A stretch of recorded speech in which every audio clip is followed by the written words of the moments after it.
Recording has begun. Good afternoon. This is the January 7, 2026 regular meeting of the Sunshine Ordinance Task Force of the City and County of San Francisco. The time is 4:02 p.m. The Sunshine Ordinance Task Force and its committees convene in hybrid meetings that allow for either in-person attendance or remote participation. Public comment will be taken on each item of the agenda. Meeting decorum. Any member of the Sunshine Ordinance Task Force may call for decorum due to the disorderly conduct of meeting participants. Persons who engage in threatening and/or menacing behavior may be asked to leave. A comment for members who have joined us through the WebEx platform. We are not using the chat function, and that is because members of the online community who have joined us by telephone or individuals in the room cannot see the chats. We are not using the chat function in WebEx. Chair Yankee, that completes my comments. Thank you, Administrator Peterson. And if we can call item number 1.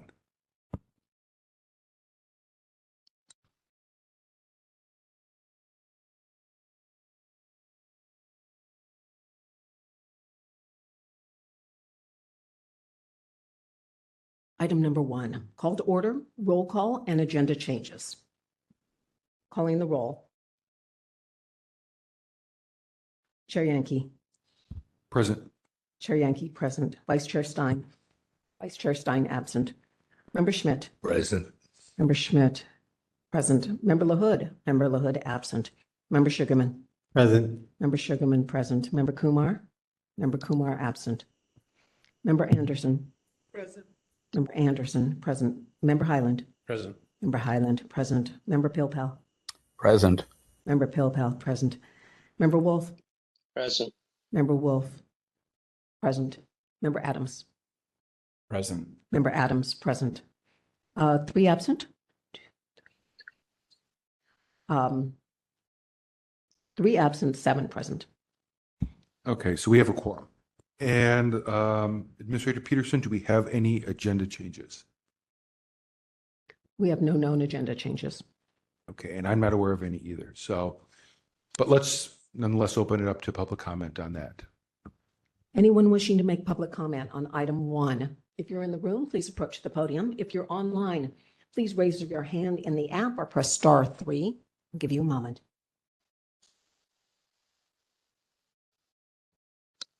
We have no one in the queue. Okay, we'll close public comment and move to item number 2.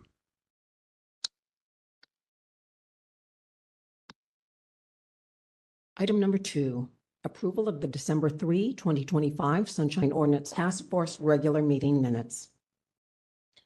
Okay, does anyone have any edits to the minutes? Or if not, is there a motion to approve? I see Member Pilpel's hand. Can you hear me okay? Yes. Okay. I have some minor edits. I'll go through them quickly. On page 1, item 1 states that DCA Lopez was noted present. So I think item 2, the 414 note that DCA Lopez was present is probably redundant. So I would suggest deleting the item in the line in item 2. On page 2, at the top on the vote, it just needs a space before or after the no's and before the 0. At the bottom of page 2, in the action block, annual supervisor of records report from, not form, the city attorney's office. On page 3, item 5, the members discussed paragraph, it's a Society of Professional Journalists, plural. So just add an S. On page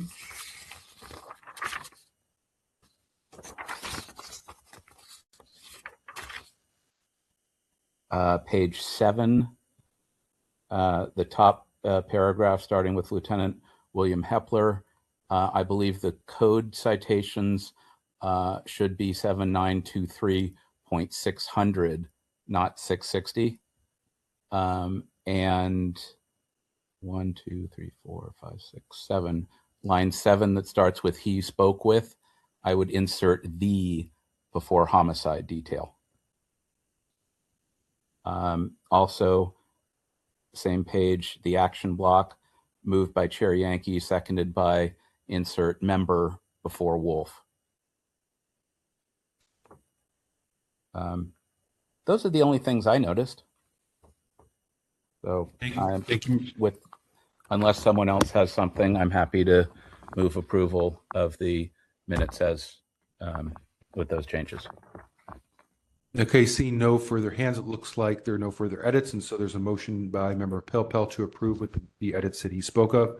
Is there a second? Second. Seconded by Member Wolf. Let's go ahead and open that up to public comment. Anyone wishing to make public comment on item 2? If you're in the room, please approach the podium. If you're online, please raise your hand in the app or press *3. Member Kumar noted present at 4:08 p.m.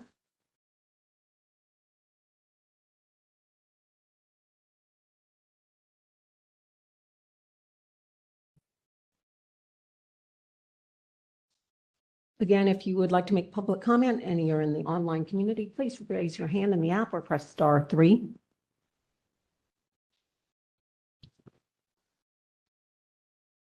We have no one in the queue. Okay, we'll go ahead and close public comment on that item, and we can take the vote. And this is the vote for Member Kumar, who just walked in at 4:08 p.m. To approve the meeting minutes of December 3rd, 2025 with the edits offered by Member Pelpel. Taking the vote on item 2, Member Pilpel. Aye. Member Pilpel, aye. Member Wolf. Aye. Member Wolf, aye. Member Schmidt. Aye. Member Schmidt, aye. Member LaHood. Member LaHood absent. Member Sugarman. Aye. Member Sugarman, aye. Member Kumar. If you're here, you have to vote. If not, you have to leave again and come back again. Okay, so why don't you? Okay. Member Kumar abstain? No, what we'll do is we'll note her present when she comes back, because the actual time is for being present. Don't mark the 4:08 because she dropped stuff off and left. So just note her absent for this vote. Member Anderson. Aye. Member Anderson, aye. Member Highland. Aye. Member Highland, aye. Vice Chair Stein. Vice Chair Stein absent. Chair Yankee. Aye. Chair Yankee, aye. 7 ayes, right? I'm sorry, but the count? How do I count, Member Kumar? Absent. Absent. Yeah. 3 absent, 7 ayes. Okay, that motion passes. We got Member Kumar.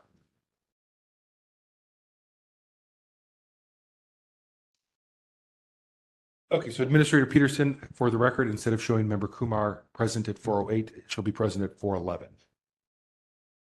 Member Kumar present at 4:11. Yes, that's after that vote. Okay. Moving on to item number 3.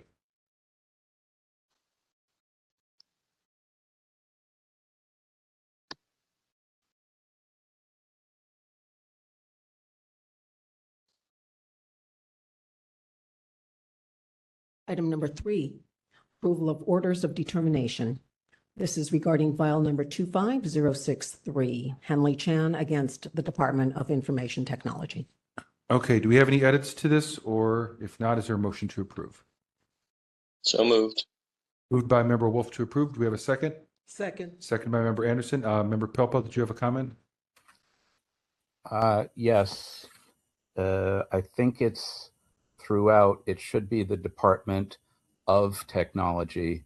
So I would strike information from the top paragraph, the action paragraph on page 1, and it is correct on page 2. Okay, is that edit okay with the maker of the motion and the seconder? Yes. Yes. Okay, This one's full. so motion to approve the order of determination with the edit of removing the word information, information, and have it just be Department of Technology. And Vice Chair Stein is present at 4:12 p.m. Pull it out. Just no. But With that said, let's open it up to public comment. Anyone wishing to make public comment on item 3, if you're in the room, please approach the podium. If you're online, please raise your hand in the app or press *3. I'll give you one moment. Switch a little bit. We have no one in the queue. Okay, public comment is closed. We can move to a vote on that item. Taking the vote on item 3. Member Wolf. Aye. Member Wolf, aye. Member Anderson. Aye. Member Anderson, aye. Member Schmidt. Aye. Member Schmidt, aye. Member LaHood, absent. Member Sugarman. Aye. Member Sugarman, aye. Member Kumar. Aye. Member Kumar, aye. Member Highland. Member Highland, aye. Member Pilpel. Aye. Member Pilpel, aye. Vice Chair Stein. Vice Chair Stein, aye. Chair Yankee. Aye. Chair Yankee, aye. 9 ayes, 1 absent. Okay, that motion passes, and we can move on to item number 4.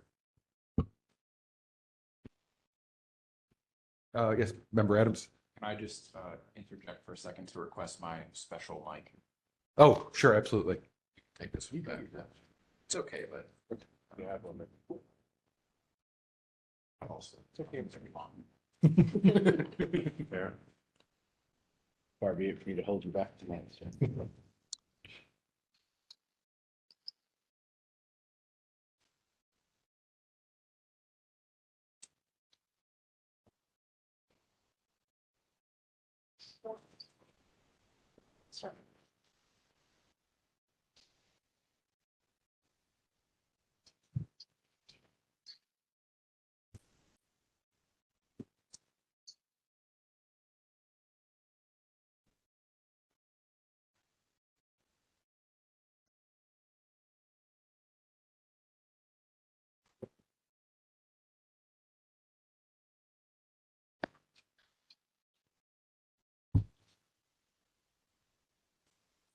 Testing, testing. Are you sure it's that one? Do you have 2 microphones by? Testing. Yep, I can hear.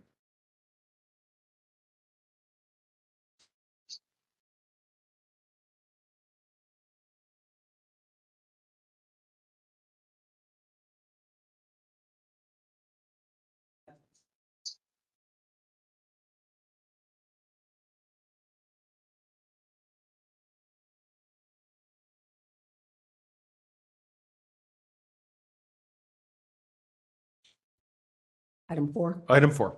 Item 4. Commission Streamlining Task Force update. Review recommendations from the Commission Streamlining Task Force, CSTF, and its staff, which may affect the Sunshine Ordinance Task Force and potentially take action to communicate suggestions or concerns from the Sunshine Ordinance Task Force to the Commission Streamlining Task Force. Okay, so members, this is essentially a repeat of this item from last month, since there's been some more activity at the Commission Streamlining Task Force. In the updates, I believe I had Pat include the most updated decision log, as well as some additional public comment that we received, or not we received, that the Commission Streamlining Task Force received about the Sunshine Ordinance Task Force, more specifically regarding the nominations and seat qualification item that we discussed last time. Just in general, I think the only thing, there were 2 items that caught my attention that the Commission Streamlining Task Force decided since I think we last spoke about this. And the first one is, it looks like they are suggesting to strip from the Ethics Commission the ability to hold any type of hearings regarding the removal of a city official, and that would instead go to the Board of Supervisors. So that means that I think any referrals that we would make to ethics would no longer have any way of being heard by ethics, because they've already told us that the only thing they could conceivably hear regarding the Sunshine matter is a willful violation referral, where they could conceivably discuss a hearing to remove the official. So if that's taken away from them, I don't think there's anything left they could really do. Remember Sugarman? They can't find people? They can, the Ethics Commission can find people, but they've taken the position that they can't find people for any Sunshine violations. So if that's something to keep in mind as we talk about amending the ordinance, perhaps we want to bestow that ability on them. If you know, in the Sunshine Ordinance, but I believe that the way that the current fine section is written, it doesn't specifically say that it applies to, it talks about a list of things that they can find people for, and it doesn't say Sunshine. So they've taken the position that they can't find people. Member Kumar? So does this mean the ethics committee can no longer effectively hold anyone accountable? Well, instead, it sounds like what they're doing right now, my understanding is the way the process would work if someone's going to be removed from office is there's a hearing with the Ethics Commission. If they vote to remove someone, it goes to the Board of Supervisors to essentially concur with that. I think they need either an 8 or 9 member vote in the board to concur with that. And then the official would be removed. What I believe the Streamlining Task Force is suggesting instead is that the Board of Supervisors alone can remove anyone with the 6th vote threshold. So conceivably, we could refer someone to the Board of Supervisors and have them do it. Strangely enough, though, that's not specifically written in the ordinance that we make referrals to the board on that type of thing. There's a vague part of the Sunshine Ordinance that says, I believe, or any other municipal enforcement body or agency or whatever it says. But there's that. So it's definitely would be a change and something we want to look into further, I think, as we explore how the Sunshine Ordinance may interact with the new changes being put about by the Streamlining Task Force. Now, again, Chair. yeah, let me finish real fast, then I'll go to you, Member Wolf, and then to Member Kumar. I was going to say the only thing I want to add is that this is obviously all subject to change based on if the board wants to accept these recommendations and if they put them on the ballot, if it actually passes. So, Member Wolf, go ahead. Yeah, so my understanding was that the Ethics Commission cannot essentially make a removal, that they can recommend removal, but they do the work of processing official misconduct and investigation on official misconduct, which could lead to a removal that the Board of Supervisors would have to approve. Right, so that's what's being removed. That's the suggestion from the Streamline Task Force to remove any hearing, any investigation, anything to do with removal from office would no longer be done through ethics. But official misconduct doesn't always lead, even if they're found guilty, doesn't always lead to removal.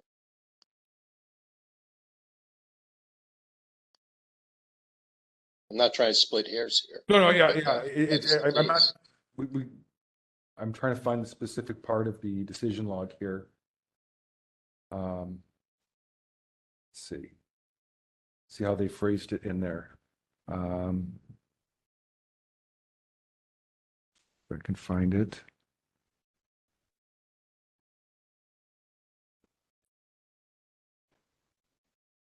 It is.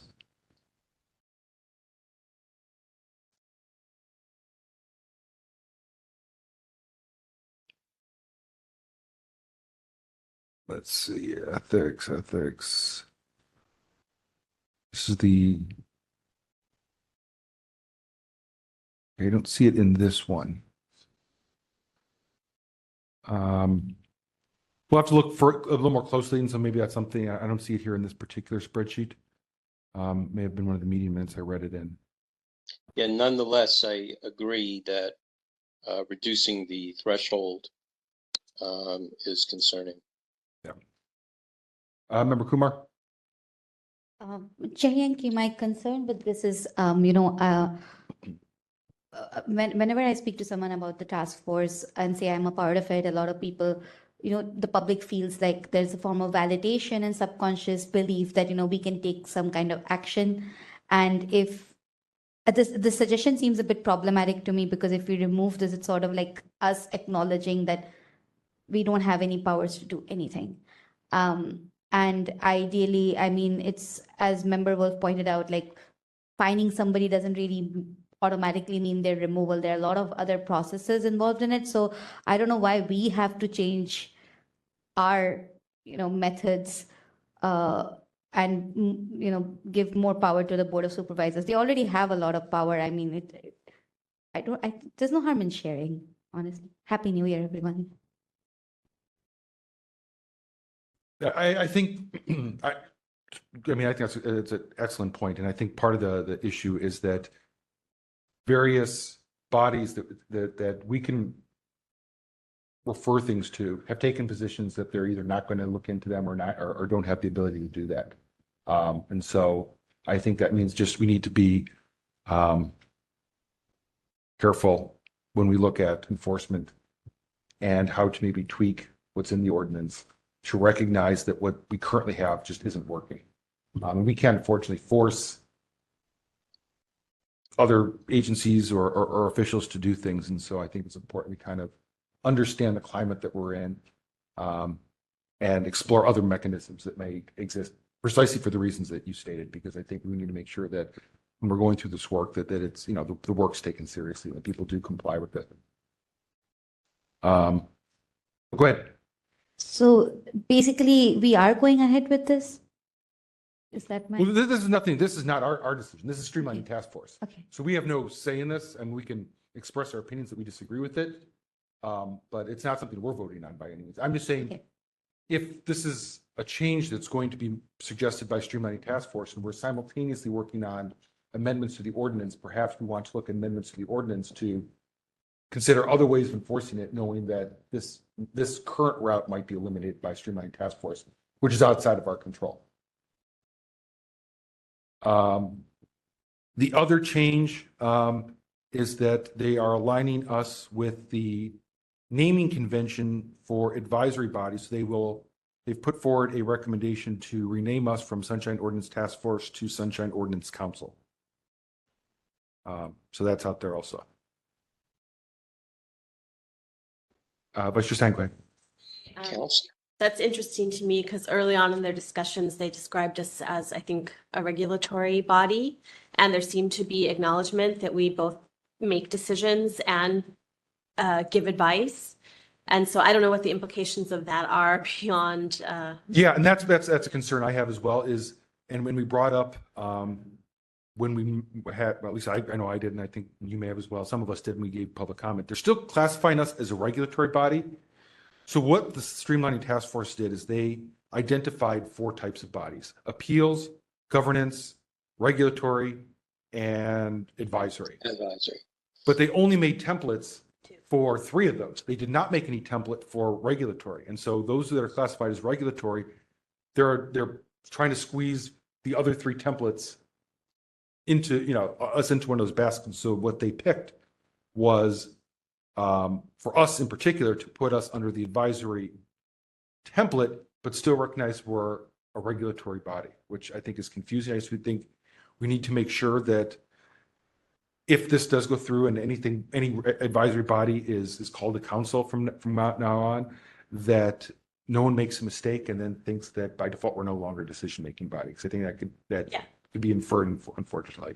I'll just say Yeah. that I don't think it's any better or worse than calling us a task force, but yeah, just that piece. Yeah. There is some decision making that's supposed to happen here. Yes, and the part that we're now council may Yeah. imply that there isn't. So I think that's the only concern I had. Member Sugarman?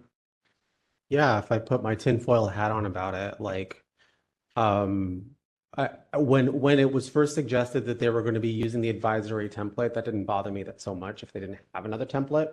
But changing the name of the task force seems like it's a signal toward moving it into an advisory body position, and that is concerning to me. And that's all I have to say. Yeah, and there was actually, to that point, there was a comment made, and I don't have the meeting minutes in front of me, but there was a comment made by one of the staff members of, I think, Streamline Task Force. It said, well, Sunshine Ordinance Task Force is largely an advisory body anyway, so this is what's appropriate. And it's in one of the meeting minutes, I think, to go back and try to But find I it. mean, we're not an advisory body. I mean, Yeah. we perhaps in the same, in the immediately prior conversation about like what power we have in that sense, maybe if we're not able to influence like a policy change of any kind, but we are a body that meets and makes decisions and takes actions. We're not advisory. So Yeah. I mean, I That's your fine. actually read it as a bit that we're both, because it also in the Sunshine Ordinance, it does talk about that we're supposed to be able to give advice basically to the Board of Supervisors. I think there are things in the ordinance that suggest both decision-making and advisory. Like we are supposed to give advice about the implementation of Sunshine in San Francisco and be able to advise the Board of Supervisors if we see problems, for instance, with how it's being administered. So I feel like we're kind of, we're definitely both, the way it's written in the ordinance itself. But Absolutely. Member Pilpel has a question. Oh, I'm sorry. Go ahead, Member Pilpel. Yeah, I just wanted to agree with Vice Chair Stein that we are a mixed body in that way, and the streamlining task force has not really shown an ability or an interest in classifying or addressing mixed bodies and, trying to fit everything into, one neat little grouping or another. And most bodies in the city don't fit neatly into one or the other. Some, commissions that have decision-making authority are more clearly commissions, but even amongst the commissions, there's a variety of powers and duties. So, they seem to be, they seem to have a goal of broader standardization than may be required for their effort. The other thing I wanted to say in support of Chair Yankee is that removing the power to and duty to hold hearings on charges of official misconduct is a substantial change in the goals of the Ethics Commission. So this is not just this is morphed somehow from looking at which bodies could be eliminated or clustered for purpose of government efficiency to some other effort at much more substantially changing the structure of city government and allocation of powers and duties. So, this has become quite different from, I think, what the voters thought they were approving with Prop E. Thanks. Mr. Chair. Go ahead, Member Wolf.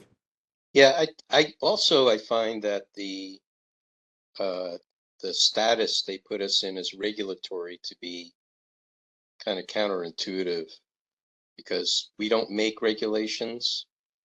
We don't necessarily, I don't know, it's more, I don't know whether compliance refers, is equal or similar to regulatory. And then with that, I just find it interesting that they are applying like for the term limits, they're applying the advisory template also, which is troubling, because I don't see that many other bodies being labeled as regulatory that have the same instance. In fact, there's none other named regulatory that I can see on at least what's in the, oh, there's one, the Residential Rent Stabilization and Arbitration Board. Member Pilpel, did you have something? Yeah, just to follow up briefly. Again, I think since they limited the number of categories and descriptions, it makes it difficult to slot things. Those bodies that deal with rates or regulation or cases or appeals could be broadly described as regulatory, but each has a lot of specifics that apply, and they're all very different. And again, just trying to categorize them all and apply some, more uniform standard, it just seems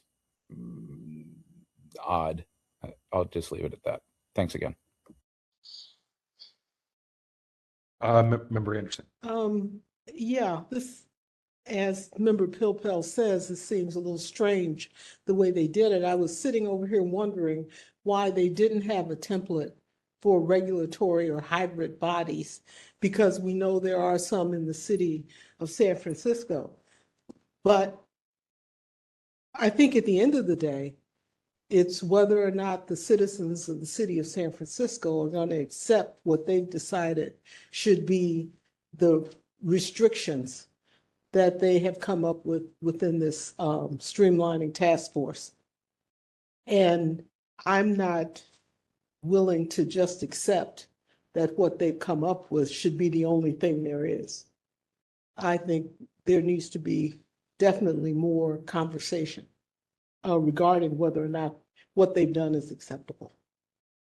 Thank you. Okay, anyone else? Doesn't sound like, okay, so what I will continue to do is put this on each agenda going forward, and we can discuss what may come out of the next few meetings. I don't think they're meeting today. I think their next meeting is next Wednesday on the 14th of January, and we'll see what comes out of there. I don't see any motions being made or anything on this, so we will open up to public comment though before we move on. Anyone wishing to make public comment on item 4? If you're in the room, please approach the podium. If you're online, please raise your hand in the app or press star 3. I'll give you a moment.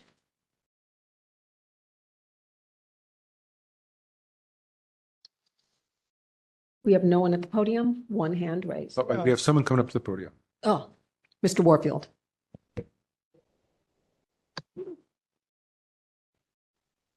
Good afternoon, Peter Warfield, Executive Director. One moment, please. 3 minutes.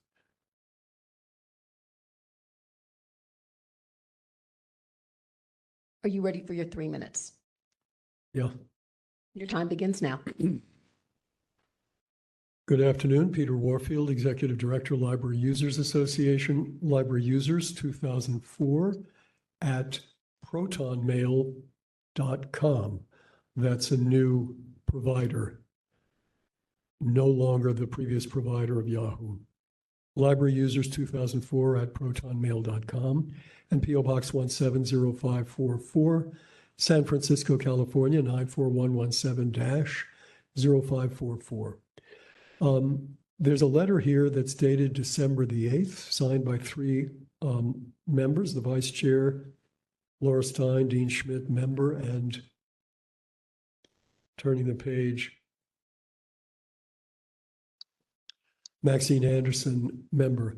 I'm not familiar with whether there were any prior or additional materials sent to the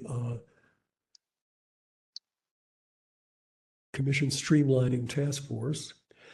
But in general, I think this is a very good letter. And there's one thing, though, that I thought is important, and that is in the middle of the 3rd paragraph, starting on line 1, 2, 3, 4, 5, 4. We have, excuse me, we have reviewed, and so I'm offering this as a suggestion to be included for any future letters, if this in fact is the one that was already sent. And it has to do with the purposes of the task force. And I understand that you were arguing in this paragraph about having specific seat requirements for nominees. We have reviewed many difficult cases in which this diversity was essential to understanding whether the law was effectively serving constituencies that rely on access to public information and meetings to pursue their personal or professional interests. I think it's very important to make a note that, in my view, certainly the task force has a very important civic purpose that suits every member of the public and everybody within the jurisdiction of the body. Yes, as a member of the public, I certainly would like press people and others with a specific seat requirement to be able to do their work. But I think their work, as well as the task forces, has a very important, larger civic purpose besides the personal or professional interests of the practitioners referenced. And I think that's very important. I think it's important for good government. And in fact, I think there'd be streamlining if it was strengthened. That concludes your time. Thank you.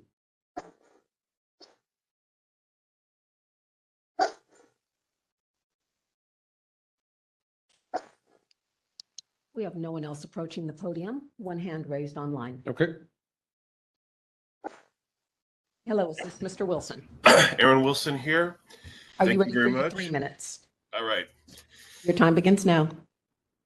This to me is another symptom of this mayor Lurie and the beginning of a regime we're witnessing right now. This is not the first time he has usurped the voters. And I'm sure if he's successful, that corruption and tyranny will follow, because these city agencies do not want to give up the documents, especially the good ones. And you guys proved that not too long ago when Trump and him communicated and you didn't get those documents. He controls the media through access. Those who say critical stuff get no access. Those who don't have access to the documents have no story except the one he feeds them. So that's where we're going. I would encourage you guys to appreciate yourselves. What you're doing here is very important work. The voters knew that. That's why they voted for this ordinance, and they want to destroy it. And that verbiage counts. A task force sounds like something action, going to get done, accountability. A council sounds like it's a council. You're counseling someone. You're giving them your opinion, which they will just knock away and ignore. So that's where you're going if you don't fight for the public's right to know. This transparency in government is important. Without it, it will be the Lurie regime probably for a total of 8 years. And it's a very sick thing for San Francisco. Lastly, I don't think the only thing we can do other than this is for lawsuits to be filed to stop this guy from usurping the voters. I mean, that's so audacious. It's unbelievable. But that's what's happening, and this is another example of it. Thank you very much. Thank you. Okay, do we have any other public comments?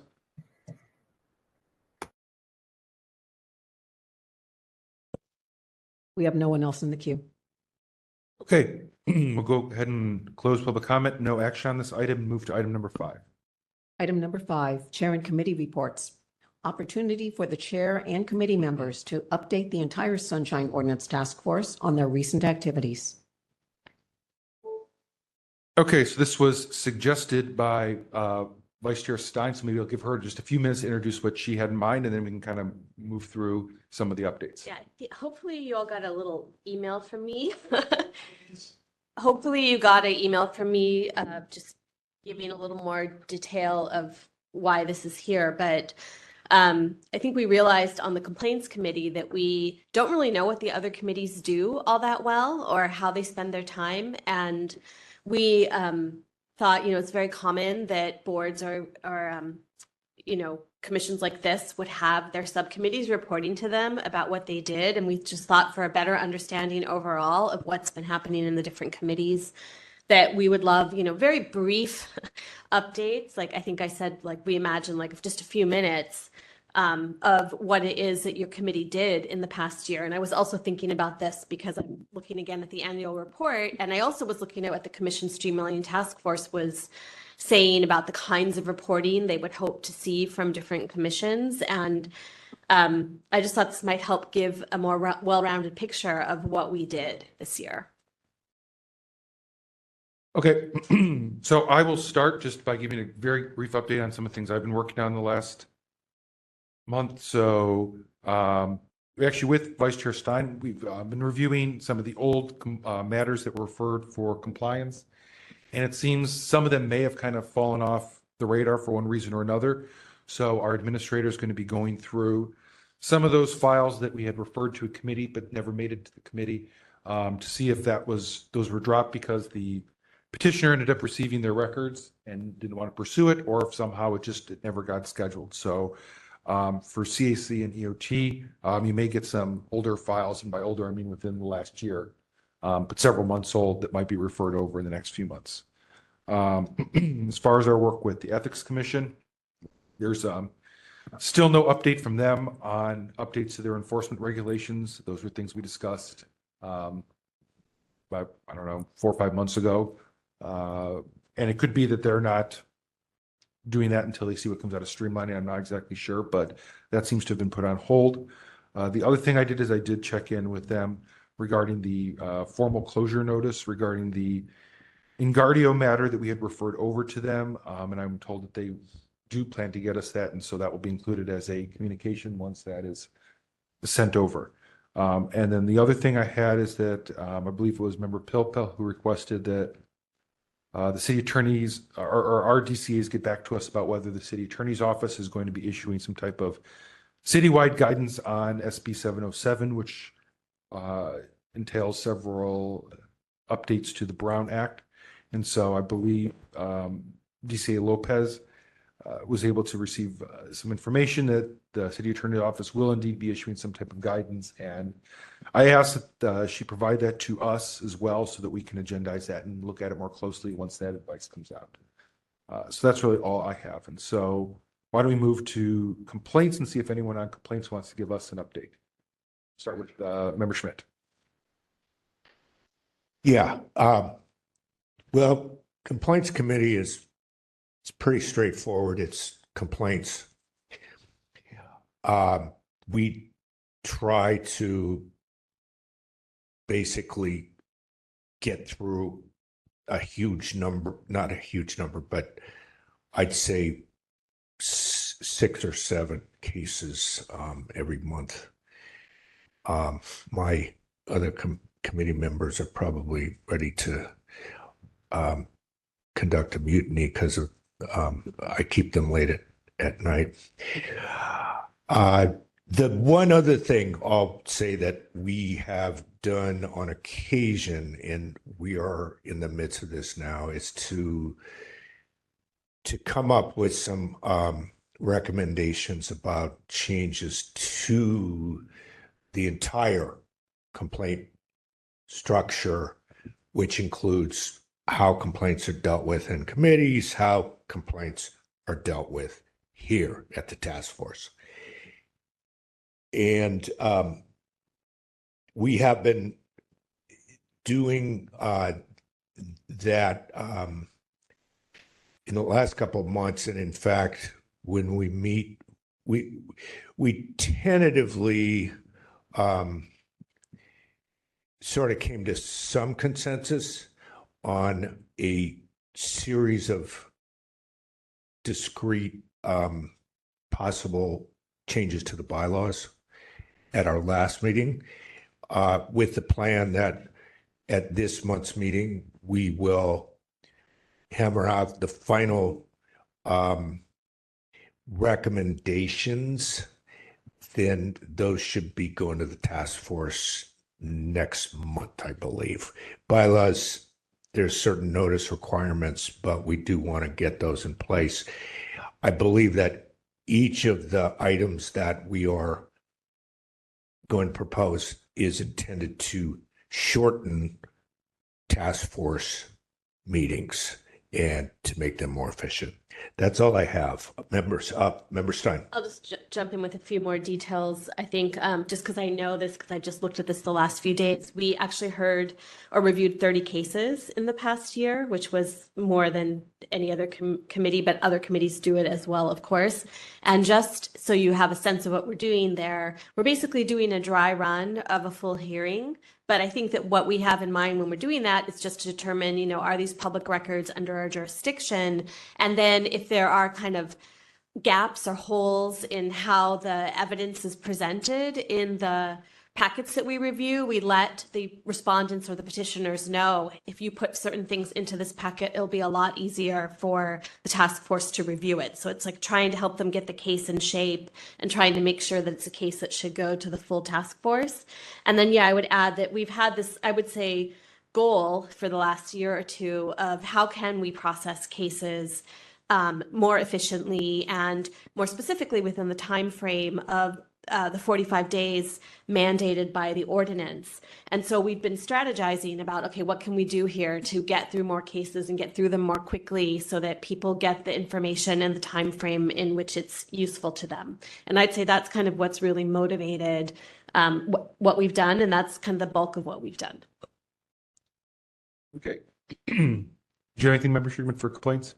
Just quickly, that no mutiny is necessary. We often have meetings that are not very long, and I applaud the committee for that. Mostly, I think, because it is often easier to decide cases when we can amongst 2 or 3 of us than at a full board.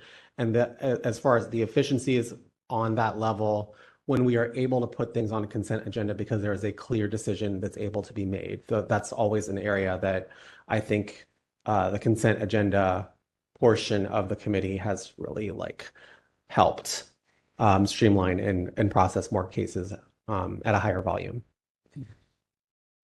Okay, let's move to compliance and amendments. So that's Chair Member Hood is not here, so I don't know if Member Pilpel, Member Anderson, and Member Wolf Me. will give us an update. I'm I'll happy. take a crack. Yeah, I'll I'm take a happy to crack. defer to Member Wolf and Member Anderson, and then maybe I can transition between CAC and EOT. Thanks. Okay, Member Wolf, I'll turn it over to you. Okay, so I'll take a crack. So we've been obviously working very hard on the amendments and reviewing the ordinance in toto, as you've heard in many meetings here. We've also have had our modicum of hearing equally complaints and also referrals for compliance. And other than it taking a long time for us to be working on the revisions, which demands a lot of discussion, I think everything is working pretty copacetically in the committee itself. And I'll let others make comment on that. Member Anderson, you want to go next? Yeah, thank you very much, Member Wolf. I agree with what you said as far as the things we are doing there, the time that we have spent going through the ordinance and trying to make sure that it is brought up to 21st century standards. Is going to be very helpful in making sure that we can hear the complaints we need to hear and that the public has access to the information that the public needs in order to make a decision about what's going on in their lives. As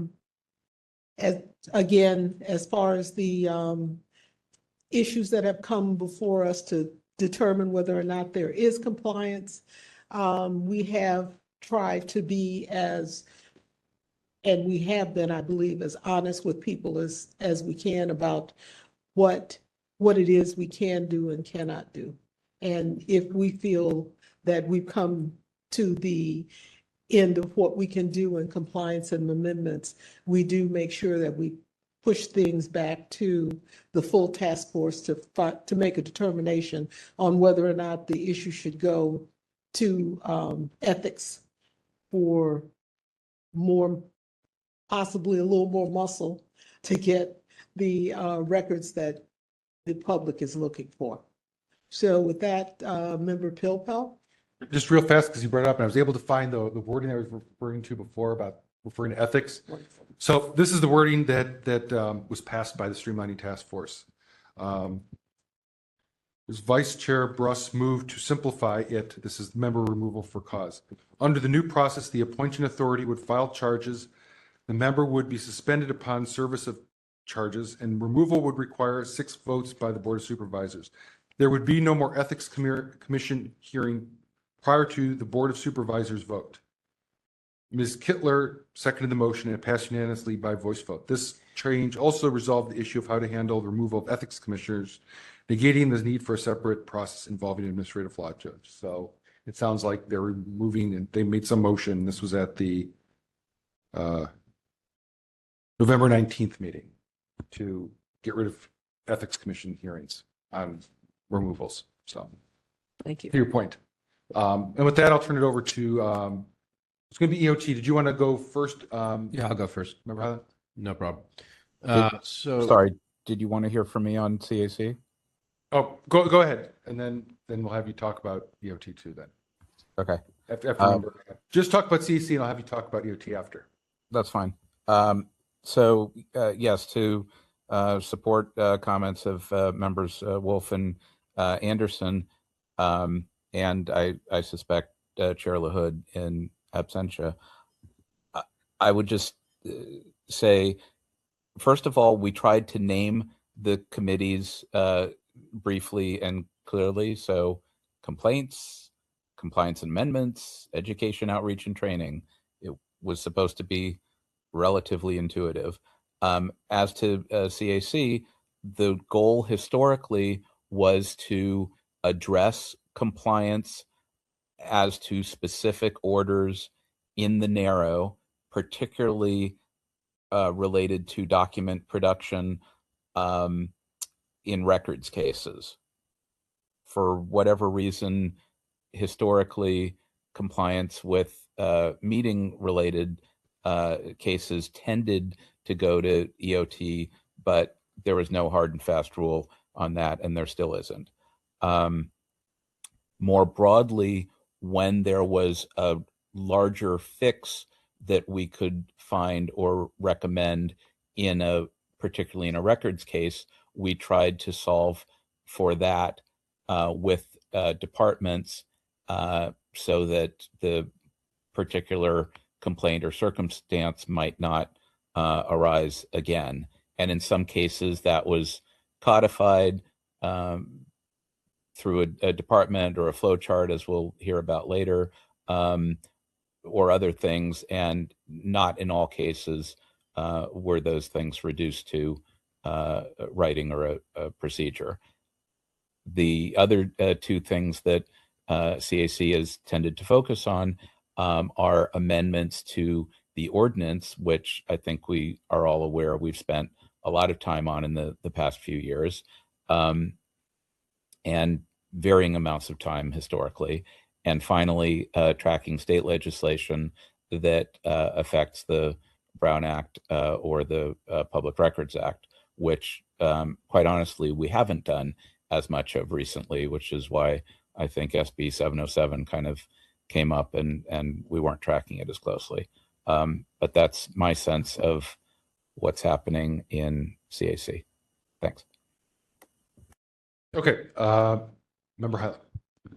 Member Highland here, Chair of ERTC. I think going forward, when we have this item on the agenda, maybe just the chair's report. Yeah, I think going forward we'll do that. I think it's good to get everyone in the first time, and after that, just kind of like a summary. And members can always send comments to their chairs, who can then summarize everything. So, in 2025, EOTC heard 20 cases, mostly involving alleged violations regarding public records, IDRs, and I think 5 of those matters resulted in recommendations that the full task force find a violation, most commonly under section 6725A and 6721 for failure to meet timelines. 5 additional matters were continued or forwarded. We also use a consent calendar. A lot of our cases were, in fact, spillover cases from Member Schmidt's storied committee, complaints committee. But as far as work that we're doing, we are in currently discussions with the city attorney's office regarding participation in the next review or update of the Ethics and Sunshine training videos and quiz. And we're basically looking for a seat at the table as and when that next happens. There's been some back and forth as far as, that might incur an extra cost. Who said, no, it doesn't incur extra cost for us. We are volunteers. If it's a process you're going to do, we'd like to have our voices heard. And I think Member Yankee joined us on one of those meetings. We've kind of started a loose list of some of the things that we'd like to see improved and added to it. So I'm looking forward to continuing that. And this is consistent with Administrative Code 6733, which provides that annual training shall be delivered by the City Attorney's Office with the assistance of the Sunshine Ordinance Task Force. And that concludes my report. Member Kumar, did you have anything to add? Okay, Member Pebble, did you have anything to add? Just very briefly, agree strongly with Member Highland, and hoping that EOT will be able to meet more this year and be able to influence the training. It's supposed to be a joint project, and we're not supposed to just be, a second-class citizen in that regard. And hopefully be able to do more proactive work with departments to engage on ways to better implement the ordinance outside the context of the somewhat adversarial complaint process. Thanks. Member Kumar? Just to add to that, it's a suggestion I have for the next EOTC meeting this month. Maybe we can take a couple of minutes before the meeting begins or just after the meeting begins to determine a way ahead for how we can, and maybe we can come up with a plan. Member Highland, Member Pilpil, what do you think about that? Like, just coming up with a plan so that we know, like, that we are meeting all our goals for the year. I'm sorry, could you restate the question? I was saying that maybe we can spend a couple of minutes at the first EOTC meeting of this year to come up with a plan and then make sure we meet some of the targets or all of the targets by the end of the year. Just going off what Member Pilpil said. Sure. We can cover that with discussion section at the end of the meeting, but definitely remind me and bring it up. That'd be a good idea. And if you want to bring any ideas to the meeting, I would certainly welcome that.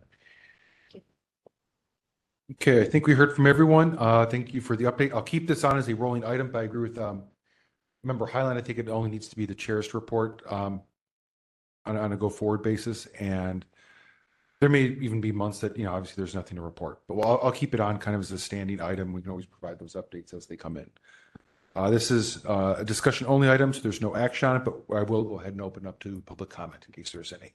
Anyone wishing to make public comment on item 5? If you're in the room, please approach the podium. If you're online, please raise your hand in the app or press *3. I'll give you a moment. We have no one approaching the podium. One hand raised. Hello, Mr. Wilson. Would you like to make public comment on item 5? Yes, thank you, Ms. Peterson. I would.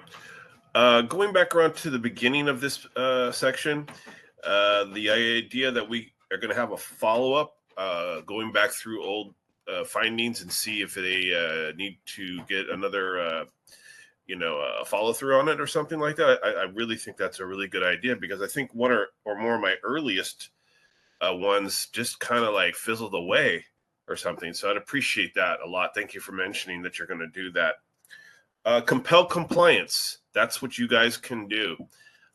So please do it. We really need it. When the city attorney or the mayor block the sun, we know then that they're dirty. Okay, so that's the parable. And lastly, the way I see it, the thing they like to hide the most is the communications. Okay, so really that's where the crux of things is. Okay, thank you very much. Thank you.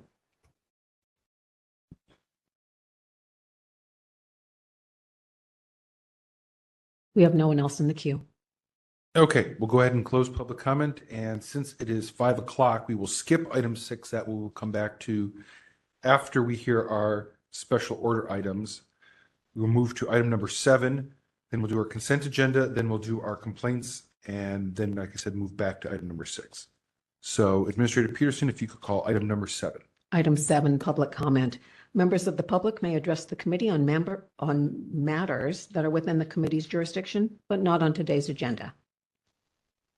If you'd like to make public comment, general public comment, and you're in the room, please approach the podium. Or if you are online, please raise your hand in the app or press *3. I'll give you a moment.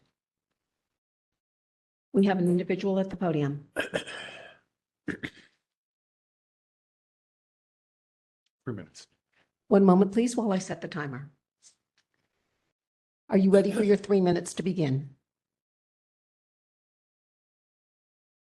Are you asking me to go now or the remote person? I'm asking if you're ready for your 3 minutes to begin. We'll start with in person. Yes. Peter Warfield, Executive Director, Library Users Association, Library Users 2004. at protonmail.com. That's PROTONMAIL.com. And P.O. Box 170544, San Francisco, California, 94117-0544.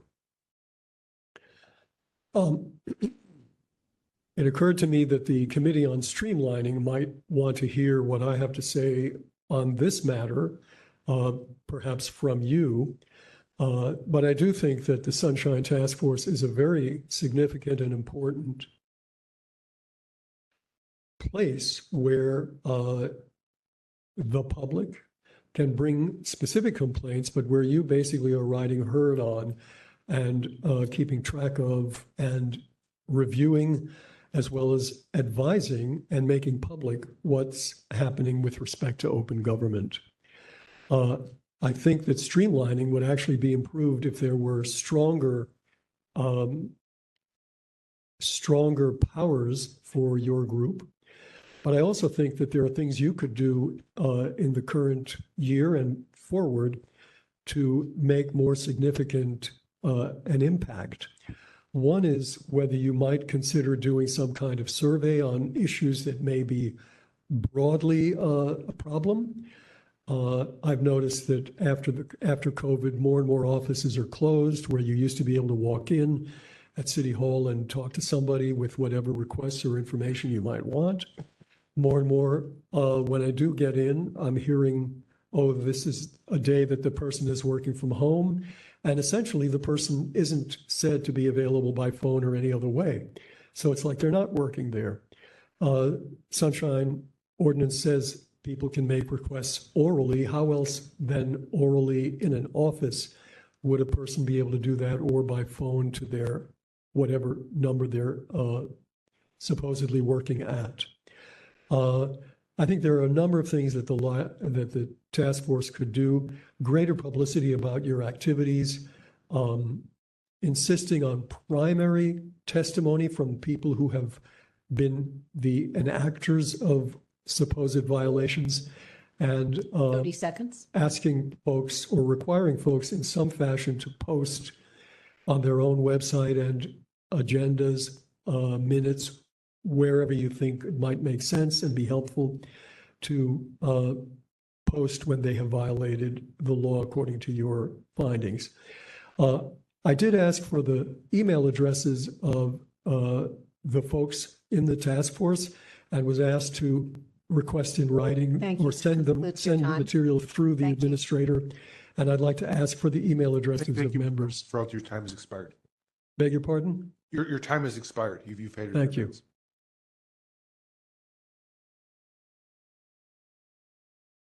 Do you have any other, not seen any other in-person folks? Let's go ahead and move to the online community. Hello, Mr. Wilson. Do you wish to make general public comment? This is item number 7. Yes, Ms. Peterson, I want to commend the Sunshine Ordinance Task Force because I'm looking at the independent San Francisco media, and this is the headline. Mayor Lurie broke the law by keeping Trump call records secret, SF committee says. There's just 3 independent media sites that are covering this, but it's very important. Look at that headline. That's a big deal. I think people would want to read about that, but SF Chronicle, Examiner, SF Gate, and the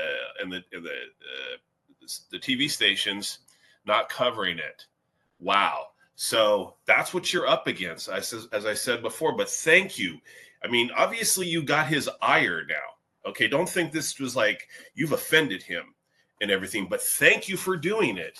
And like I said, these communications are very important. And if he broke the law, he should be held to task. There's no one above it, right? All of that. So, but I just want to say thank you very much. This is like the boldest thing, in my view, that you've ever done that I'm aware of. And I thank you for it. And please try to just stay tough in this environment. The public needs you. The voters need you. Okay, that's why they voted for this. And we'll just make this guy a one-termer at this rate. Thank you very much. Thank you. Looks like we have someone else coming up to the podium. You go. Okay.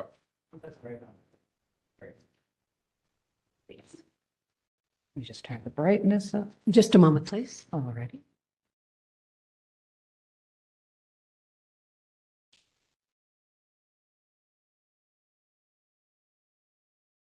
You'll have 3 minutes. I'll give you a 30-second notice. Are you ready to begin? Yes, I am. Your time begins now. Hello, my name is the Dragon King. I am a drag king who lives in District 6, and my comment has to do with the phone call Mayor Lurie made on October 23rd to the President of the United States in a private phone call regarding sending federal troops to the city of San Excuse me, Francisco. excuse me. Yes. Okay, this is for public comment on items that are not on the agenda. It Oh, sounds like you're okay. making a comment on an item that is on the agenda. Okay. We will call public comment during that item separately. Sounds So- good. So sorry about that. That's okay. Thank you.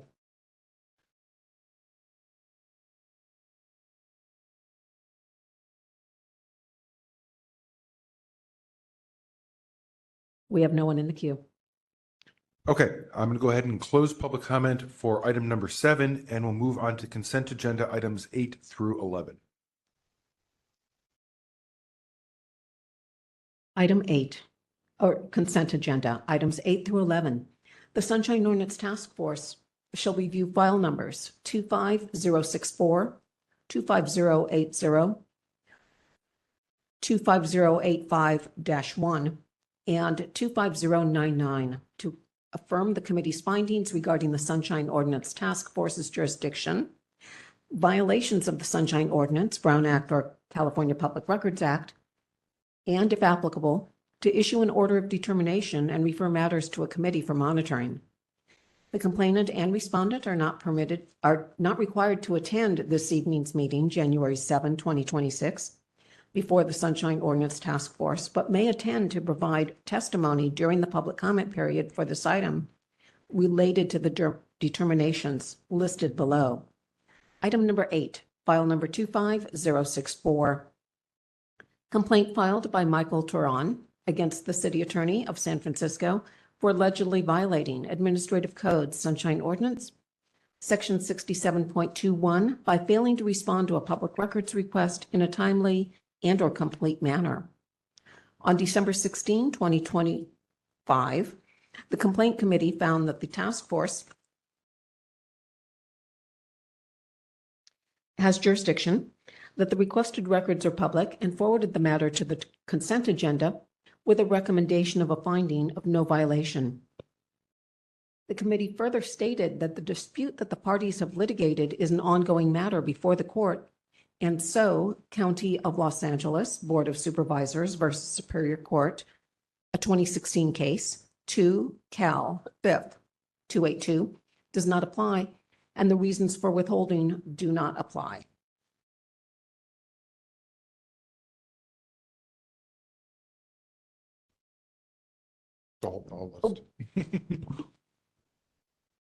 Item number 9, file number 25080. This is regarding public records request number 25-6968.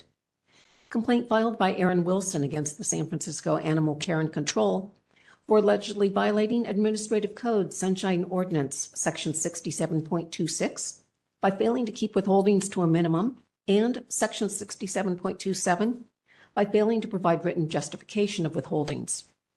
On November 18, 2025, the Complaint Committee found that the task force has jurisdiction, that the requested records are public, and forwarded the matter to the consent agenda with a recommendation of no violation. The committee further found that a thorough search seems to have been performed on time, though no records were provided.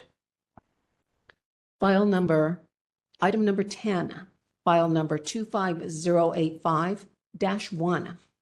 Complaint filed by Michael Turan against the San Francisco Planning Department, Hugo Cabrera, and Chan Sun for allegedly violating Administrative Code Sunshine Ordinance, Section 67.21, by failing to respond to a public records request in a timely and/or complete manner. Section 67.25, by failing to respond in a timely and/or complete manner to an immediate disclosure request. Section 67.26, by failing to keep withholdings to a minimum. And Section 67.27, by failing to provide written justification of withholdings. On December 16, 2025, the Complaint Committee found that the task force has jurisdiction, that the requested records are public, and moved to dismiss Hugo Cabrera for the reason that there are no cognizable claims against him since only the city attorney is legally the supervisor of records, and forwarded the matter to the consent agenda. Item 11, file number 25099. Complaint filed by grant.review@proton.me against Department of Public Works for allegedly violating Administrative Code Sunshine Ordinance Section 67.21 by failing to respond to a public records request in a timely and/or complete manner. On December 16, 2025, the Complaint Committee found that the task force has jurisdiction, that the requested records are public, and referred the matter to the consent agenda with a recommendation of no violation. Thank you, Administrator Peterson. And just one note for everyone, just because it's a little confusing, for item number 10-25085-1, there were two motions made by the Complaint Committee. One of them was to remove Hugo Cabrera, and that was the part that's on the consent agenda. They made a separate motion, if we were to approve that, to hear the case in its entirety. That's separate. So that will come on a future agenda as its own complaint. This is just to remove Hugo Cabrera from that. Mr. Chair, Yes. I'd like to pull all the items 8 through 11, please. Okay. That's what I was going to ask. So Member Wolf has requested to pull each of the items. So we will start then with item number 8 to discuss it amongst us and how we want to proceed. May I start? Go ahead.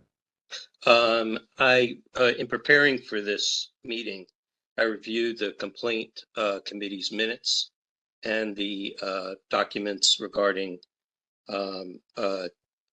let's just start with items 8, 9, and 11. And I didn't see any commentary as to how the complaint committee came to a conclusion of finding no violation. So it's not clear to me, at least, as to how that is without some explanation from the committee. So I would urge in that case to have the task force review the cases and come up with our own determination regarding that. Did anyone from the complaint committee want to speak? We're just going to start with item number 8 for now. Offer an explanation for the suggestion. I need a minute, at least myself, to pull up my. Sure. I have nothing to say. Yeah, I'd just like to say that at least referring to the complaint committee minutes, none of those items on any of their cases have any commentary about what was discussed by the committee itself and how it comes to its conclusions. Now, with the task force in total, in comparison, our minutes, there is some explanation in the action as to how we came to that determination. So that's the reason why I'm bringing this up. Thank you.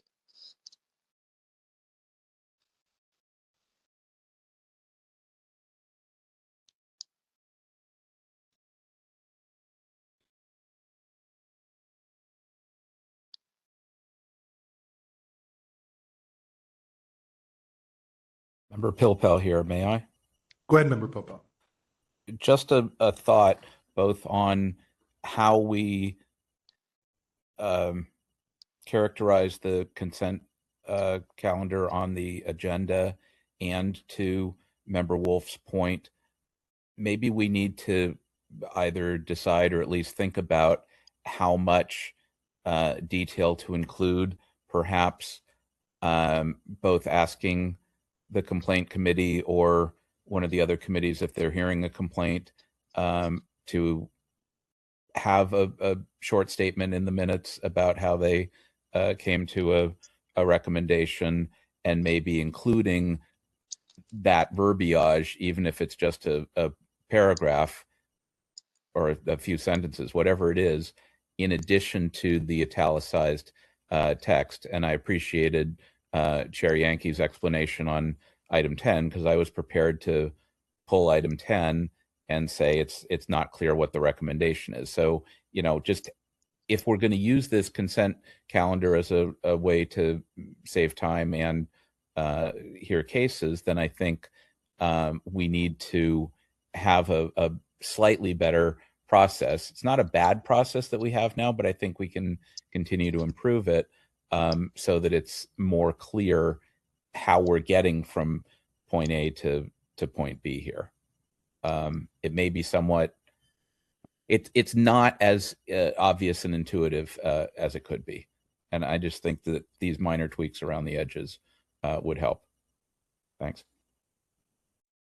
Thank you, Member Pell. Just briefly, I'm just going to mention that number one, there's no chance to approve meeting minutes. This is an idea to make sure that we hit the 45-day deadline. So there's not a chance to have the committee weigh in on a set of approved minutes because these are ones that went to December.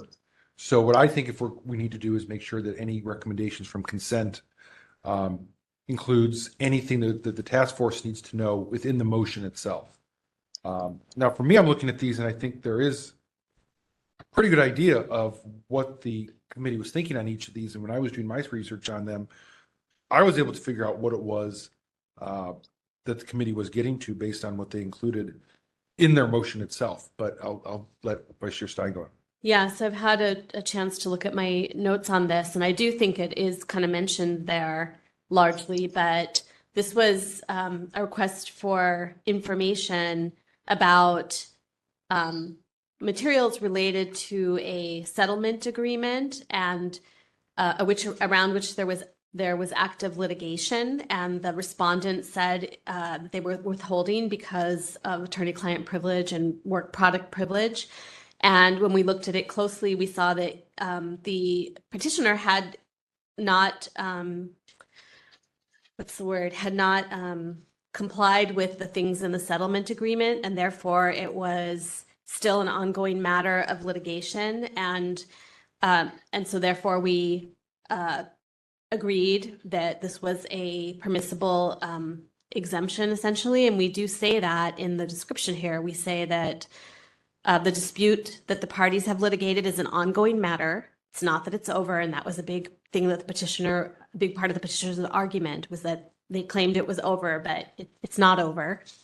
And so the one case that they kind of used to try to support that this was over and therefore the respondent could give the information was County of LA versus supervisors versus County of LA of supervisors versus Superior Court. And we determined that doesn't really apply because this is an ongoing matter of litigation. Mr. Chair. Go ahead, Member Wolf. Yeah, thank you for that, Vice Chair Stein. The thing is for us to have to rely on just the testimony without your, the committee's discussion about it and how you come to the conclusion, I think is not very fair to the rest of us to try to have to figure it out. Like we have to hold a hearing in our head to understand what it is, how you came to a conclusion. It shouldn't be implied. It should be, hard and concrete in writing of what it is.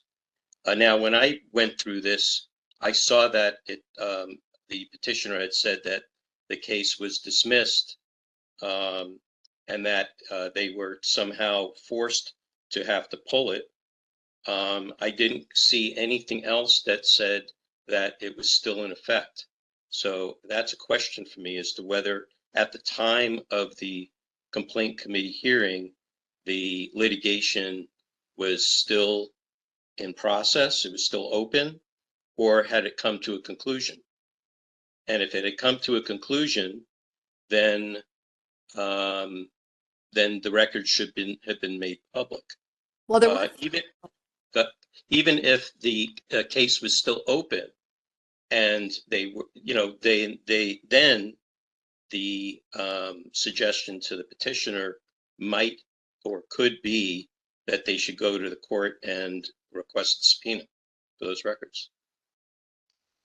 My recollection is that there was a letter in the file from a judge in the case who indicated that the case basically indicated that the case is not closed because settlement agreement had not been complied with. Okay, thank you. Yeah, I read that too, Vice Chair Stein, that the case itself was dismissed pending the settlement agreement terms being reached, and they had not yet been all fulfilled. Yeah, I read that part too. It just wasn't clear as to whether the case was still open or not. Okay, thanks for that clarification. Okay, so these are options on this one. We could either A, have a vote to approve the complaint committee's findings, or B, we can vote to schedule it for a full hearing at a future task force meeting. I'll make a motion to approve the complaint committee's findings and see where that goes. Okay, I will second that motion. All right, motion to approve the complaint committee's findings and suggestions for item number 8, moved by Vice Chair Stein, seconded by me. Member Schmidt, do you have a comment? Just a question about the procedure. I think that there was a request to pull all 4 cases from the consent calendar by Member Wolf. And as I understood the rules, that in itself, that request, if made, means that they come off consent and they automatically qualify for full hearing. No. No? No. Okay. They come up and see if they're on consent, we can't discuss the merits of each case. We can just approve the agenda as is. Yeah. When you sever them, we can discuss the merits of each case individually. That's what Member Wolf has done. There's nothing that requires us to hold a hearing on every case. That's something we've kind of done in practice, but there's no rule that says everything that comes out of committee has to go to a hearing. So that's what we're deciding now. Do we want to accept the recommendation now that we've discussed the merits of this case, or do people still feel it needs a full hearing at a future date? But it's not that one member can automatically call for a full hearing on everything. That's a decision the task force itself has to decide. Okay. Thank you. Okay. Not seeing any other hands. Let's go ahead and take public comment specifically on that. And then we'll do the following ones. We'll get through those. So this is for public comment on item number 8. Anyone wishing to make public comment on item 8? If you're in the room, please approach the podium. If you're online, please raise your hand in the app or press *3. We have no one approaching the podium. One hand raised online. I'm sorry. I see a hand online. One hand raised online. Okay. Mr. Turon. Hi. I see 2 now, but go ahead. Mr. Turon, are you ready for your 3 minutes to begin? Yes. Your 3 minutes begins now. Hi, my name is Michael Turon. I'm the complaint filant. First, I'd like to thank Member Wolf and Member Papel for their comments. For the record, I'd like to direct the task force to their own bylaws, Article 4, Section 6, on the level and standards specified for consent calendar. Quote, routine in nature, quote, not likely to be subject to debate or inquiry by the members or the public. Specifically, I'd like to call to the record for the committee that the city attorney allegations that I'm in breach is actually the federal judge issued a order stating that it was moot, and that was dated December 10th. It's ECF file 133. So the city attorney has misrepresented to the committee that this is a closed or an active litigation case. Furthermore, with regard to file number 25064, agenda item number 6, I'm requesting that the committee members vote to move this off of the consent calendar and have this under a full hearing per the task force bylaws, Article 4, Section 6 and Section 9. Under bylaw Article 4, Section 6, the consent calendar is described as a matter that is, quote, routine in nature and, quote, not likely to be subject to debate or inquiry by the members of the public. I believe that the comments made by Member Wolf and Member Papel both substantiate that these are likely to be subject to debate or inquiry. Because file number 25064 is not routine and it's reasonably likely to be subject to debate and public inquiry, I request that it be calendared as a standalone item for discussion for full review by the task force, and that the complaint is heard according to the SOFTA bylaws, Article 4, Section 9. I also sent a letter to the chair and the secretary requesting that this item be moved off of consent and for a full hearing. And so I hope that you guys have reviewed that letter when you deliberate if this should be severed and done as a full hearing, or if it should still remain on the consent calendar. Thank you. Thank I'm you. here to answer any questions. Thank you. Sorry, can I just inquire, what's the date of that letter from Mr. Turon? I sent the letter to the secretary and the chairperson on December 30th. And is that in our packet? It is in the packet, Member Popel. Okay, thanks. We have Ms. Jen Quart with her hand raised from the city attorney's office. Okay, 3 minutes. Ms. Quart, are you ready for your 3 minutes? Yes, I am. Your time begins now. Thank you. I just wanted to provide a little bit of background on this situation. In 2021, the complainant filed a lawsuit against the city related to an unauthorized dwelling unit on his property. In December 2024, the complainant and the city reached a settlement agreement and a stipulated injunction. The settlement required that the complainant dismiss the case, take certain corrective action, include construction of a new unit in an existing backyard structure, and pay the city $400,000 in damages if he did not build the new unit. The settlement also required that the new unit would be subject to the city's rent control ordinance, and the complainant would record a notice of special restrictions to the effect on the property to that effect. Initially, the complainant did not dismiss the case, requiring our office to issue a notice of breach. The complainant eventually did move to dismiss, and the court entered a notice of dismissal on July 7th, 2025, but complainant did not record the notice of special restrictions until November of 2025, and made substantive changes to the notice of special restrictions that we do not believe comply or satisfy the settlement agreement. The complainant has also taken the position that he does not need to comply with the rent control ordinance despite the settlement agreement. There is an open question about whether the complainant will continue to honor or will honor at all the settlement agreement, and the court has entered an injunction against the complainant that remains active, and the court has retained jurisdiction to enforce the settlement agreement if necessary. The complainant has also filed another related lawsuit against the city in state court. The original matter was in federal court. We still have attorneys actively working on this matter in our office to ensure compliance with the settlement agreement. So from our perspective, this matter is not resolved. It is very much ongoing litigation. Thank you. Thank you. Do we have any other public commenters? We have no one else in the queue. Okay, we can go ahead and close public comment on this item, and we can take a vote on that motion.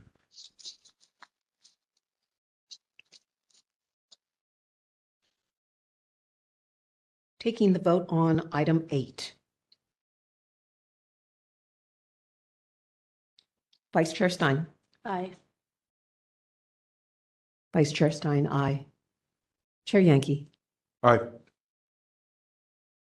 Chair Yankee, aye. Member Schmidt. Aye. Member Schmidt, aye. Member LaHood, absent. Member Sugarman. Aye. Member Sugarman, aye. Member Kumar. Aye. Member Kumar, aye. Member Anderson. Member Anderson, aye. Member Highland. Aye. Member Highland, aye. Member Pilpel. Aye tonight, but I will see how this plays out as to future matters, but aye tonight. Member Pilpel, aye. Member Wolf. No. Member Wolf, no. 1 absent, 1 no, 8 ayes. Okay, that motion passes. We can move on to item number 9.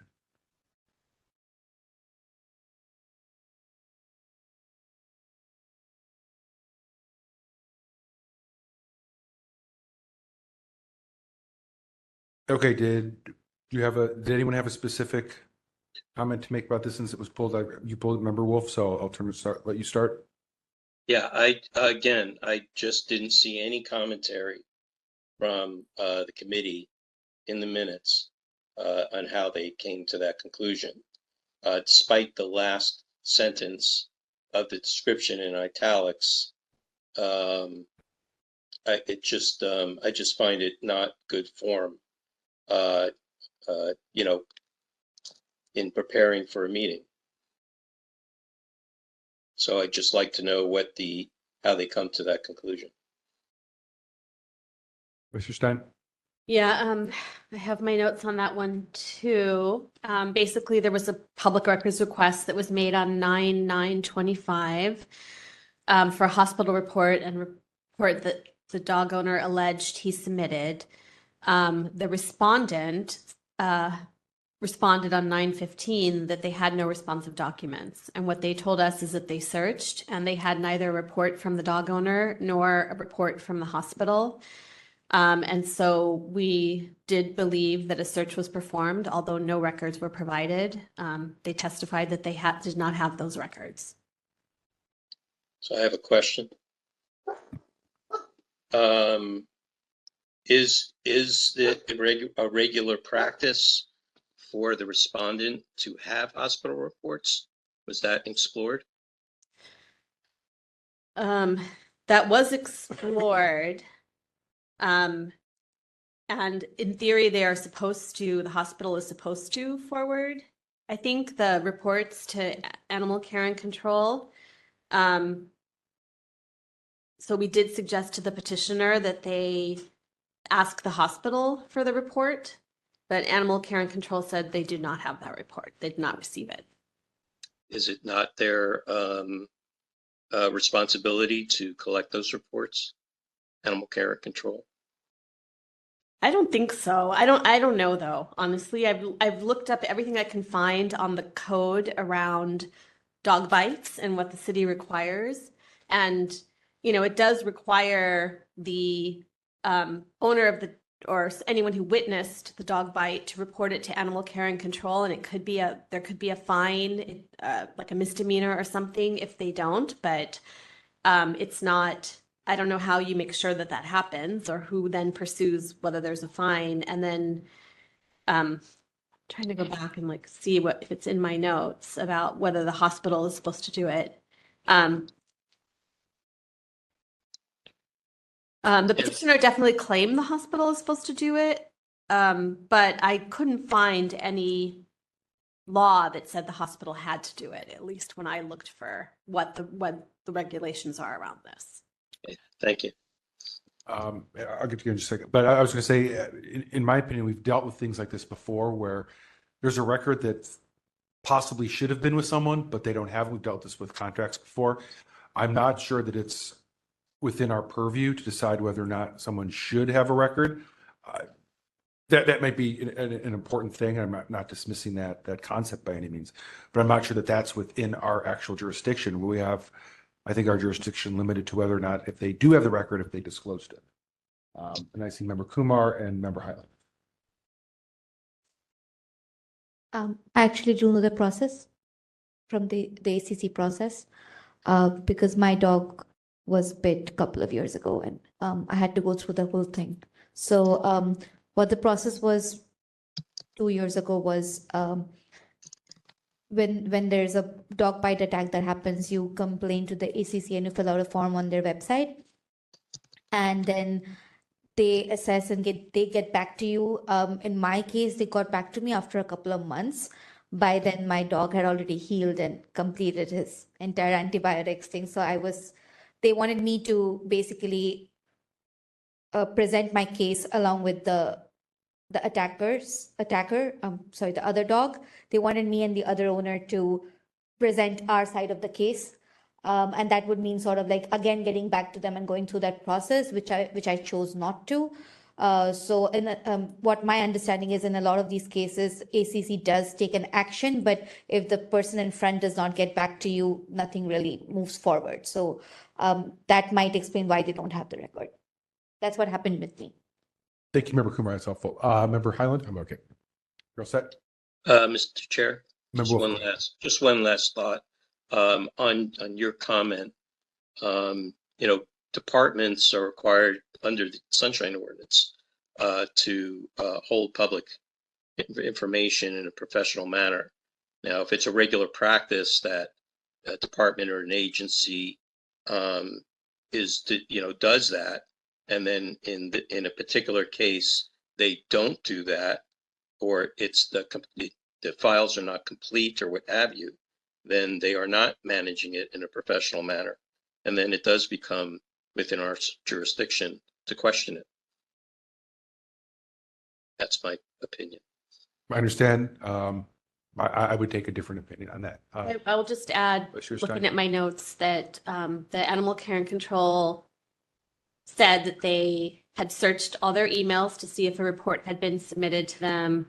They searched all the bite report hard copies in their possession, or they searched, wherever they searched for that, and they consulted with the Department of Public Health, and they were not able to identify any records. Also, one last point.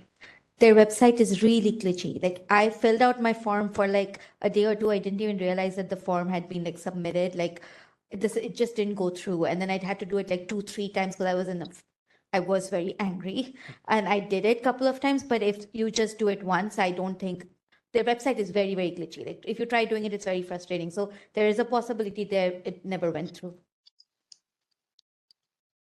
Okay. I think we've discussed this one quite a bit. Is there a motion to accept the recommendations, or is there a motion to require a full hearing? Motion to accept the recommendation. Okay, moved by Member Sugarman to accept the recommendation. Is there seconded by Member Anderson? Let's go ahead and open that up to public comment.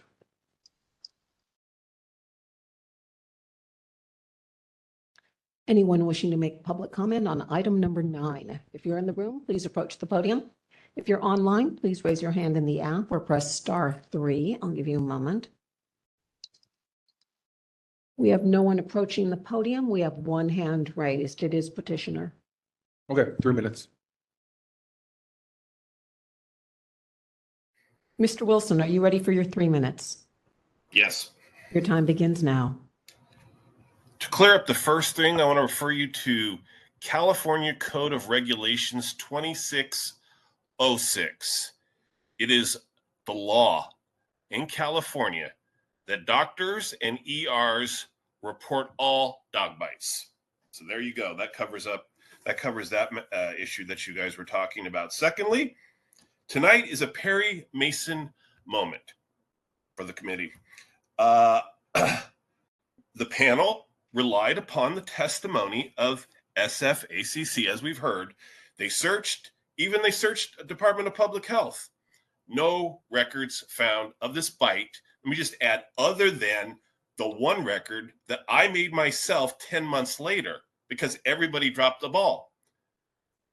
Well, ladies and gentlemen of the committee, I'm very happy to say that I found the smoking gun. And I'm very disappointed to say, but it's the truth, SFACC lied to the 3-panel committee, and I'll prove it tonight.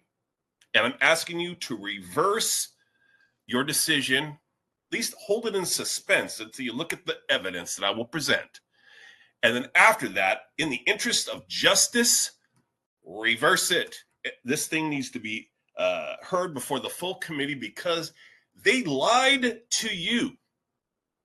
If you want to hear more, now fine. Otherwise, I understand Ms. Peterson has the report and will submit it as part of the other 3 cases I have tonight. So if I could stop my time and ask you, what do you want to do at this point on this matter? We don't do this. You have 3 minutes. It's not a discussion. Okay, so I have evidence in the San Francisco police report, a sworn testimony by the officer, who do you want to believe, who says in December of 2024, he emailed the official report, citing the number of it, the acronym for it, and so on and so forth, to SF Animal Care and Control. So they should have had it from, if not anybody else, him, because we have the document. But who else should also? 30 seconds. So this brings to light their credibility and lack thereof. And I think we should believe Paul Rizzura, the owner of the dog, who said he sent in a report, as the email showed, because SFACC is a liar and they should be viewed with absolute utter contempt going forward. Thank you. Thank you.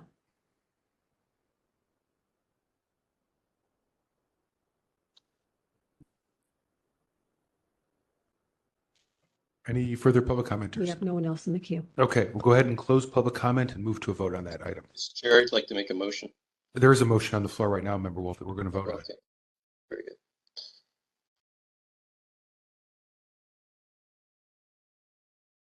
Member Sugarman. Aye.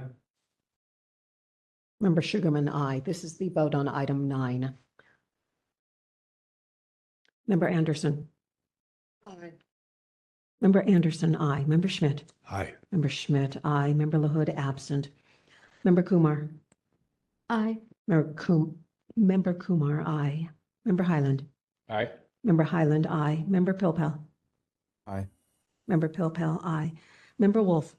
No. Member Wolf, no. Vice Chair Stein.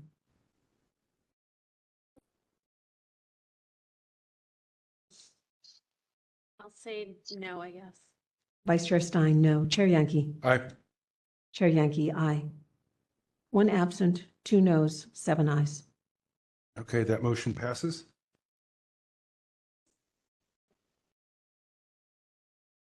Sure, real briefly, yeah, but I don't want to get too far off topic.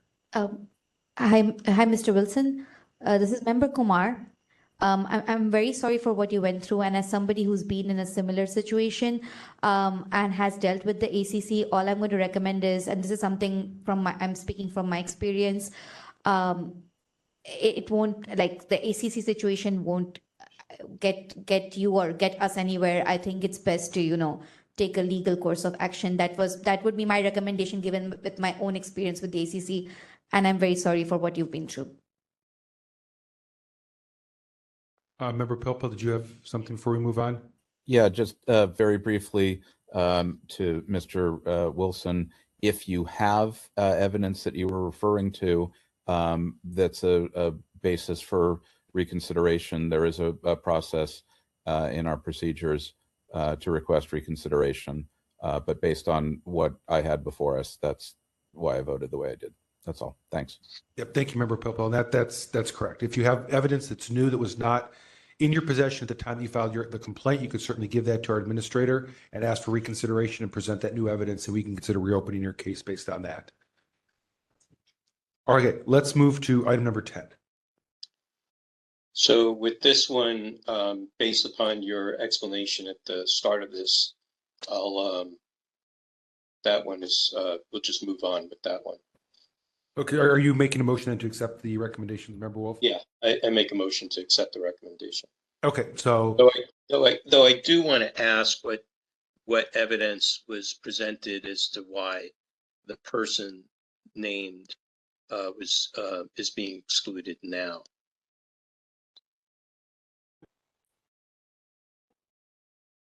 okay, so remember, someone on the complaint committee, could you explain a little bit more why Hugo Cabrera was being dismissed from that one? Supervisor of records, correct?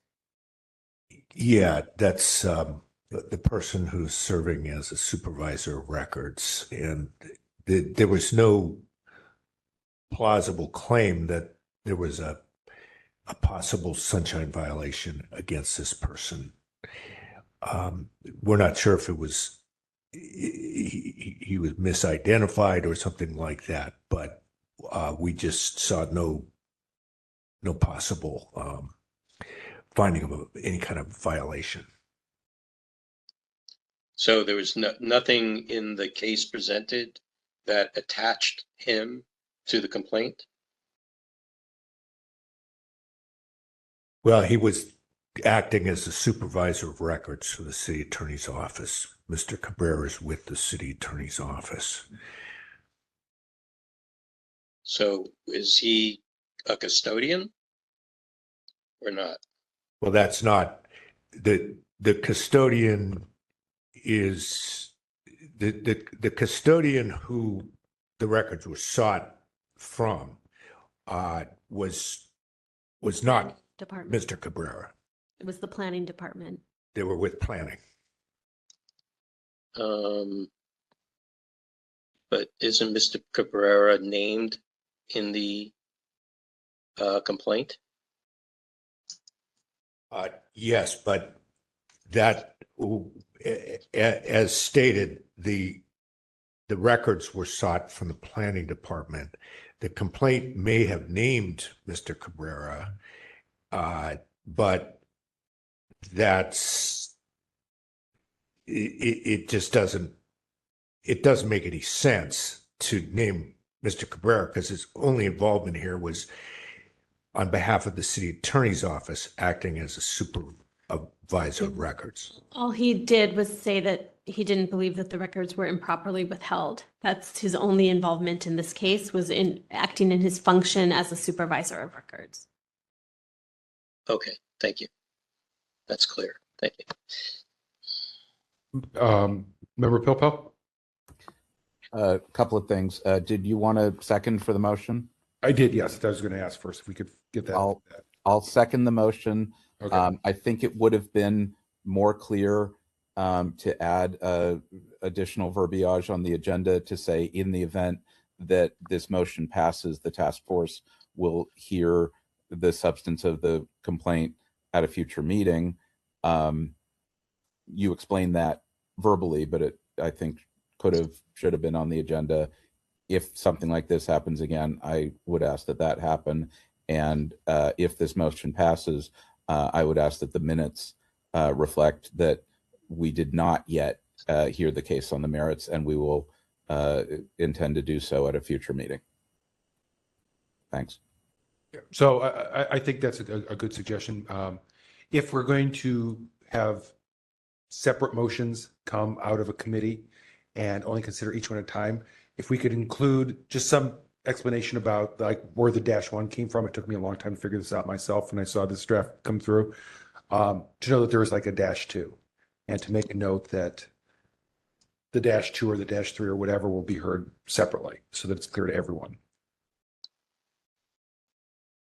Okay, so there's a motion made by Member Wolf, seconded by Member Pilpel to accept the committee's recommendation. Let's go to public comment on that.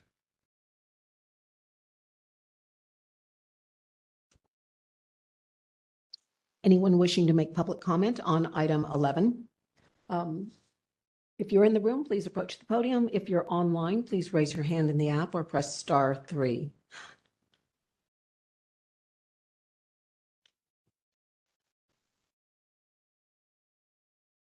We have no one in the queue. Taking the vote. Member Wolf. Aye. Member Wolf, aye. Member Pilpel. Aye. Member Pilpel, aye. Member Schmidt. Aye. Member Schmidt, aye. Member LaHood, absent. Member Sugarman. Aye. Member Sugarman, aye. Member Kumar. Aye. Member Kumar, aye. Member Anderson. Aye. Member Anderson, aye. Member Highland. Aye. Member Highland, aye. Vice Chair Stein. Aye. Vice Chair Stein, aye. Chair Yankee. Aye. Chair Yankee, aye. 9 ayes, 1 absent. Okay, that motion passes, and we'll move on to item number 11. And I'm assuming, Member Wolf, your question remains the same, and particularly on this one, since there is no explanatory statement. Correct. So maybe we could get some background on this one, since there was no further description about why there was no violation. Vice Chair Stein and then Member Schmidt.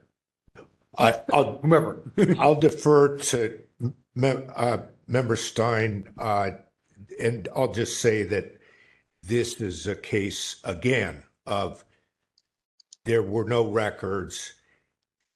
There was an explanation that maybe the law says there were supposed to be records, but that did not mean that there actually were the records that were sought. Yeah.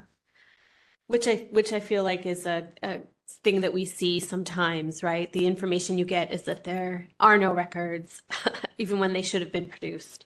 So basically, the public records request was made on October 20th, 2025. It was responded to on time.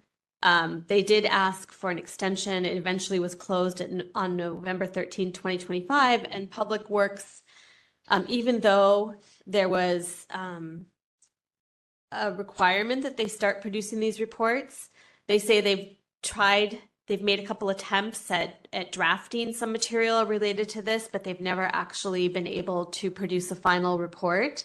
And they acknowledged that in the meeting. What they did end up providing the petitioner was some earlier drafts of things as they were trying to figure out how to do this kind of report, but that ultimately no final report existed.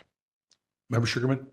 Yes, I distinctly remember this one and thinking that the respondent was cooperative in trying to help the petitioner, and also which is reflected in the not their cooperation, but this particular element is reflected in the minutes about the fact that this was a draft that they did later provide, and that even though they were being cooperative about that, I was okay with the motion on this because I did not consider a draft an actual published record. I didn't think that it was they were cooperating in an instance where a record did not yet exist anyway. Question. Go ahead, Member Wolf. So to the committee members, does Public Works regularly have these kinds of reports and just didn't have one for this particular person's request? Or is this some brand new type of report that they never do that, generally the ordinance wouldn't require them to do? Yeah, so this is Member Stein. It's only relatively recently that Public Works Code has required the production of this kind of report. I think starting in about a year and a half ago or something is what I remember. And to date, no report has been produced. So why find no violation if there is law or if there is regulation that requires them to do the report? Because they did a search and they acknowledged that they have not produced this report. And I personally consider it sort of beyond our jurisdiction to try to hold them to things, to produce information that they haven't produced, even if it should exist. That's why I say sometimes I feel like the information the petitioner gets is they aren't yet doing this thing they're supposed to be doing, but I don't think we can compel them to write a report. It just seems beyond our jurisdiction to me. Well, I think we compel compliance. And if they're not complying with the law that they're supposed to provide certain documents, then that's in our jurisdiction. That's my opinion. Member Schmidt, I do not think it's within this task force's power to enforce that provision of the Public Works Code, which requires them to produce a report, even if they don't produce said report. That's not what I'm saying. I'm saying that they are required to produce a public document that is supposed to be available for public disclosure. And if they didn't do it, then we have the power and authority to compel them to produce the document. Member Wolf, I think how they do it, under what regulation, that's up to them. Never created. And I think there's some confusion over the definition of produce. Member Stein means they didn't create the document. So it isn't available to produce because they never created it in the first place. I struggled with this too. So I still stand by the decision made, but I struggled with it because it does seem like if there was a law, but it just seemed like it was a separate issue to compel them to do that, because it wasn't the record request. I feel like we have seen this many times before. I'm trying to remember the name, but all those cases we had about, doing a certain budgetary breakdown of how wage increases are made that's supposed to be there by law, but isn't there with many of the agencies from which they were requested. And it also says in the Sunshine Ordinance that, people can't be compelled to give records that don't exist. Yeah. And these records don't exist. Frankly, it could even apply to us. If someone were to say, I would like a copy of the Sunshine Ordinance Task Force's 2019 annual report. We should have an annual report every year. No one ever made a 2019 Yeah. annual report. It doesn't exist. Neither does a 2020, 2021, or just no one ever made it. So if someone were to ask, I want a copy of the Sunshine Ordinance Task Force's 2019 annual report, the answer would be, there is no report to give. And you can go in the Sunshine Ordinance and say that we should report on an annual basis, and we didn't, but that's not saying that we didn't turn over the report. I mean, so I would agree with where you came up with on this. Member Adams? Yeah, just for my own understanding, when the law says that a particular document or report should exist, but it does not exist, okay, that's outside the jurisdiction of this task force and maybe the Sunshine Ordinance. What other avenues exist? Like, what is the proper pathway in that case? I mean, I think that's a good question outside of some type of litigation. I don't know if our attorney. I'll just say, and you can, certainly put that to our city attorney. But I'll just say that can take on a myriad of forms. Sometimes there's a specific sort of accompanying statutory provision which says if it doesn't happen, there's a way that you can complain about it not happening. Sometimes there's authority for seeking a writ of mandate in court. Sometimes there's actually, really no way to enforce. I mean, I'm guessing that there's maybe no way to enforce this other than to go to the tree commission and complain. But that's that is to be determined by looking at the substantive law itself as to what your possible remedies might be. Well, Mr. that's helpful. Chair. Thank you. Mr. Chair, I'd just like to answer also to Member Adams that this is the, I'm sorry? I said, go ahead. Yeah. This is a complaint against the Department of Public Works. Department of Public Works falls under what branch of government? The executive branch. And it's up to the department head to make sure that the proper public information is made available and processed properly. And so herein, the director or the department head of the Department of Public Works, and through that, the mayor, to make sure that the law and the regulations and the codes of the city are being followed properly. Now, the other question I have with regards to Public Works is to whether are they late in doing this? Was the law just created, in the time frame that the complaint was made, so there was no time for them to create it? Or has the law existed for several years and they've just been dragging their heels? I think those are important questions to ask. Okay, I have Member Pilpel, then Member Sugarman. Two things briefly.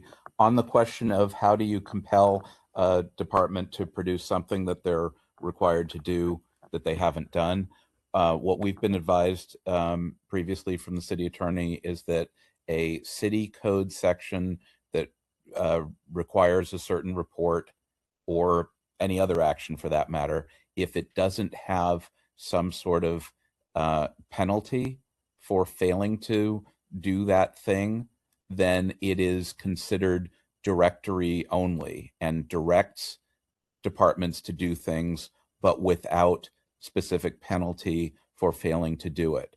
And yes, there may be a writ that you could seek or some other remedy, but there's no general way to compel compliance with a law that simply states that something should happen, which is a good argument for why you should have compliance and enforcement provisions for any particular law. But that's my best answer there. And the other thing I was going to point out without belaboring further is that we spent nearly an hour on the consent agenda, and I would encourage the complaint committee to consider whatever ways there are to streamline this a little bit whether that's by way of explanation on the agenda, material in the packet, or a brief statement from the complaint committee or such other committee as heard the thing to summarize each item so that we can determine whether to simply accept the committee recommendation or have a fuller hearing. And with that, unless someone else has something, I move to accept the recommendation. Okay, I do have Member Sugarman though, who's next. Okay, that's fine. Thanks. Member Sugarman, go ahead. I was going to make a different comment about this specific item, but to respond to members Wolf and Pilpel, at the last complaint committee, when we were discussing recommendations for overall effectiveness on the task force, I recommended that we rotate committees so that everyone can have an equal experience on them. And I reiterate that now. Okay, Member Pilpel, so you have a motion to accept the recommendations. Oh, seconded by Vice Chair Stein. Okay, just one more point.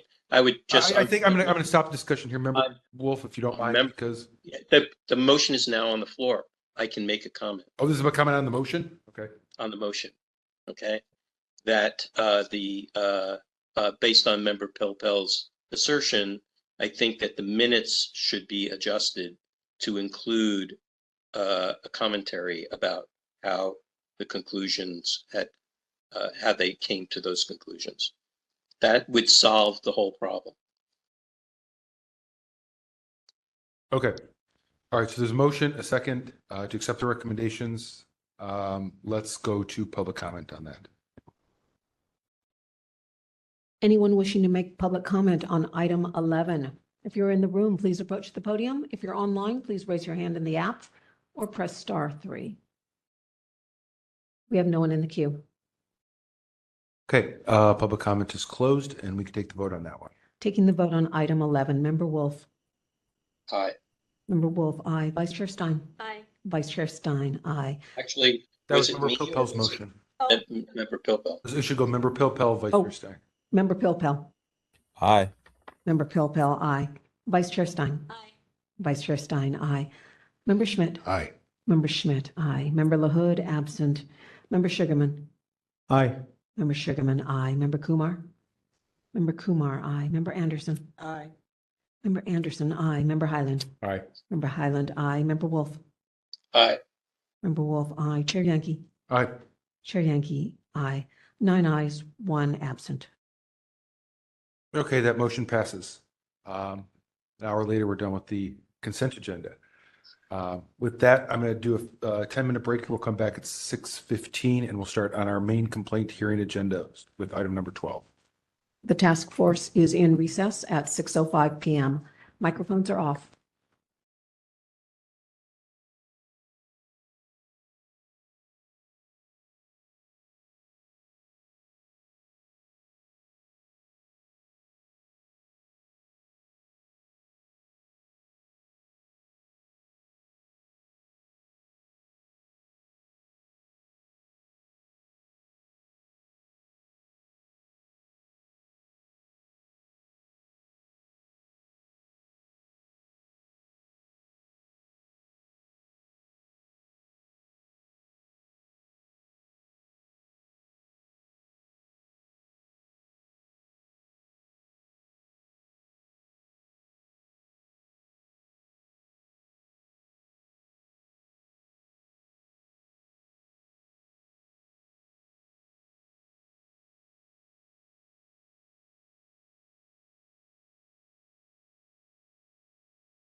Microphones are on.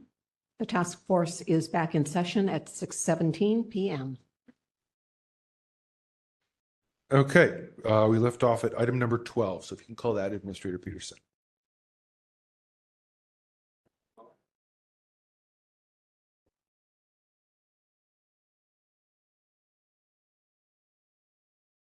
Item number 12. File number 25075, complaint filed by Jared Stratton against the San Francisco Police Department for allegedly violating Administrative Code Sunshine Ordinance, Section 67.21, by failing to respond to a public records request in a timely and/or complete manner. On November 18, 2025, the Complaint Committee found that the task force has jurisdiction, that the requested records are public, and referred the matter to the full task force with no recommendation. On December 3rd, 2025, the task force continued the matter to the January 7, 2026 regular meeting of the Sunshine Ordinance Task Force. The task force further ordered the San Francisco Police Department to review the April 17, 2025 flowchart that was developed by Lieutenant Ossel regarding file number 23086 for reviewing an open/active investigation and provide a written response to the task force with the results of applying the flowchart and California Senate Bill 16 from 2021 to the review of this file. Okay, let's see if the parties are present here. Promoting Lieutenant Hepler to panelist.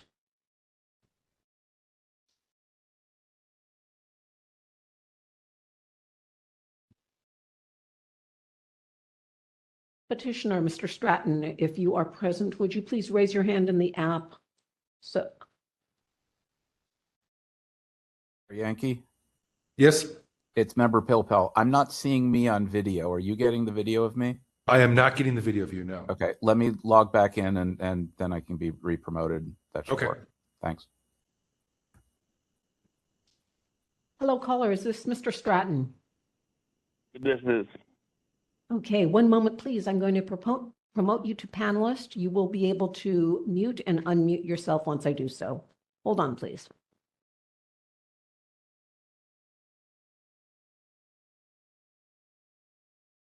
Petitioner has been promoted to panelist. Lieutenant Hepler is present. Okay, thank you both for joining us. And a question, Administrator Peterson, just so we can refer to, do you recall where in the packet the additional supplemental materials that the police department sent are located in the packet? I don't see them at the front, just because that's what's going to be important to this case. One moment, please.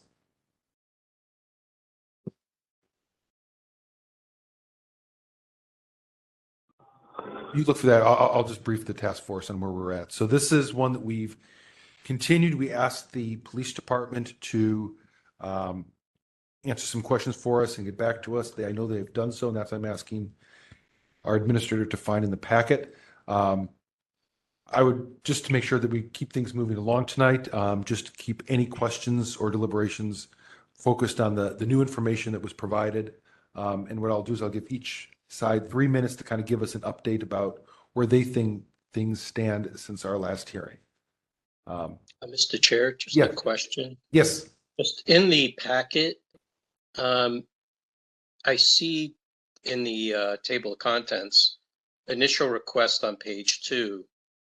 And then I look on page 3, and it looks like it's a message from Mr. Stratton, but it's the whole thing is a response from the police department.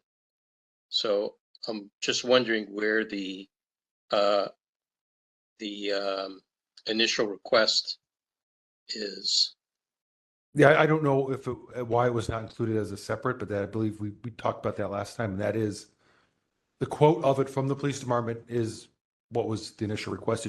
I agree with you. It should have been in its original format, but nonetheless, that's what it Okay. is. Okay, thank you. I think the important thing for right now then is to find where the supplemental is. The supplemental response was received December 31.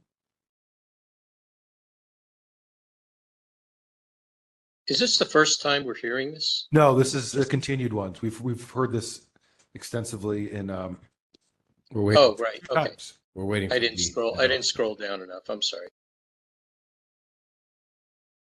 One moment, please. That was a different case.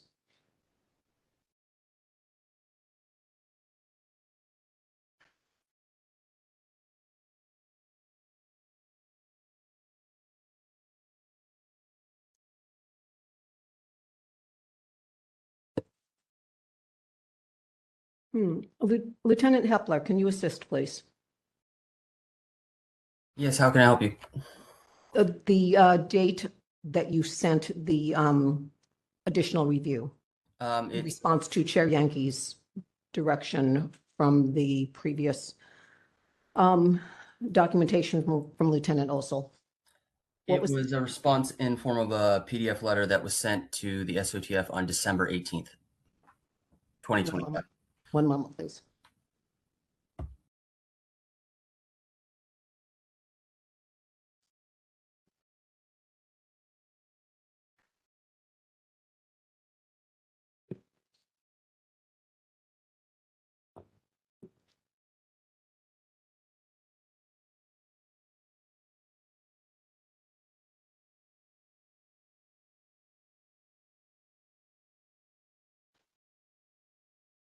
Chair Yankee, I had marked it as confidential. Was it It is not in the packet. Oh. That was what we needed to hear this. Ah, I don't think this was confidential. Chair Yankee, Yeah, should I make a motion to continue this? I I mean, can't really move forward without that. I'm inclined to do that. Unless anyone else has different thoughts, but I don't see how we could hear this without this. Question, is it confirmed that there was a document sent to us? Oh, I have the document. I know we have it. Okay, got it. So we did, in response to the Yes. hearing when this came up Yes, before, so Mr. there was a response. Yes, Okay, Lieutenant good. Hepler sent one to our administrator, and I was copied on it. And he's absolutely right. It was sent December 18th, so it absolutely should have been in time to be in the packet. Okay. So this is by no fault on either of the Yeah. parties. Was it sent to the petitioner? I wonder if I could ask that The question. petitioner, at least I was not on, I don't see the petitioner on this email unless it's Okay. sent separately. I wonder if there's any reason we shouldn't be supplying this since we have this up right now, would we not want to supply this to Mr. Stratton? may I get clarification, please? The communication came through as a request to be treated as confidential. Okay. So that might mean that, For what reason? I don't see anything that says it's confidential. Was it marked on Outlook? Oh, okay. Lieutenant Hepler, can you tell us why through Outlook you put, please treat this as confidential? I use Gmail. It doesn't show that, but it must be some type of flag you can put through Outlook. Was this meant to be treated as confidential? I'll have to check my email real quick. I believe I just put a respond to the email that I received from the SOTF when they requested it, and I just hit respond and then attached a letter. So I don't remember marking anything like treat as confidential. This looks like it was in response to the actions taken email, Pat, that you sent. Out of curiosity, could you go in your sent mail? Friday, December 5th. Subject actions taken. Was that marked confidential by chance? My communication to whom? This was the one you sent to all the parties, actions taken 12/3/2025. Hello, parties. It's one you sent. This is what he would have responded to.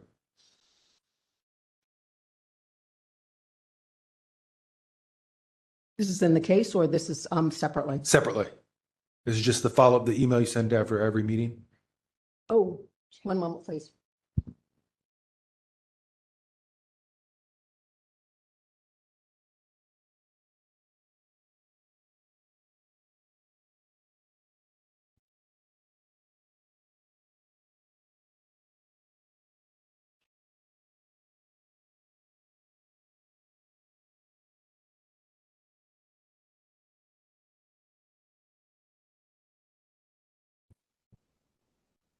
confirming this is the email sent following every meeting regarding actions taken. Yes, the subject is actions taken hyphen 12/3/2025. 1:26 PM.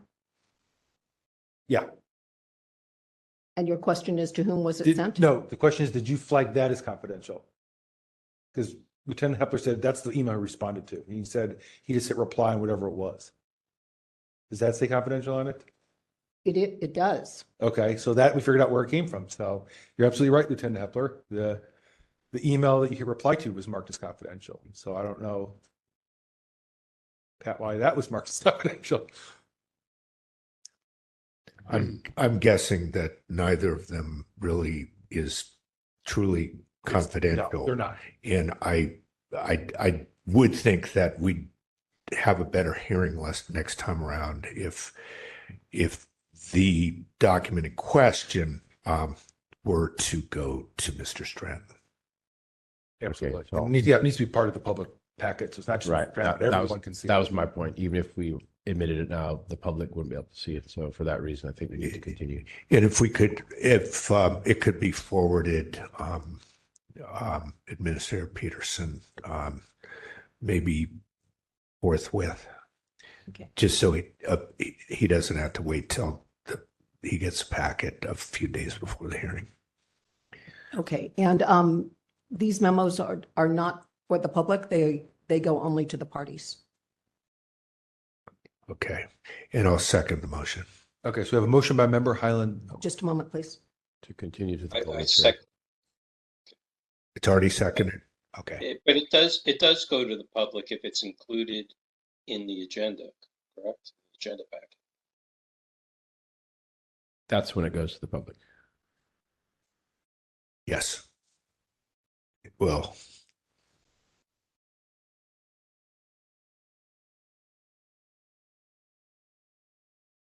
Just to check. Oh, is it on? Oh, that one's off still.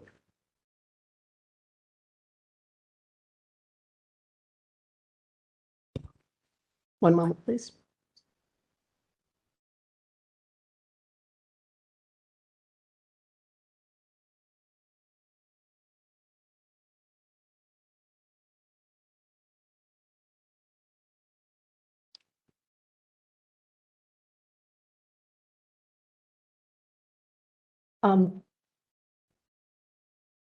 Can I hear again, please? Who moved? Okay, so before we get to that, can you make sure that microphone's on for member Adams? Test. Yeah, now you're good. Cool. Just checking then to make sure I understand. So the action item email goes directly to the participants. But Correct. this info will appear in the public packet. Yes, what should have happened is we asked for additional information from the police department. That was received by our administrator. Our administrator should have sent it to the petitioner so that he had a copy, and then it also should have been in our packet so that all of us and the members of the public who are also joining us could all see it. It didn't happen that way because the email was marked in Outlook as confidential, not the attachment itself, but it'll flag it. And that happened because the initial email that went out was improperly marked as confidential. So everything in the string of emails, the reply also got flagged as confidential. So lesson learned on this one. Use that mark things confidential. And make sure that if you think something is confidential, if you could check with me and we'll talk about whether or not to exclude it. Because in this case, it would have been there. Okay. So in that sense, member Highland moved to continue to the next meeting, seconded by member Schmidt. Public comment. Take public comment on that.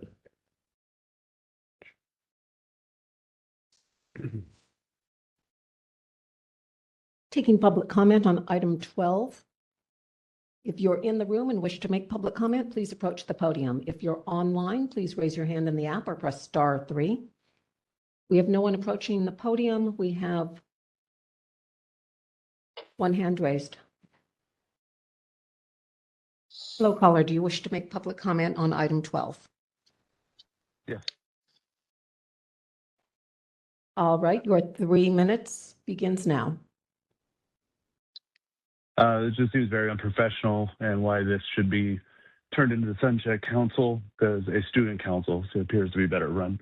It's an incredible waste of time for the parties, and I just can't believe that this is how this thing is done. That's it. Thank you, caller.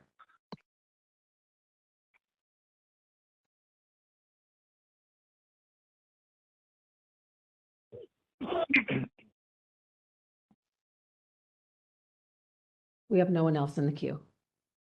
Okay, public comment is closed. We can take a vote on that motion.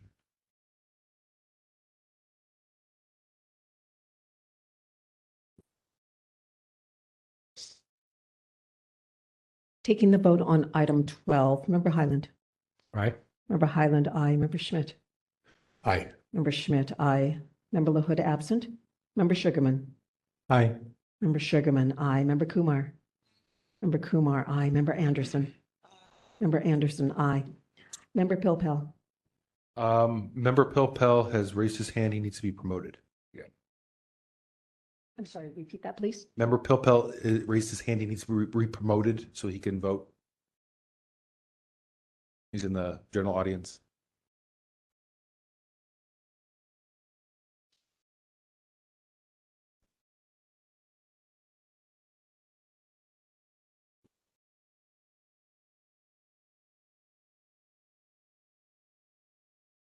Member Pilpel, I'll wait while you turn on your camera, please.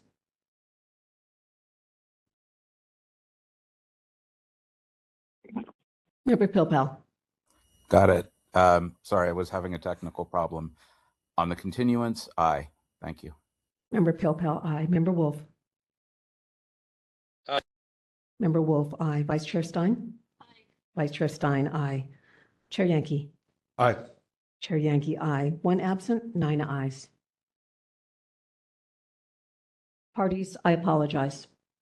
And to both parties, this shouldn't have happened, that your material got missed and that you should not have had to come to this separate meeting. So if there's anything our administrator can do to schedule this at a time that is most easy for both of you to make in February, and it would be at the February 4th meeting. That's a Wednesday. There's a specific time that works best for both of you. I want to be, very respectful of your schedule. So please let our administrator know, and we can put it as a special order to call at a specific time, at a time that's mutually agreeable to both of you. Okay.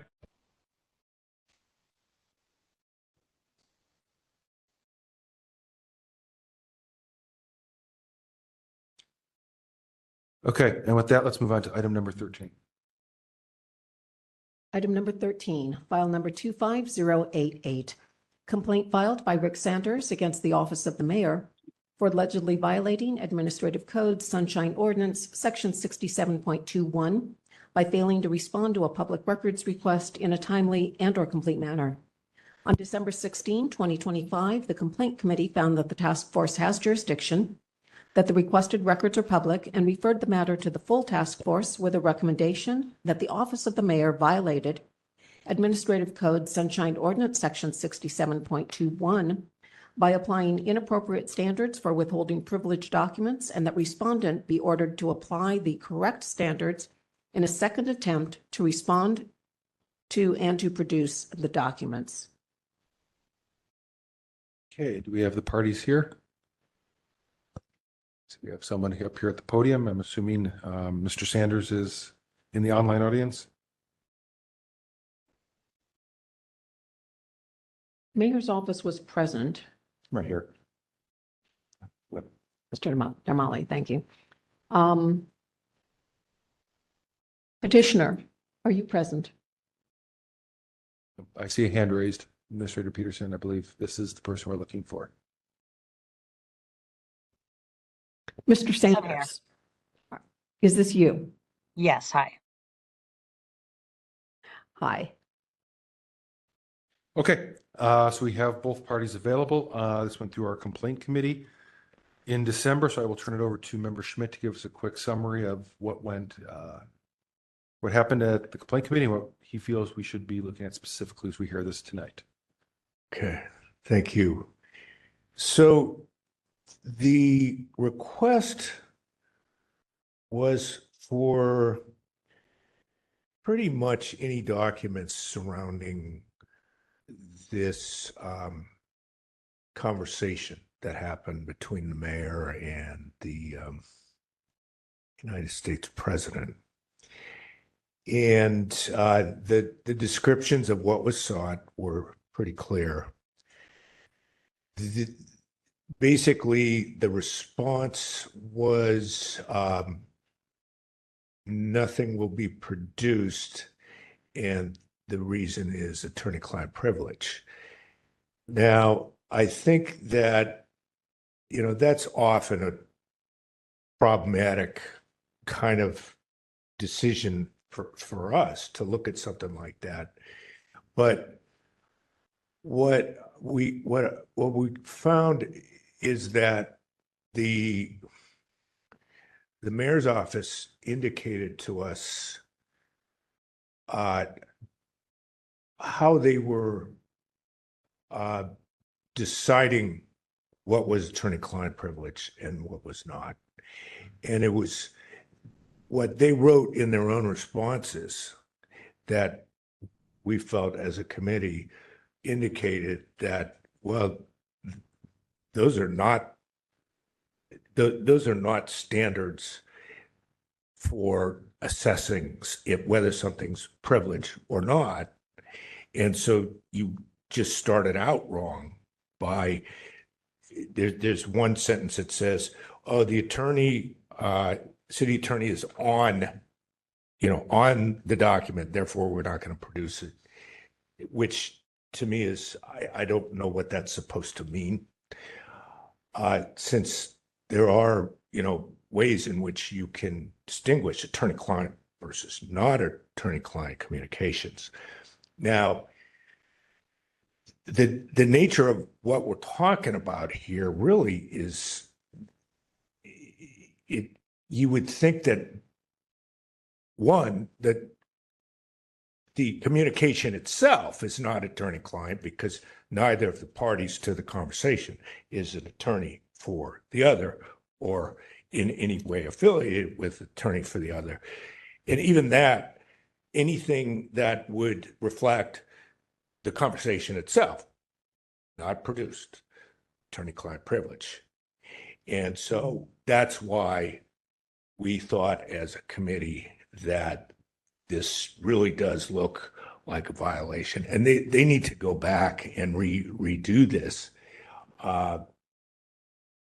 because it's inconceivable that they could, and there were no redacted documents. They didn't give us any kind of idea of, they didn't give us any pages with redactions, et cetera, to show us what's the file looks like to begin with. And so I think that would be needed in this case, is to give us, they could do a lot of redacting if they thought it was attorney-client privilege, but I think they could have certainly given us some of the documentation with redactions. There you go. Members of the committee, anything else? Okay. So the way that this will, first, just to double check, do you, Mr. Darmali, or Mr. Sanders, do either of you have any additional witnesses you're having for this, or is it just going to be both of you presenting? Just me. Just you? Okay. Just me. Just you. Okay, perfect. Okay, so the way this will work then is each of you will have 5 minutes. We'll start with the petitioner, then it will be the respondent. We may have some questions for you after you each have a chance to present. Then you'll have a chance for rebuttals. That'll start with the respondent, followed by the petitioner. We'll deliberate and then come up with the motions. That's kind of how this process will work. All right. With that said, if our administrator could start the clock for 5 minutes and let the petitioner know when they can begin. Mr. Sanders, are you ready for your 5 minutes? I am. Your 5 minutes begins now. Great. Thank you to the task force for hearing this today. As we're all aware, the President of the United States has initiated a national terror campaign against our neighbors, deploying masked agents in unmarked vehicles to rip families apart and terrorize communities, deport legal residents and undocumented migrants in a racist campaign of violence nationwide. These attacks on our communities have been deadly. Just today, ICE murdered a mother in cold blood, shot her in the head, sparking planned demonstrations across the country. The people of San Francisco deserve to know the contents of the call between the mayor and the president earlier this year, including what, if any, deals were made, but at the very least, the date, time, nature of the phone call, any records that were produced, all the things that I requested. This is of the utmost public interest, as evidenced by the 80+ letters that residents of San Francisco have sent to the task force in the last couple of days, urging y'all to take action. Importantly, access to these communications is also a basic legal right, according to public records law. At the Complaints Committee hearing, we heard that the mayor's office cited attorney-client privilege in an overly broad manner to circumvent this law. Now the mayor's office is claiming that we were actually mistaken, we meaning me and the task force, and that actually they meant that only internal documents have been withheld, not documents related to the call with Trump. However, that still does not explain why we have no record of the call with Trump, nor does it explain why the internal documents were withheld. As Mission Local reported on December 18th, several First Amendment experts say they, quote, don't see any basis for claiming attorney-client privilege. This is indicated as well by the First Amendment Coalition, which notes that, quote, not everything that passes an attorney's desk is covered by this privilege. In order for a communication to be privileged, it must be made for the purpose of legal consultation rather than some unrelated or ancillary purpose. The mayor himself has stated that there was a phone call. The mayor's office stated at the Complaints Committee hearing that they expected to have a record of that call when they were searching or when they requested the search. The fact that even the date and time of the call is being withheld, at least for me, it appears that there actually was a public press article on October 29th, 2025, where the reporter did get access to the calendar event of the call, which was not granted to me, even though I asked for the time and date of the call, which is very confusing. But the fact that even that information is being withheld here is a testament to how little the mayor's office is respecting the rule of law in this case, even at a time when the community is clamoring for transparency around this matter. I urge the full task force to please consider what I've just said, order the mayor's office to disclose the records, and if they refuse to do so, to please send the matter to the Ethics Commission for enforcement. Thank you so much. Thank you. Mr. Darmali, are you ready for your 5 minutes? I am. Your time begins now. Good evening. I am Dexter Darmali, Legislative and Ethics Secretary to Mayor Lurie. I want to start by thanking the members of the task force and its staff for your work and dedication to our city. I appreciate the questions that were asked during the Complaint Committee hearing, and I'll use this time to further clarify and show that the Office of the Mayor did not violate the Sunshine Ordinance. We ask for the full task force to reconsider the Complaint Committee's recommendation and find no violation of the Sunshine Ordinance. The original request saw communications sent or received by the mayor's office concerning the potential deployment of the National Guard in San Francisco. The mayor's office responded in a timely manner that it had no responsive documents other than those that it was withholding on the basis of attorney-client privilege. Mr. Sanders took this to mean that the mayor's office had asserted privilege over external communications with the federal government itself. That was incorrect. We were only asserting privilege over confidential legal discussions within the city, and we clarified that for the requester. But the requester repeated the incorrect claim at the Complaint Committee. To avoid any further confusion, we wish to clarify again that the documents withheld under attorney-client privilege were communications within the city. They consisted of 1, legal consultation between the Office of the City Attorney and the Office of the Mayor, and 2, attorney work product shared only within the Office of the City Attorney and the Office of the Mayor. There are no additional parties outside the City and County of San Francisco included on the withheld documents, and we have not asserted that attorney-client privilege would have covered communications with the federal government. All responsive documents were produced except for those internal city communications that are privileged. I now ask you to turn your attention to page 4 of the document packet, and I will go item by item of the request to further explain what was withheld. So there are 5 parts to this request. The first one is the phone call records. And when this request came in for all 4 points of the first part for phone call records, we had no responsive documents. But I will note that this is based on when the request was received. So when looking at the date and time of the phone call between Mayor Lurie and President Trump, that is on the Prop G calendar that the mayor is required to maintain. But the Prop G calendar has 3 days to be produced. And that document simply did not exist, as this request came in 2 days after the phone call. But at that time, for part 1 for the phone call records, all 4 of those bullet points, we had no responsive records at the time, which is what is required by the Sunshine Ordinance. For part 2, correspondence and communications, for all 3 bullet points, we had no responsive documents. For the third point, records of the planned federal deployment. For bullet points 1, 2, and 4, we have no responsive documents. But for bullet point 3, records of the mayor's executive directive or other city level actions preparing for the federal deployment, for example, the directive signed October 22nd, 2025. This point, we're withholding documents for attorney-client privilege.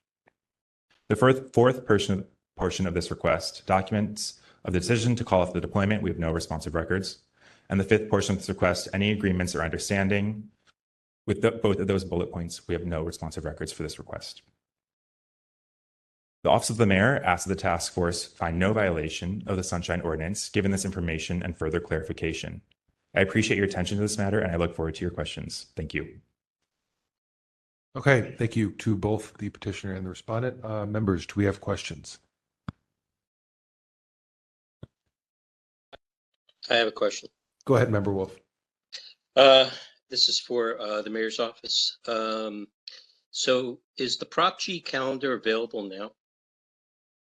Yes, if the requester is welcome to make a request, and within the allotted time frame, they will receive that Prop G calendar. When this request came in, the Prop G calendar simply did not exist. So how can we give documents that do not exist?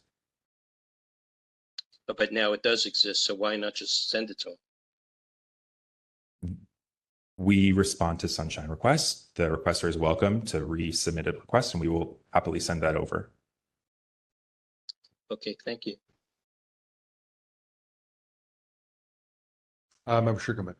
I realize that we're in the question period, but I want to make a note on this specific part that the request actually says, please limit the time frame from October 8th to October 24th. So in other instances where we do look at respondents for like a rolling document production, this request is specific that it's looking for a time frame before the Prop G. Anyway, that's my only. Member Kumar. This is a question for the mayor's office. Forgive me, I might have misunderstood this, so just wanted to clarify. Did you say, or did you mean that the mayor's office never had a Prop G calendar? Or like, when was it officially made? So as the ordinance requires, the mayor's office maintains a Prop G calendar, and the ordinance allows 3 days from when the event occurs to be publicly available on the calendar, right? So this request came in only 2 days after the phone call had occurred. So because it was 2 days on the third day, then that calendar is created and available to the public. But because it was only 2 days after when the event occurred, that document simply did not exist yet. Just to follow up. So if I'm a petitioner, if I just withdraw this request and submit another one, then I can get the data that I want? Yes. Okay, thank you. So I have a question for the mayor's office here. As far as phone call records, we've talked about them being in the Prop G calendar, but my question is, are you asserting that there's no other record of the phone call, such as, I mean, like periodically you'll see, people will pull up on an IT basis, like all the phone calls that was made from certain phone number or something like that. It would seem to me that something like that would have existed on the date that this was made.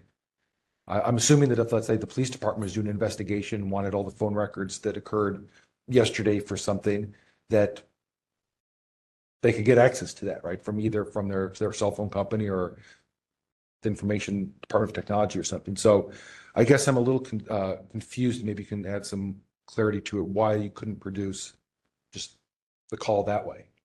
So which portion of the request? This is the part one. For So it part says one. the phone call records, the date and time of the phone call between Mayor Lurie and President Trump. My guess would be that there is some type of, electronic database that has phone calls from this to and from the city, or if a cell phone was used, that cell phone has logs of phone calls made to and from that city issued phone call that would have been available on Friday, October 24th. So why could that not have been provided? So there's a difference between the Prop G calendar and because the Prop G calendar is put together by our team. Right. But when this request came in, we looked if we had what the request was seeking, and we did not. So if you're asking me why was there no phone call record, correct? Right. So I mean, if I were to make a phone call right now from my cell phone, right, and you wanted to get a log of it, and I can go into my recent phone calls, and there they all are, right? I mean, it's available in present time. So I don't understand why, if this phone call took place separate from the Prop G, I'm not talking about the Prop G part, there should be a real-time log of phone calls that are made. I don't understand why that couldn't have been provided at the very minimum. We looked if there was a record, and there was not. If there, I guess I don't understand how there couldn't be a record of either outgoing or incoming phone calls on a given phone, unless it was deleted. at that time this request came in, we did not have a record of the phone call in the phone log, because that was something that is not a record that existed at the time that this request came in. I guess I have any further question. I'm happy to explain further, but as soon as I make a phone call, it's part of my phone log. I mean, it's in real time. It's there as soon as I hang up. So I don't understand how, if this request was made 2 days after said phone call took place, that wouldn't exist as part of the phone log. I mean, there is a real-time phone log on the phone of phone calls to and from it. So how could it not be there? I think the answer is it did exist, but we're not obliged to produce it. That should, No, well, I mean, that should be the answer. I mean, I can't see any reason why it wouldn't exist. So A, was it deleted, or B, is it being withheld? No, nothing is being withheld that is not attorney-client privilege. I want to be very clear about that. Was anything deleted? I don't know if anything was, I don't know that answer to that, but when this request came in, we looked at our documents, and that was not one of the documents we found. Mr. Chair. Okay. Did you have some first, Member Schmidt? I thought I saw. But I'll say, we looked at the documents.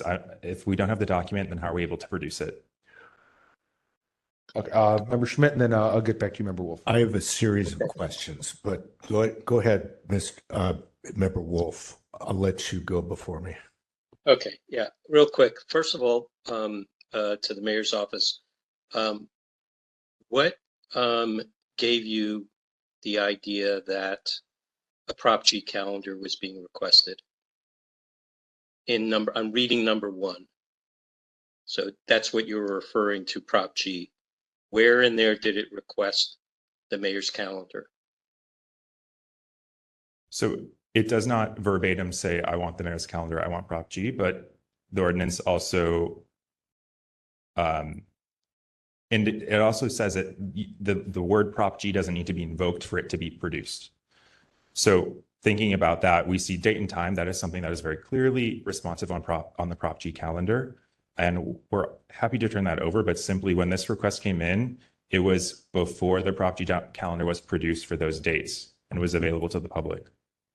And was the phone call made on a city phone system or on the mayor's personal phone? I'm not sure, but I can check on that for you. Thank you. Is that it for now, Member Wolf? Yep, okay. That's it for me for now. Member Schmidt, go ahead. Yes, Mr. Darmali, were you involved in processing the response to this document request? For you mean the initial response of saying we received your request, and the one saying we have no responsive, or we're withholding for attorney-client privilege? Is that portion of it? Well, at some point, there was a review of any documents that would respond to the categories requested, correct? Right. When we get a request, we look at it and then see what documents we could potentially have. There you go, right there. Were you involved in that? Yes. Okay, thank you. Who else was involved in that? So I'm the custodian of records for the mayor's office. And then, so I'm the main Sunshine person in our office. Okay, so there's other people that you worked with in evaluating, responding, determining whether there were objections, correct?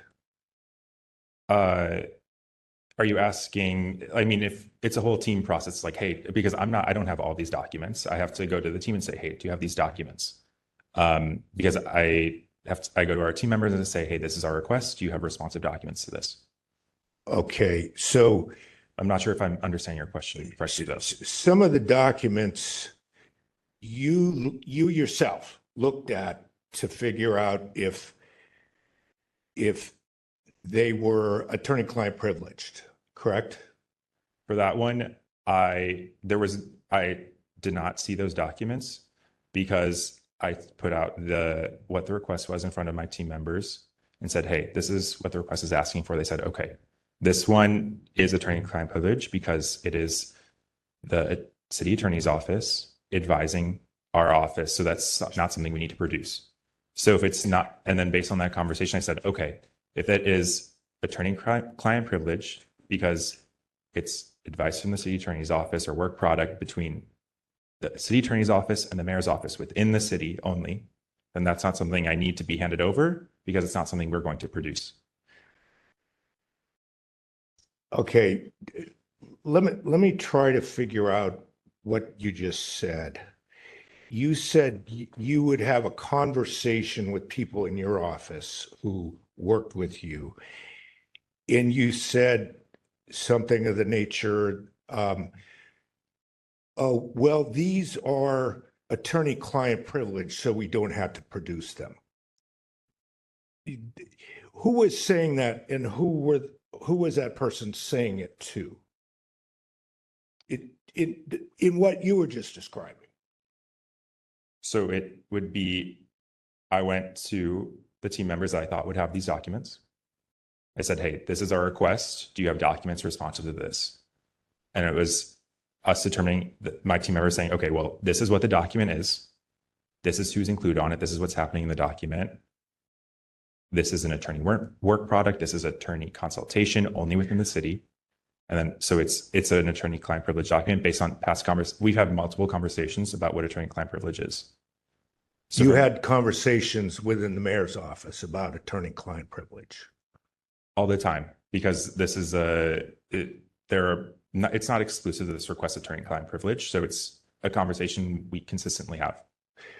Okay, so you were hearing back from people who worked in the mayor's office for you or with you, you were hearing back from them that they thought certain documents were attorney-client privilege. Is that what you just said? I'm just trying to figure out, it's a little bit vague. They Sure, were I telling want to be you very that clear, right? They were telling you it's attorney-client privileged. It was us talking together to determine something was attorney-client privilege. Okay. Now, were you making that decision within the mayor's office? If something was attorney-client privilege? Yes. Yes, because this is consultation with our city attorney's office. No. Okay. Who was reviewing the documents to make the decision about what's attorney-client privilege? Was it the mayor's office or was it the city attorney? It was the mayor's office, because since there are documents withheld in the mayor's office, right? So we look at the documents and then we decide. Okay. And to be fair, you were in contact with the city attorney's office about the process in general, correct? Yes, especially given the what this request is about. I'll also say when Mr. Sanders then invoked the supervisor records, that brought in the city attorney's office to a whole other level to review this again, and they determined that no documents were improperly withheld.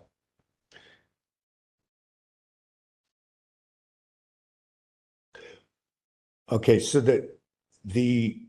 so it sounds like there was a two-part, there was an initial process whereby your office was in contact with the city attorney's office, Right. but it was only your office that actually had eyes on the documents to make the determinations, correct? The first time around, but then later, after this complaint came in, you actually ran these documents by the city attorney's office, and they confirmed to you that everything is attorney-client privilege. Is that what you're saying? So we're saying that we looked at our documents in the mayor's office, right? People that work in the department of the mayor's office. And we determined is either legal consultation between the office of the city attorney and the office of the mayor, or two, attorney work product shared only within the office of the city attorney and the office of the mayor. So based on that criteria, we looked at our documents and we determined, okay, that hits both one or both of these criteria. So it's attorney-client privilege and going to be withheld. Okay. But then, oh, go ahead.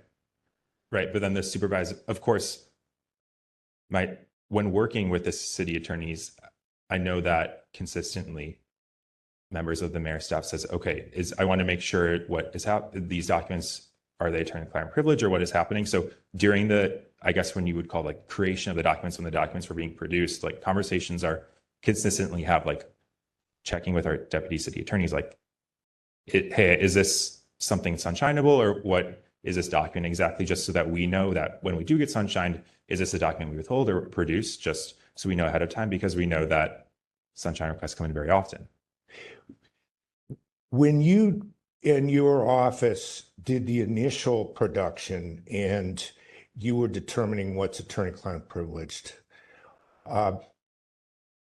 what was the standard you applied to make that determination?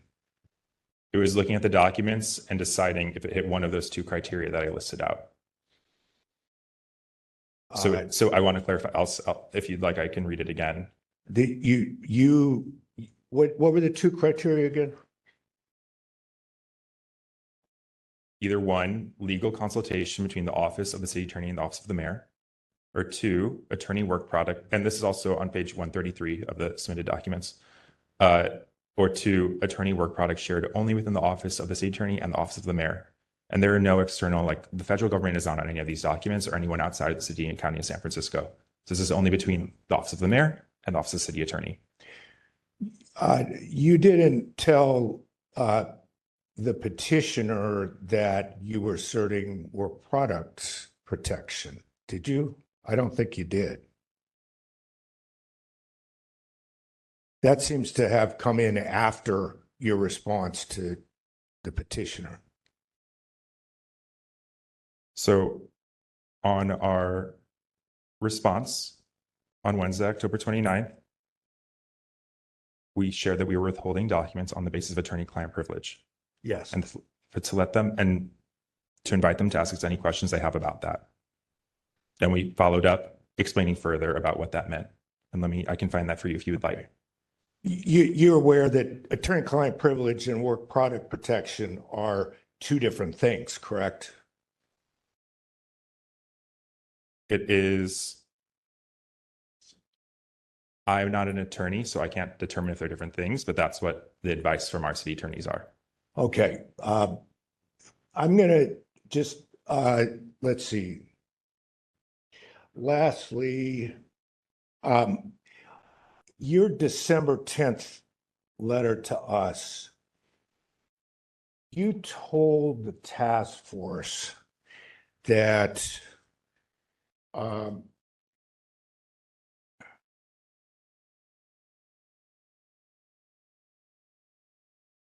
you were withholding the documents because, quote, attorneys from the San Francisco City Attorney's Office are part of the requested documents. So the full sentence you said is attorneys from the San Francisco City Attorney's Office are part of the requested documents and thus create an attorney-client privilege. And those, do you remember that sentence, putting that into your December 10th document? Which section are you looking Well, at? Exactly. the heading of it reads, the office of the mayor responded to Mr. Sanders' request in a timely and complete manner. Okay, and then the second paragraph down from that contains that sentence. And I'm wondering, my first question is going to be, what does that mean that the attorneys are part of the requested documents? So, what did you mean by that? So based on our the questions in the conversation that happened at the complaint committee, then I went back and said, hey, I want to bring back a better definition, a better explanation for the task force members. And so what that means is it hits one of those two criteria that I listed out. So legal consultation between the Office of the City Attorney and the Office of the Mayor, or two, attorney work product shared only within the Office of the City Attorney and the Office of the Mayor. So it is consultation or work product between the Mayor's office and the City Attorney's office, and nobody outside the City and County of San Francisco is what's being withheld. And that's for this is only in reference to records of the Mayor's executive directive or other city level action preparing for the federal deployment. For example, the directive signed October 22nd. Okay.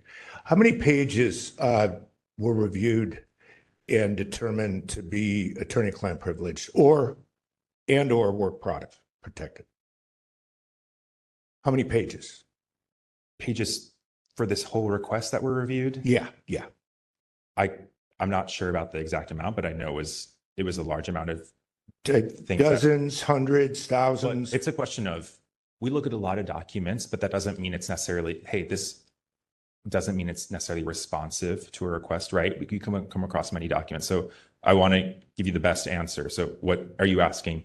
Documents we came across that could be responsive to this request? Documents that would fit within the parameters of the request. So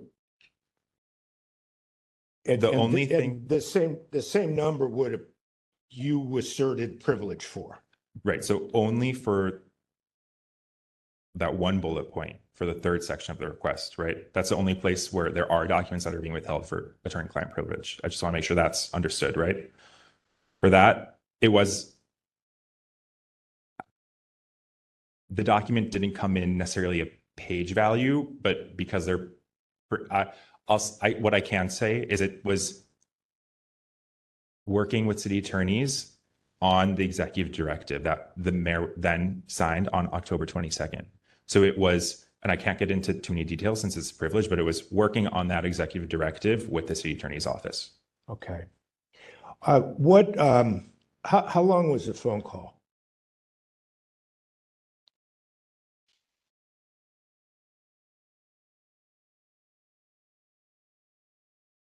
As listed on the Prop G calendar, the phone call in question lasted from 7:30 p.m. to 7:55 p.m. Okay. And you said you didn't know which telephone the mayor was calling on, correct? I was not there at the time of the phone call. Okay. So I'm not sure. Does the mayor conduct business on a personal cell phone? So I know you asked me this question last time, so I went back to find the answer for you, as I said I would. The mayor conducts his business on a personal cell phone. Okay. And did the mayor or anyone else in your office look through that phone for logs that might reveal information that could be responsive to this request? Yes, but there was no log that said President of the United States that could be identified as a responsive document to this request. Okay. And there's nothing that was revealed within the phone that was used that you asserted attorney-client privilege over, correct? No, and if there was something we were asserting beyond what we're saying right now, we would have clearly stated that it was something we were withholding, but that was not a document we were withholding for any reason, or that even existed. Okay. And who was anyone else involved in the call?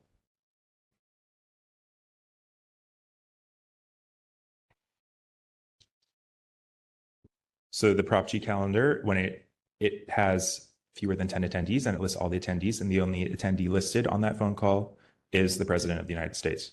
And on the president's side of the call, but how about on the mayor's side? Was anyone else part of the mayor's group? No. So it was a one-on-one phone call, nobody listening?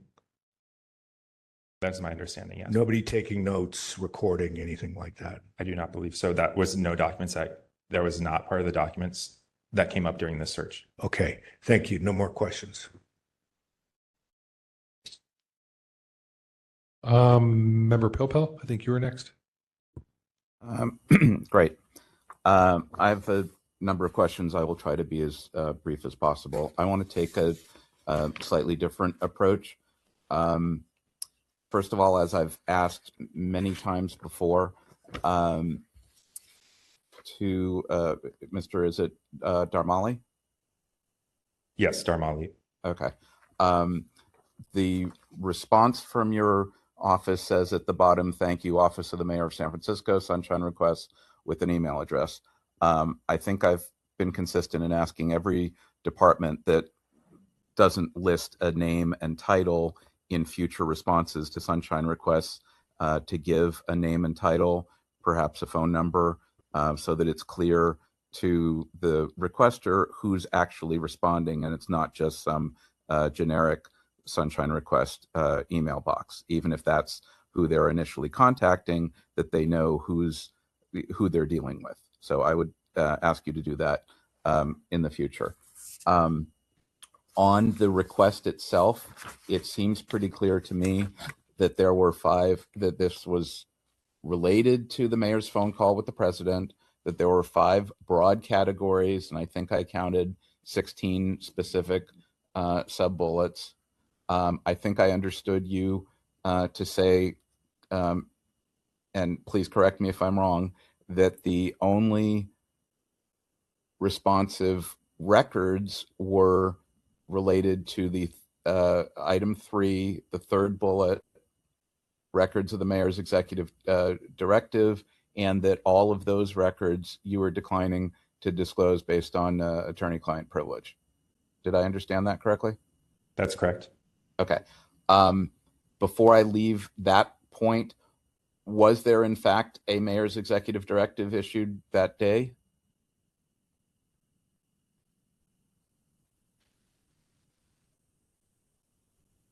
There was an executive directive that was signed on October 22nd, 2025, and it's available on the mayor's website. Okay. Was that provided to the requester?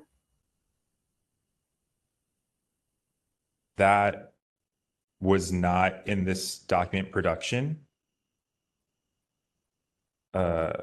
Let's see, but it is available on our public website. Okay, that might have been something to provide. On the phone call records, in addition to what you've said. But I'll so also far, say the requester links the executive directive in their request. Understood. Okay, I couldn't tell where the link went, but all right. In addition to what you've said tonight, I don't know if other members or members of the public are all aware, there was an interview that I saw over the weekend with Jonathan Karl of ABC News, where he interviewed the mayor apparently last Friday, and it aired on Sunday on the This Week program. And I think it was about a 7-minute or so broadcast interview. It may have been longer, but the mayor seemed very open to discussing the phone call. And I believe in that the mayor related that he received the phone call from the president one evening, which I think you've now narrowed down to Wednesday, October 22nd at about 7:30, that he received it in North Beach on his cell phone. And Jonathan Karl asked well, what did you know about this beforehand? And the mayor stated that he had only gotten the heads up that the call was coming about 5 minutes before from one of his staff people. Could you state your question again, please? Were you aware of that interview from that aired this past Sunday? I did see that interview, yes. Okay. Did I fairly characterize a portion of that, the mayor's statement? I think so. I don't have the transcript in front of me, but I believe that's about what he said. Okay. If you related a few minutes ago that the call was at about 7:30, were you reading that from the Prop G calendar from October 22nd? I read that time from the Prop G calendar, yes. Okay. Do you have that entire event or item from the Prop G calendar? And if it's brief, could you just read it to all of us tonight, right now? Yes, I can do that. So this is from the Prop G calendar, which is events are added as the ordinance allows 3 days from their occurrence. And this is from Wednesday, October 22nd, 2025. So it's from 7:30 to 7:45 p.m. Phone call with Donald Trump, President of the United States, calling off potential federal deployment in San Francisco, location via phone, attendees, Donald Trump, President of the United States. Okay. Would I be fair in saying that it's unlikely that the mayor and the president talk often? I do not know, as that was not part of this request. Okay. Would it be fair to say that in the event that the mayor and the president talk, that it might be related to either this issue of deployment of troops in the city or an emergency declaration or a request for federal funds or some other significant matter? They don't seem like they're close friends. Jack? Well, all I can tell you is what the topic of this phone call was. Okay. So I know that this mayor has not been in office long, and you've only served under this mayor. When the mayor deals with the president or the governor or other significant other government officials, is there a protocol with staff to prepare and make notes either before, during, or after that communication? Those seem like relatively significant and unusual events that might require preparation or memorializing of what transpired. No? For this, I can only really speak to this phone call, as that's what I came prepared to discuss. There were no additional, when this request came in, there were no additional documents that were around this phone call. I think that's what I want to be able to tell you more, but that's what I know and am able to give you right now, because I came prepared to discuss the parts of this request. Okay. Subsequent to this request, i.e. between October 22nd and today, are you aware of any other records that may exist in the mayor's office related to this particular call between the president and the mayor? It would be the Prop G calendar, which is available 3 days after the phone call, which was not a document when this request came in. But beyond that, I'm not aware of additional documents. Okay. In your response to the requester on October 29th, at that time, the Prop G calendar existed. Could you not have either provided it or said, subsequent to your request, we have the Prop G calendar from that subject date, either here it is, or you can make a subsequent request for it, but you should be aware that it exists? Does that not seem reasonably related to the request that was made? I think this goes to what is required by the ordinance. And I'm not aware of the ordinance indicating retroactively going back to requesters to tell them documents now exist. But if that is part of the ordinance, I would love to know about that.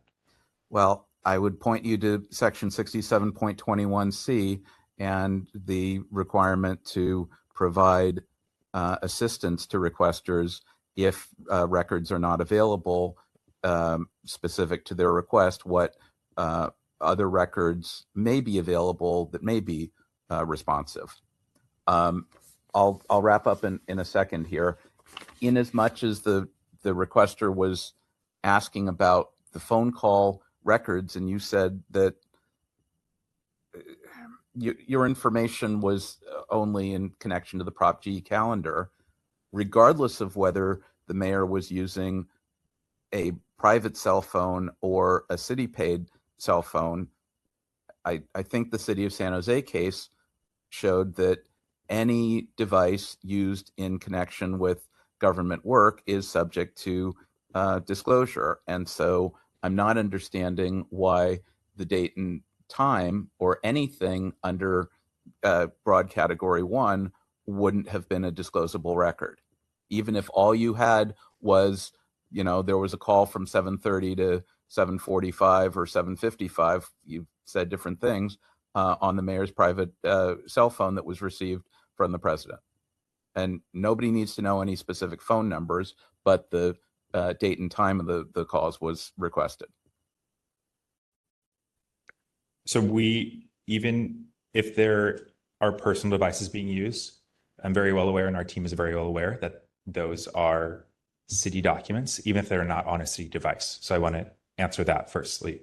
And even if it's on a personal device, we still search, because I tell my team, hey, even if this is on a personal device, if it's city business, it is a city document that is sunshineable.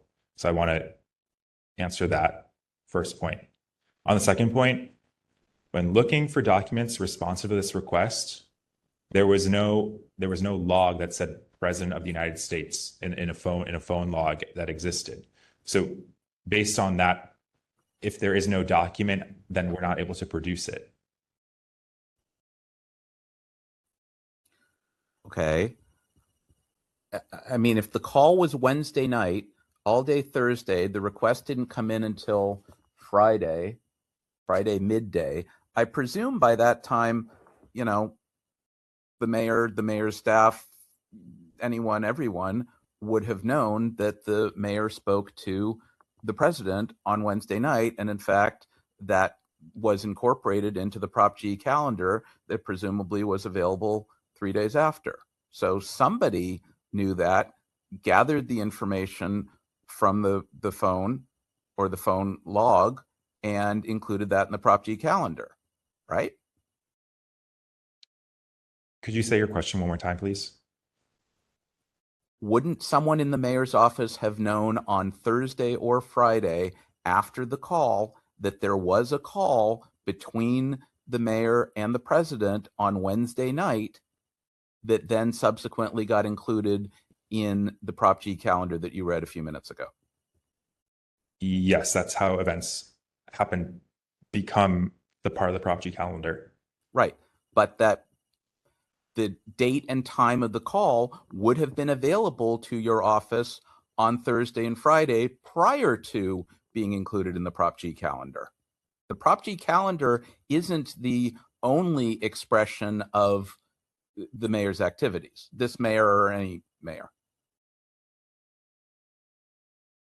So we looked for all our documents, and at the time this request came in, when we were looking at the documents, there were no documents that were responsive to the first part of this request for the phone call records. Okay, but it's not just documents, it's records or information, which has a broader definition. It's not just a single document. Okay, let me just ask one more thing, and then I'll cede the position. If you're only asserting attorney-client privilege with regard to category 3, third bullet, you related that to us tonight.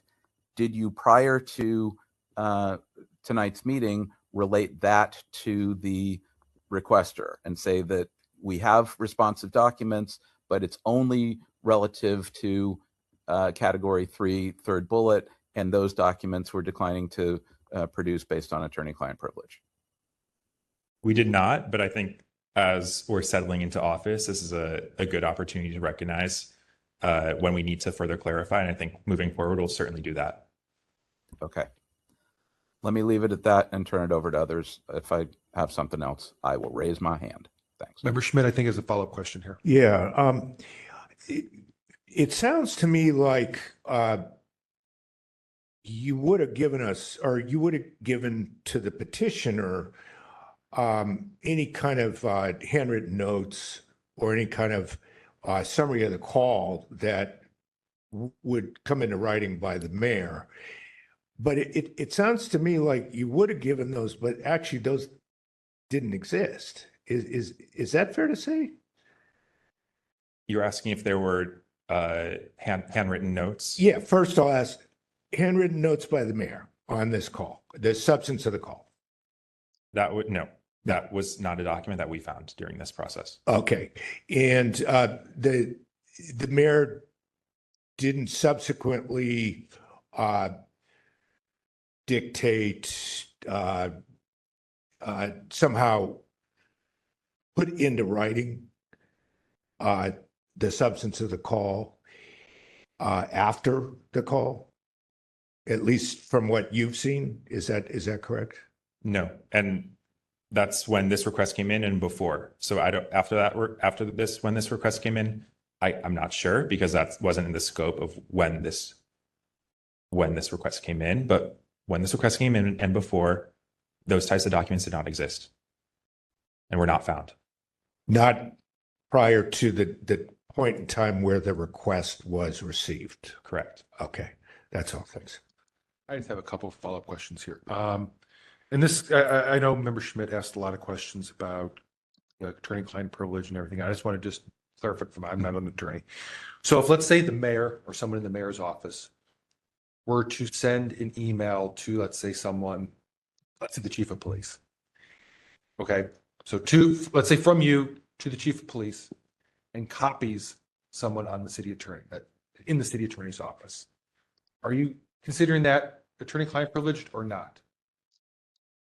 I think there are a lot of questions that I would have before I could give you an honest answer. Because what kind of questions? Just I want to understand, because there's some of the wording that Member Schmidt brought up earlier about something about the city attorney's office being on a communication, and that's where I guess I'm having confusion. I can understand if it's between, let's say, you and someone in the city attorney's office, right? That's a communication between you and an attorney.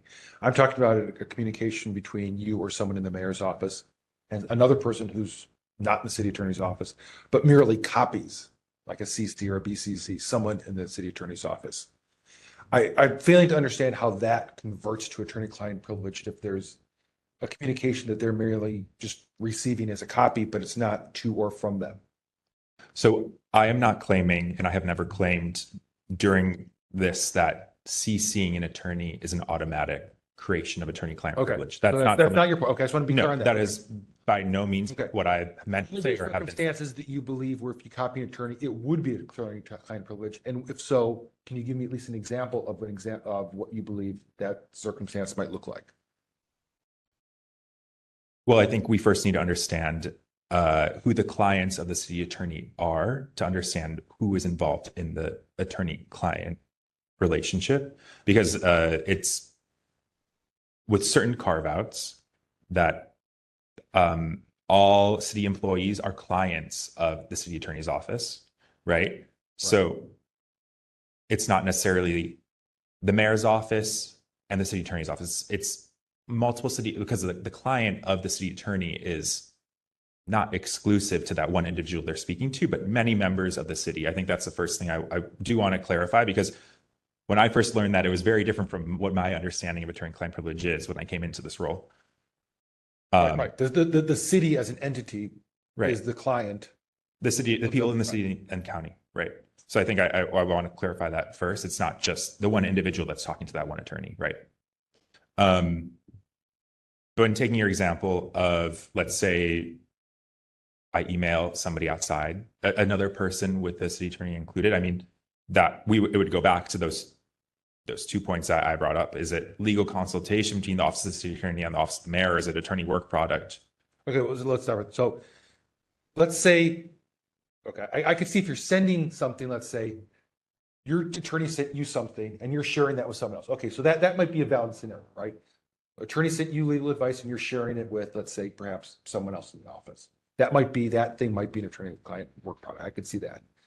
And then what was your second one? Attorney work product. Okay, what was the first one then? It was a consultation. Okay, but that's when I'm having a hard time. If let's say, again, going back to the thing, the mayor's office talks to the police department and copies the city attorney, how that's legal consultation. It's the communication between the mayor's office and the police department, or the mayor's office and the fire department, or the port, or, whatever. It doesn't matter the department, just because I just don't understand what scenarios this somehow invokes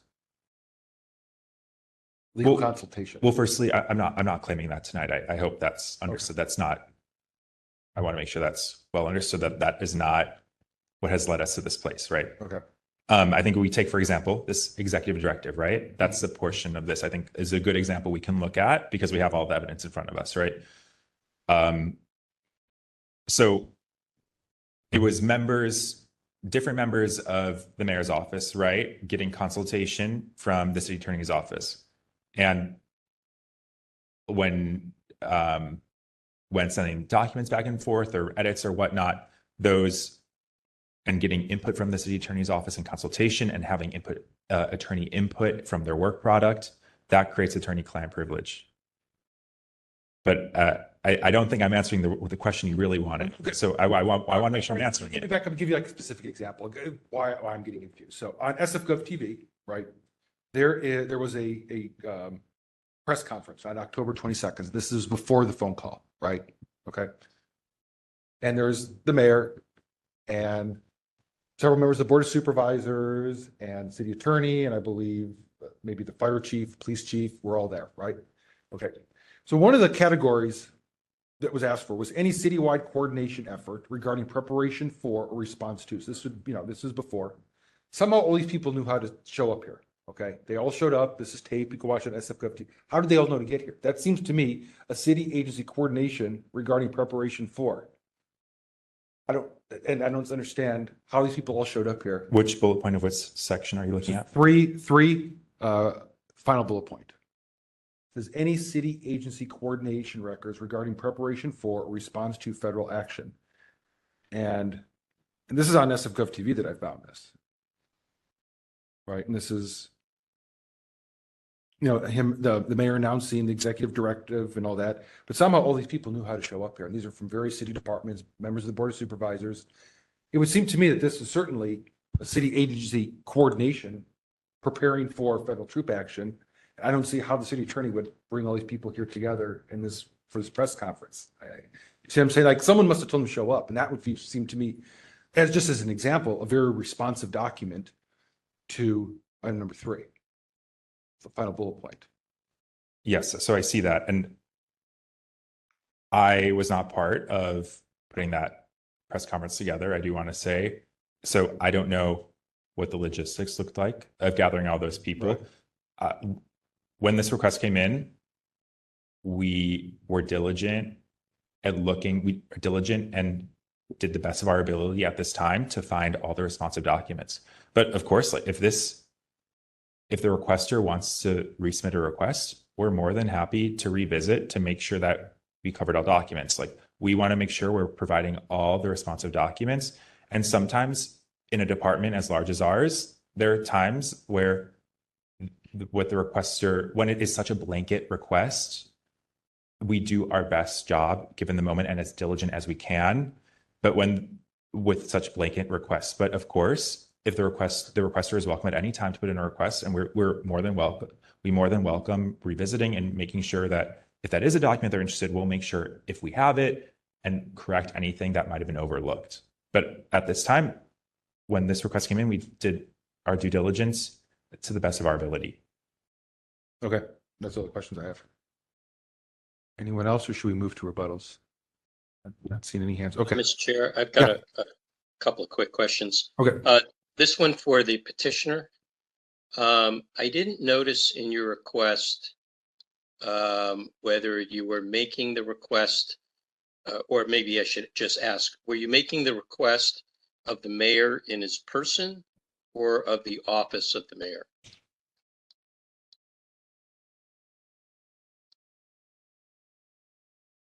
It was a request to the office of the mayor about the phone call.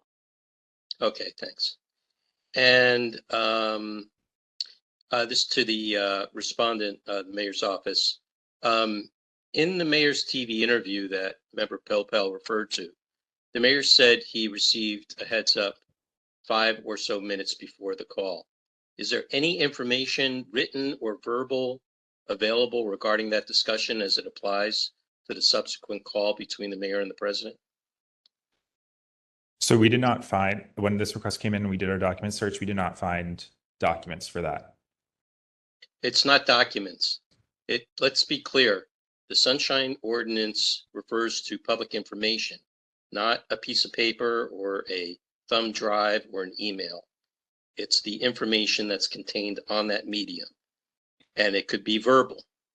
So is there any information that the mayor's office is aware of the person, who the person was that gave the heads up to the mayor and what was said? So I want to, are you implying that verbal communication is a sunshineable? I want to make sure I'm understanding your question correctly. Absolutely. I'm not aware of verbal communication being sunshineable, as there is no document to produce or send, and the Sunshine Ordinance doesn't require the city to make documents to respond to a request. But if there's a section of the Sunshine Ordinance that implies that verbal communication is sunshineable, I'd be happy to hear it. In section 6721A, give me a moment.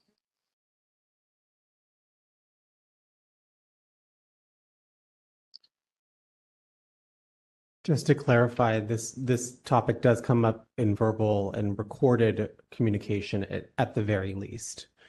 I mean, I realize we're not discussing a recording, but there are sunshineable information and cases that we have discussed that has to do with recordings. All right, can I finish my thought here? Yes. So in 6720 under definitions, public information shall mean the content of public records is defined in the California Public Records Act, whether provided in documentary form, which is written, or in an oral communication.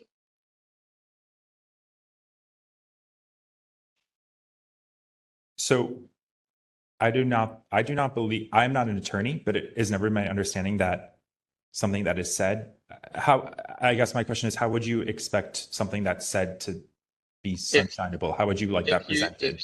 If I were to go into a department and ask them a question about public information, and they gave me a response, that is a verbal communication. So the question I have is, was there any record created for the communication that or a person who can attest to that there was a communication between the mayor and a staffer or whoever gave them the heads up just 5 minutes prior to the meeting that involved the mayor and the president? It's part and parcel to it. So because my understanding is that verbal communication is not sunshineable, that was not something that was considered during this process. And I personally have never seen the presentation of verbal communication made into a sunshineable document or response, but I'm happy to revisit that. Well, my question wasn't to try to define that for you. My question was, are you aware of, or is there any public information, written document or verbal, that can be expressed verbally here before us to the person, or what the information was that was presented to the mayor just before the meeting? So there are no documents that we found during this process. And I was not there when this phone call occurred, or when there is said to have been a 5-minute heads up. So I can't give you an honest answer right now, but I can check. Is it known? Is the person known? Is it a known person that gave him the heads up? Somebody in your office? I am not, I could not, it most likely was, but I can't give you a certain answer on that, because that wasn't in the scope of what this request was asking for. Okay. All right. I'll stop there. Thank you. Thank you, Mr. Chair. Okay, let's move on to rebuttals, I think, at this point, since it's getting pretty late here. We'll start with 3 minutes for the respondent, followed by 3 minutes by the petitioner. And Follow up later. Thanks. Okay, 3 minutes, and our administrator will let you know when you can begin. Mr. Darmali, are you ready? Yes, thank Your you. time begins now. Thank you again to all the members of the task force and its staff. I really do appreciate the time you put in here. I left the complaint committee thinking, how can I explain this better? And I hope that tonight I helped explain in clearer terms how attorneys were involved in documents that are being withheld. And when it was such a blanket request like this, at the time, we did our most diligent effort to find all documents and produce all documents when this request was submitted. But of course, we welcome the requester to submit a new request, and we will re-review if there are certain portions of this they would like us to review, as we want to be able to deliver to the best of our ability to give those documents that could potentially exist. But when we did our document search for this request, we found the only responsive documents at this time were records of the mayor's executive directive and other city level action preparing for the federal deployment. For example, the directives signed on October 22nd. Those are the only documents that were found during our diligent search, and those are being withheld for attorney-client privilege because those fall into the two, either or both categories of legal consultation between the office of the city attorney and the office of the mayor, and two, attorney work product shared only within the office of the city attorney and the office of the mayor. So I want to reiterate that there are no external parties outside of the city and county of San Francisco on these documents that are being withheld. And for that reason, I hope that we understand how we came to our attorney-client privilege exemption and withholding of these documents. I really do appreciate all the questions. I understand there are a lot of, from my opening statement, there are a lot of questions, and I hope that conversation was productive and helped you all find that there is no violation of the Sunshine Ordinance, and I thank you all. Thank you. Thank you. Mr. Sanders, are you ready for your 3-minute rebuttal? I am. Your time begins now. Yeah, thank you to the task force. The mayor said publicly that he was informed about the call from his staff prior to the call itself. That means there must have been communication between the White House and the mayor's staff, or between the staff and the mayor, right? That's basic logic. I requested that sort of record, and the city claims it doesn't exist. The mayor said publicly that he received a call on his personal cell phone from the president. I requested the date and time of that call, which can be found on the cell phone call log. And yet the city claims it doesn't exist. The city claims there are no records at all about an incident coordination call, including the Department of Emergency Management and others, to coordinate response and information sharing among city departments, an event mandated by his own directive. The city claims no records about that exist.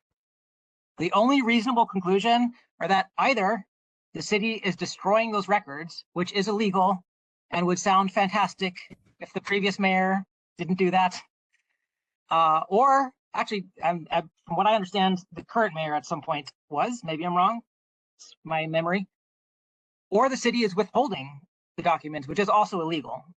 I cannot think of a third scenario. No third scenario has been presented here to us that sounds reasonable at all. So those are the options that I see them. This is an incredibly significant issue that impacts countless of our neighbors. On that basis, I really urge the task force to send this matter to the Ethics Commission. Please take this seriously. I don't know if y'all heard what I just heard, but nothing that I heard tonight has changed my understanding of the fundamental problem here. Thank you. Thank you. Okay. Everyone, how do we want to proceed on this one? And okay, looks like Member Pilpel has his hand up, so I'll start with you. And I have a question. Okay, I think we're in. You were in deliberations now, so. Yep, deliberations and member discussion. So I think that let me deal with the attorney-client issue, because I think we're a bit misplaced in spending too much time on that. The best parallel that I can suggest is during COVID, former Mayor Breed issued a proclamation of emergency in whenever it was February or March of, what was it, 2020, declaring the emergency, and there were a number of subsequent, what were they known as? Can someone help me? Amendments? Executive orders.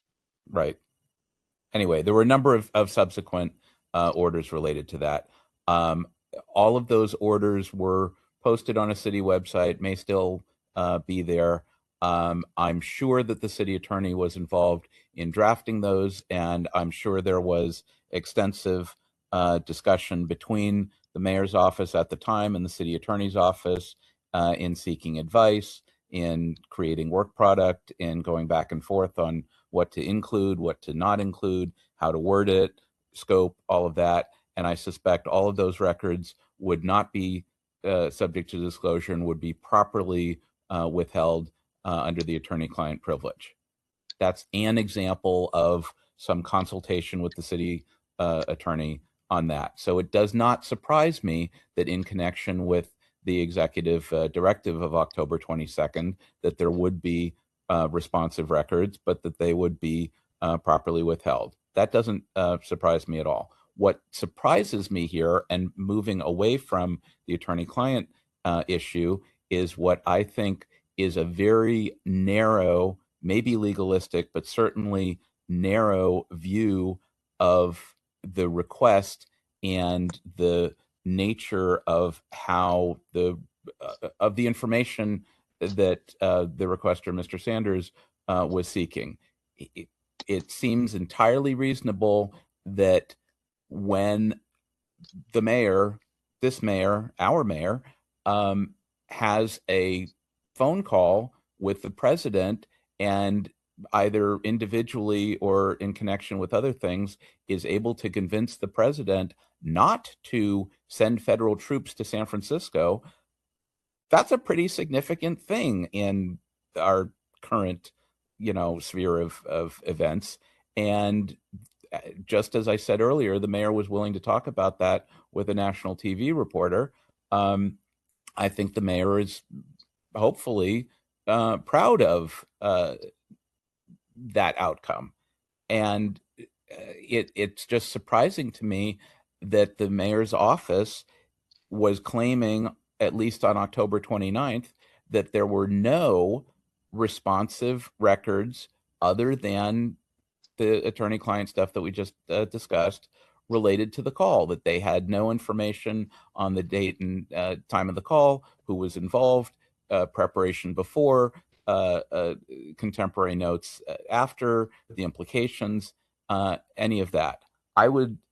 If that's the record keeping in the mayor's office, I hope somebody's got notes on what PG&E's been up to in the last few weeks. I mean, it just seems like it is pretty darn important, and looking at it so narrowly as to say, well, we didn't have that, I checked with that person, somewhere between the mayor's driver, the mayor's scheduler, the mayor's chief of staff, deputy chief of staff, the 4 policy chiefs, the head of communications, the press secretary, there's got to be some intergovernmental affairs coordinator, an intern, whoever gave the mayor the 5-minute heads up. If that was by text, the text from that person to the mayor or to somebody saying you can expect a phone call from a 202 phone number or some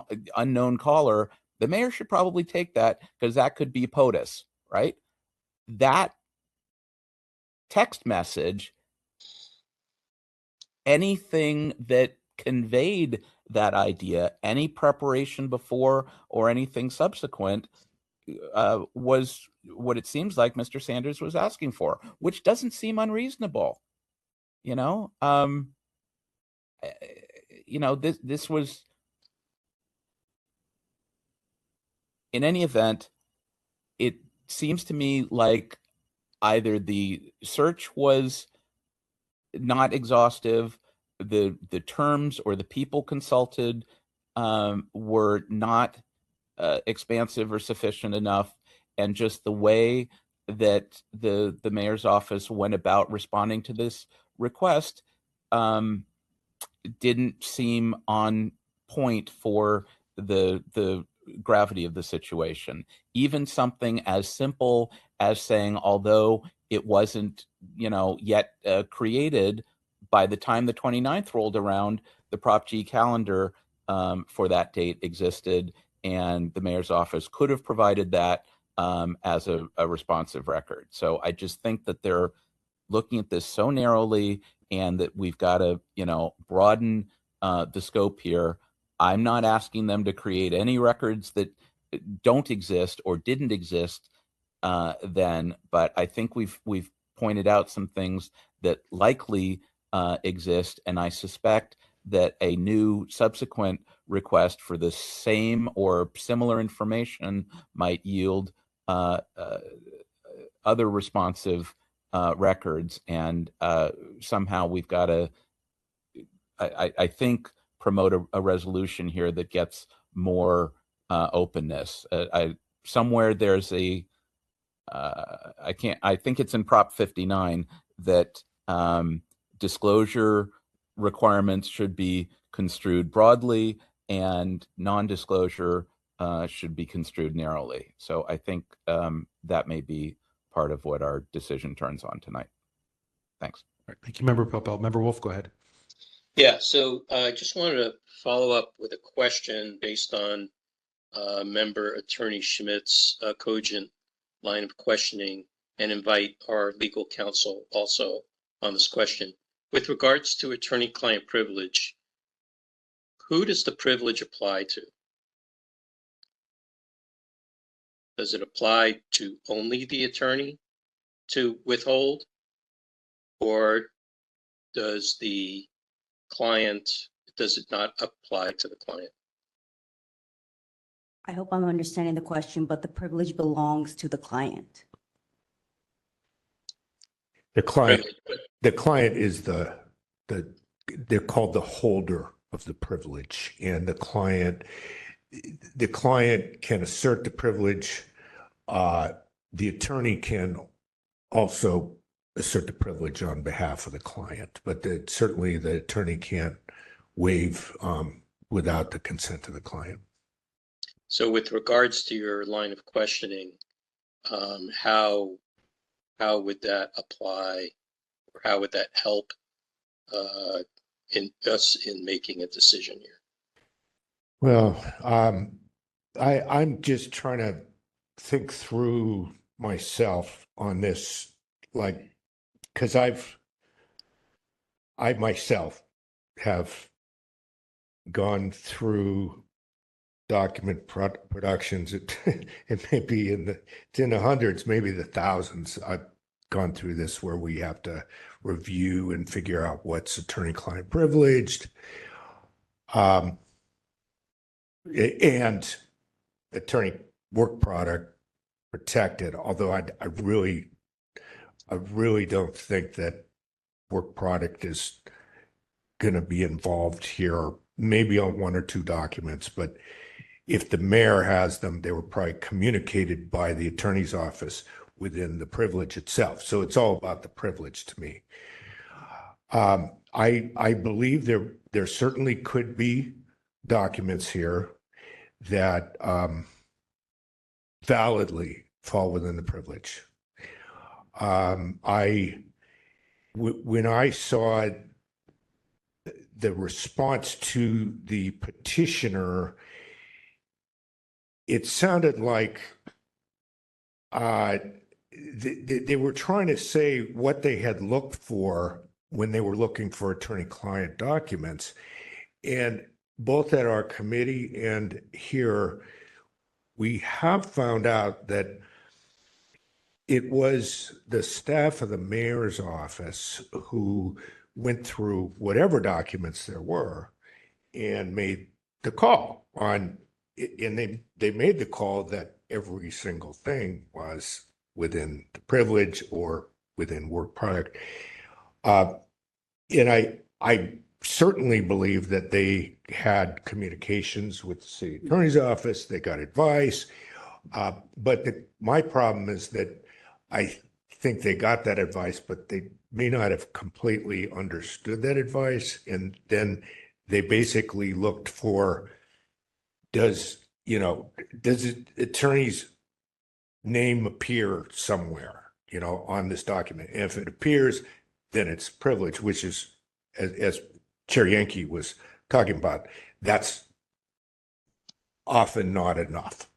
I mean, there are times where the attorneys are CC'd, and yet a document would qualify, but it would take, explanation to make that CC turn that document into a privileged communication, such as, like, if the attorney represented both the sender and the recipient. That's an example of that. I have to think there's some privileged documents here, but I also have to think that there is possibly likely there's documents where they don't qualify as privileged, but they were marked as privileged because attorneys' names were on them. Now, I guess to me, there's a missing piece here that doesn't necessarily have to be missing, which is the mayor's office could have given us, 8.5 by 11 pages of some of these documents with, redact across all the substance, and yet we would see, the date in who the parties to the communication are. And when I say it's a missing piece, that would be a way we could find out if they're right, that everything here is attorney-client privilege, but we don't have that.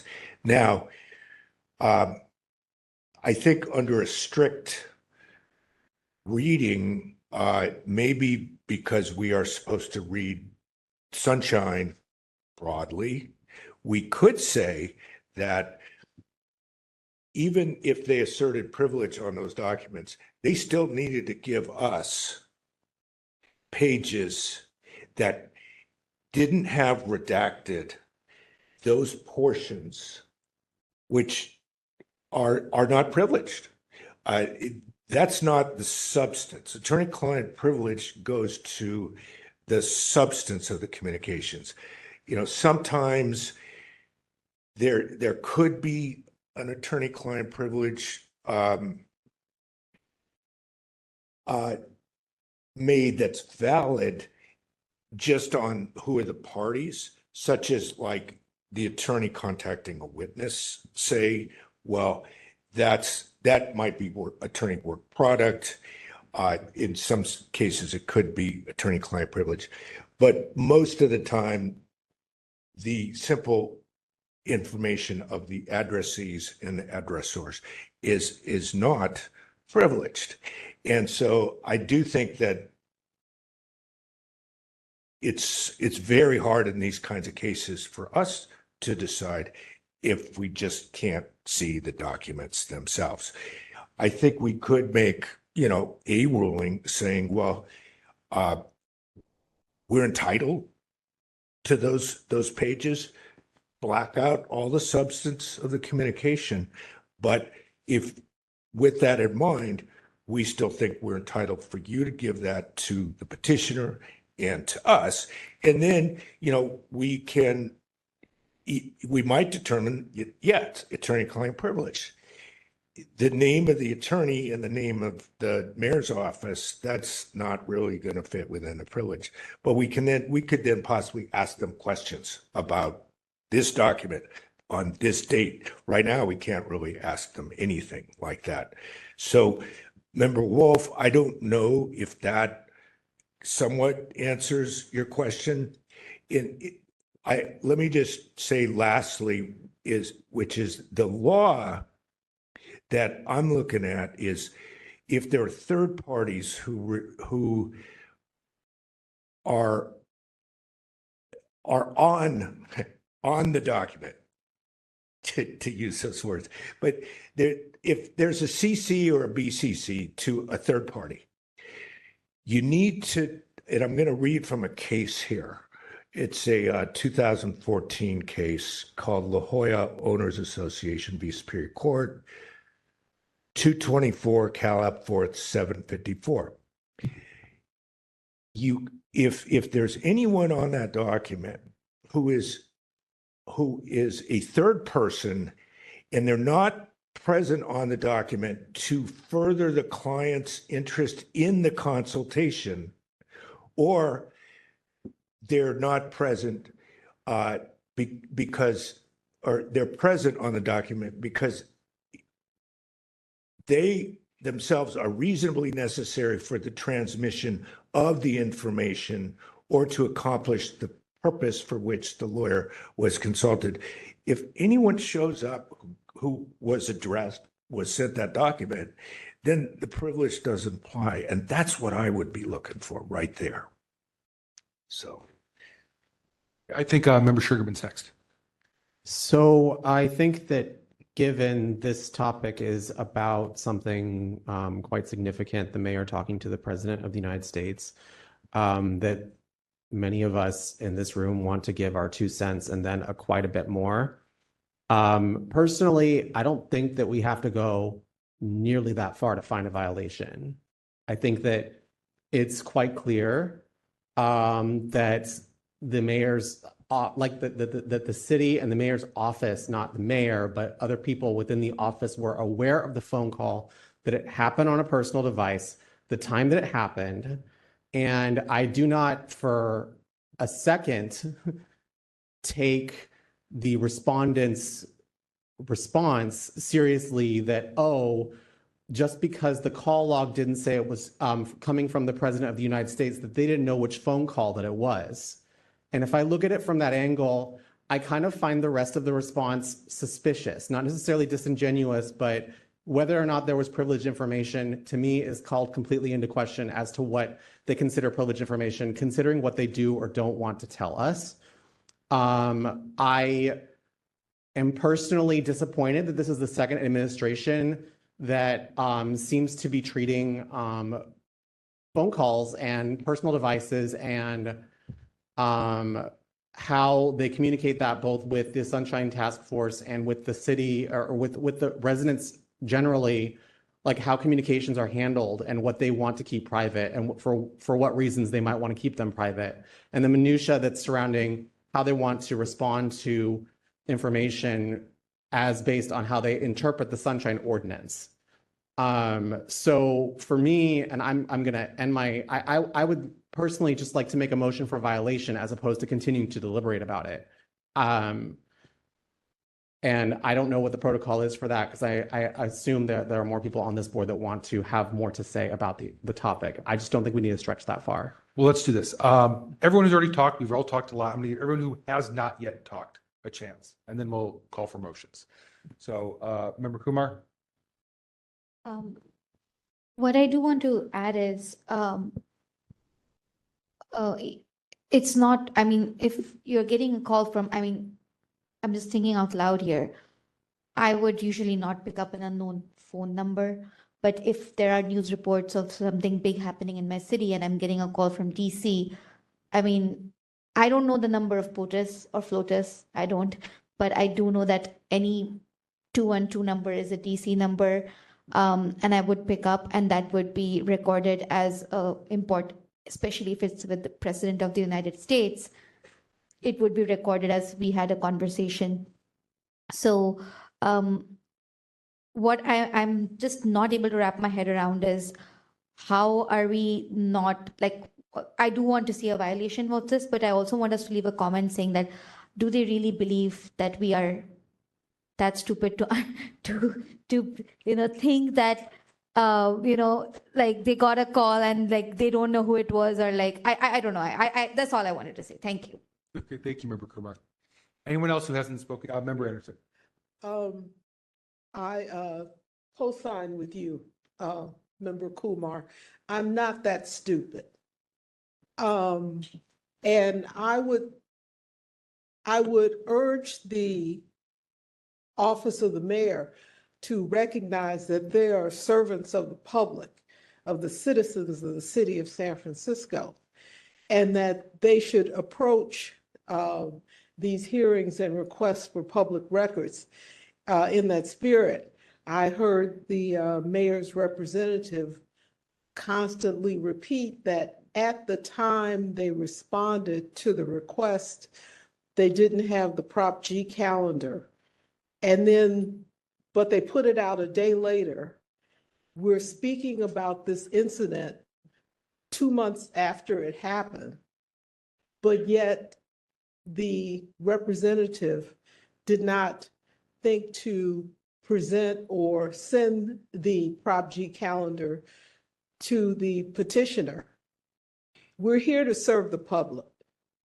And I believe that everybody who works in the city and elected officials in the city should keep that in mind, that we are here for the benefit of the people of the city of San Francisco, and that the Sunshine Ordinance is here to provide some transparency so that citizens know what is going on in their government and what steps are being taken by their government on their behalf. That's what I've got to say. Thank you, Member Anderson. Any other members? Okay, everyone has now gotten to speak once, so Member Sugarman, I'll turn it back to you if you wanted to make that motion.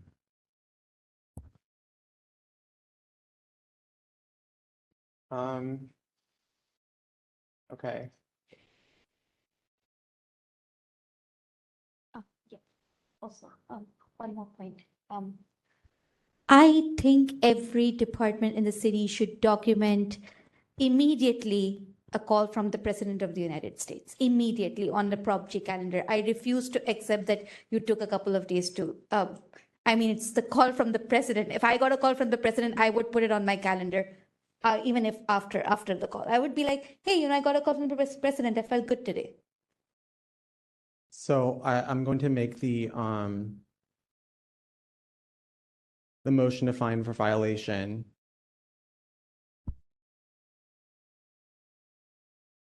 And I'm going to do it based on the recommendations that we made on December 16th for violation 6721 by applying inappropriate standards for withholding privileged documents.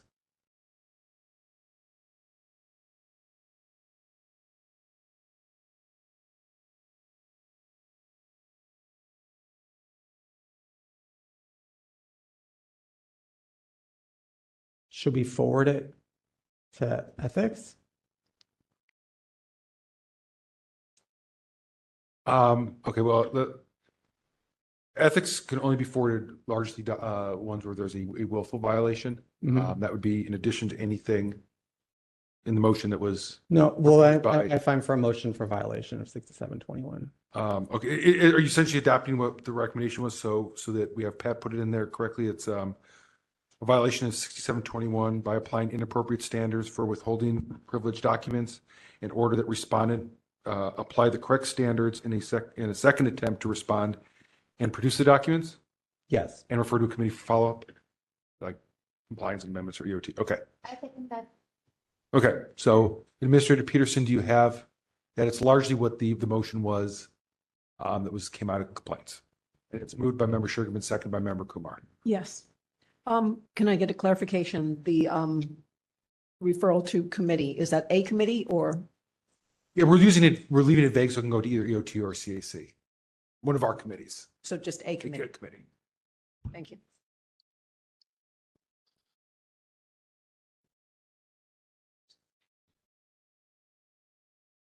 Member Pell, I see you have your hand raised. If you have a comment, if I keep it very, very brief, because we have 3 more complaints to get through tonight. Understood. I'm not fighting anyone. I mean, I'll have to consider my vote on this specifically. I'm not particularly convinced about the attorney-client issue. What I heard was that was entirely related to the executive directive, and I don't actually think that that's the main point here. I think it's about the phone call, and I think the record keeping and record disclosure about the phone call was not an attorney-client issue. It was a diligent search. It was a proper consultation. It's for me very much a 21C failure to properly assist and find other records. So I'm not sure that I'm with this particular motion. I am feeling a violation, but I'm not sure that this particular motion captures where I am on this issue. No, Suggest right an amendment. I can withdraw and redo the motion actually.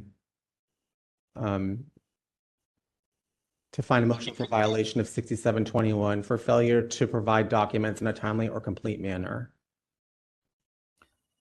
That would work for me, particularly if you added 21C for failure to assist.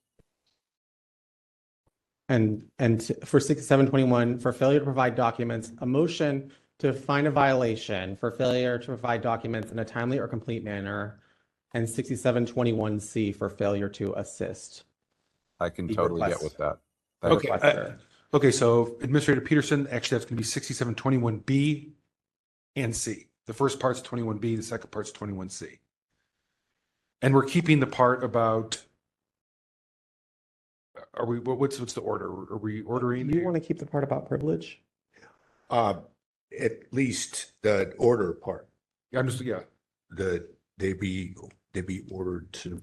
Order to apply correct standards in a second attempt to respond. I agree with, I think that's fine. Yeah, I think that includes re-examining both attorney-client privilege and more broadly, everything that they didn't look at properly. 6721B for failure to respond in a timely and or complete manner. 6721C for failure to assist and retain the statement about respondent to apply the correct standards and make In a second attempt to refer respond and committee. produce the documents and refer to a committee for follow-up. Yep. Member Kumar? I just want to take 30 seconds to read out section 67(1)D. It's from the Sunshine Ordinance, which states the right of the people to know what their government and those acting on their behalf are doing is fundamental to democracy, and with very few exceptions, that right supersedes any other policy interest government officials may use to prevent public access to information. I don't think, only in rare and unusual circumstances does the public benefit from allowing the business of the government to be conducted in secret. So this is not a rare and unusual circumstance and definitely cannot be conducted in secret. So just wanted to say it's one of the first findings and purpose of the Sunshine Task Force. So just wanted to say that out loud. Okay. I think we have a motion. I don't see any more. The second, please. I'm sorry? Second. Member Member Kumar. Wo- Member Kumar had seconded it. Member Kumar. Okay.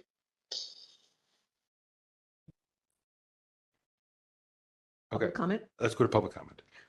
Anyone wishing to make public comment on item 13, if you're in the room, please approach the podium. If you're online, raise your hand in the app or press *3. We have individuals approaching the podium. We have one hand raised online.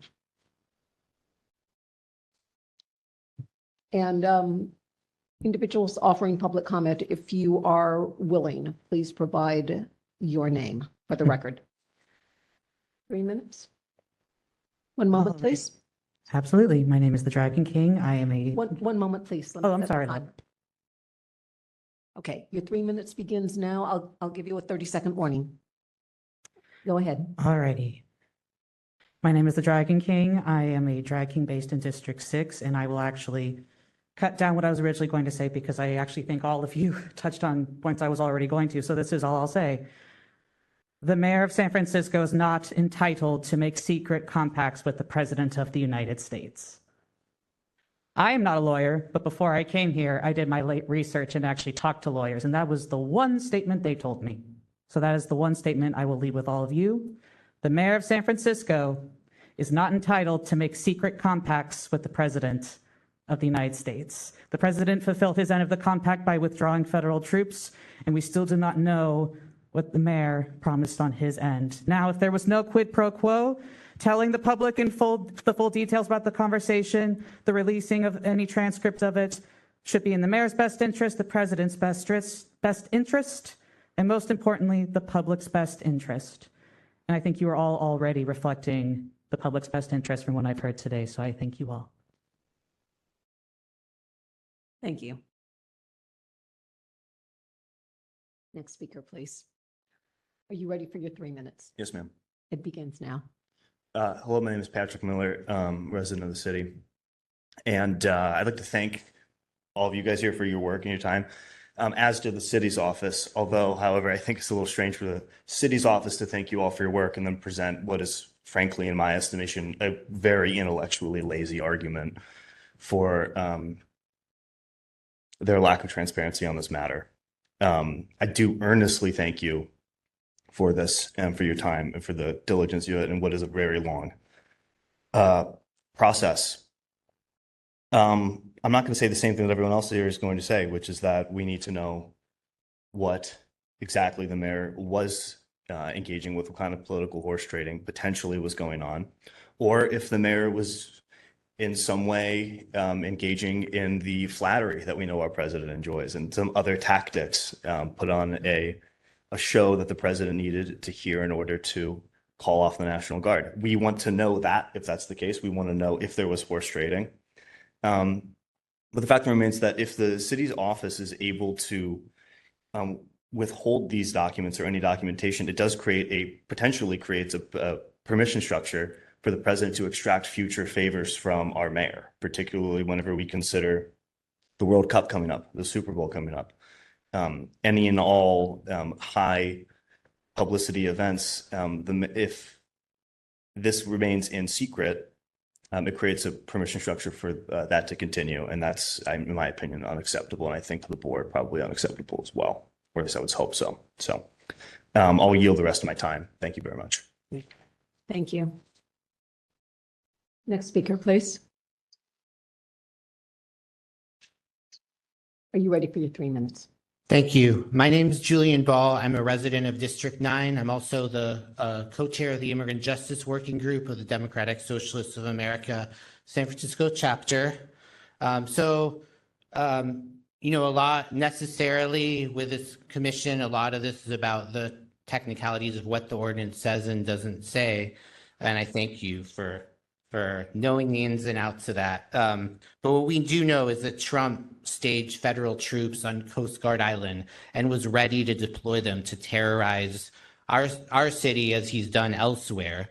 We know from news reports and social media that Mayor Lurie and 2 other billionaires talked to President Trump and that he changed his mind. The lack of transparency does create the impression, at least, that deals have been made in exchange for withdrawing state terror. That's not, when the few billionaires have that much power, that's not democracy. Why do a few billionaires get more of a say than the immigrant communities themselves, who these policies would have impacted the most? Why weren't they at the table? Don't they and don't we all deserve to know what was discussed? Today, people might have seen in Minneapolis, ICE murdered a legal observer in cold blood on the streets of Minneapolis. Trump's terrorism has deadly consequences, and we deserve to know the deals that the public officials who allegedly represent us make with him. Thank you for your work. Thank you. Next speaker, please.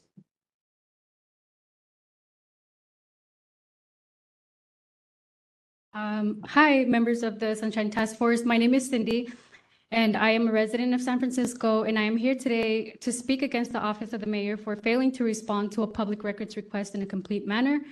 I just want to express how important this matter is, and it should not be taken lightly. No sitting city official, including Daniel Lurie, should exercise the law at their discretion and treat it as an option. That sets a very dangerous precedent, especially at a time when the President of the United States is treating the law as such and eroding the democratic ideals and processes that guarantee accountability and protections for all. We have a sitting United States president that is continuing to violate the Constitution by waging illegal wars abroad and using ICE and the National Guard as his personal military and against state and federal laws to terrorize our immigrant and trans and other marginalized communities. The world has witnessed these flagrant violations, and just today, ICE under President Trump and Greg Bovino, the Border Patrol chief, murdered Renee Macklin-Good in Minneapolis. May she rest in peace. These and other constitutional violations are why many around the world took to the streets during the No Kings rallies several months ago. How much of these violations are we willing to take and tolerate here in San Francisco? The answer should be none. It is clear from deliberations today that the mayor's office has no basis for withholding any documents and is clearly fighting really hard to withhold all records related to the call. What are they hiding? I call on you, members of the Sunshine Task Force, to order the mayor to release the records, and if the office of the mayor refuses to comply, please send the matter to the Ethics Commission. I want to thank you all for your dedication to open records and transparency, and thanks for being here so late. Thank you. Next speaker, please.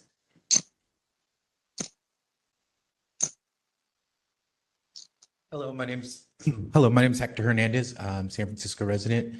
I'll keep it brief. I think it's just very silly for the mayor and the mayor's people to try to be opaque about this conversation. I think it's something that, with as short of a time as we understand the conversation held, about 20 minutes, that it'd be pretty easy for them to just fess up and say what they said. With that said, I know it's something that's happened before, and I really push for y'all to make this decision to make sure that this doesn't happen again, at least just have it on the records, and push it forward to the next step of whatever that may be. Thank you. Thank you. Okay, let's go to our online community when you have a moment, Administrator Peterson.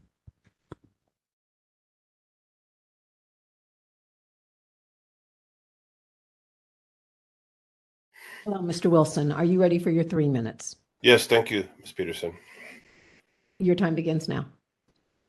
Again, like I said, what should be there, but they say isn't. All starts with that precept. I told you communications are the key thing they're hiding tonight. I think that's been affirmed. I want to point out President Trump's posting about this when it happened.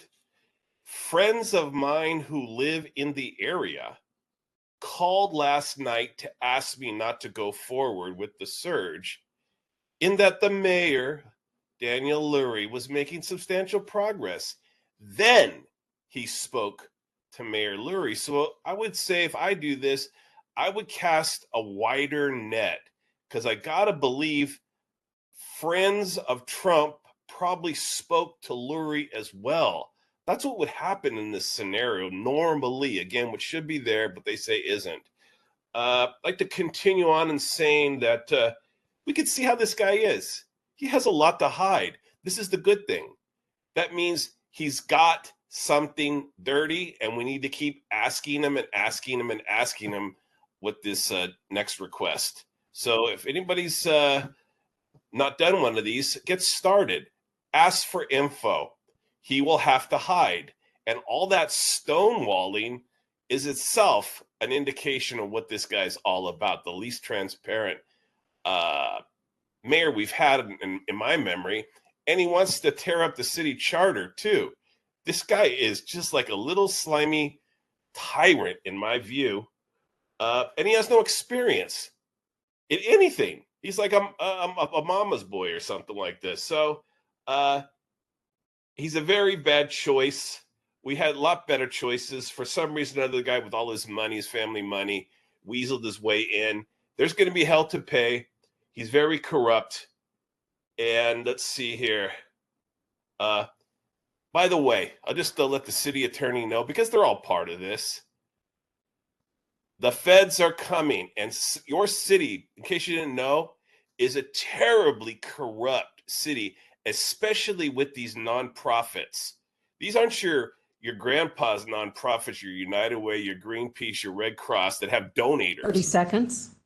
The modern day nonprofits have no donators. They rely on government contracts. And this is all going to be exposed in the coming years. Thank you. Thank you.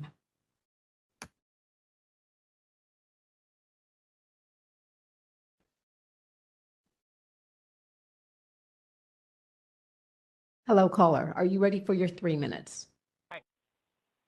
Yes. Your time begins now.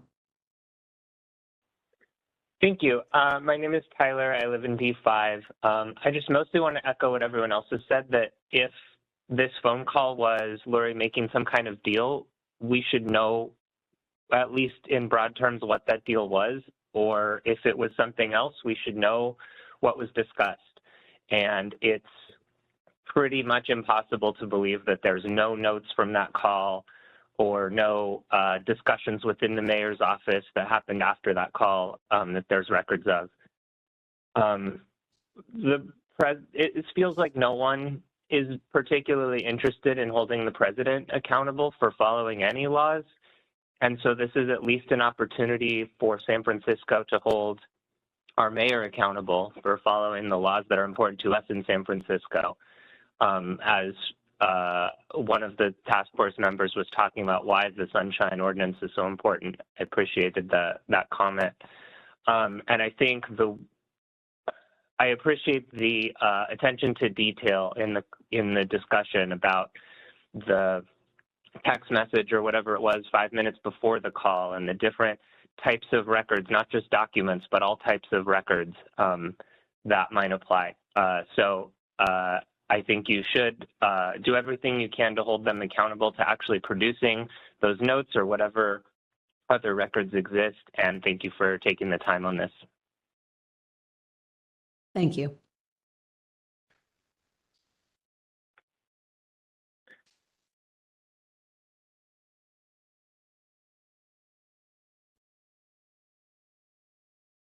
Anyone else?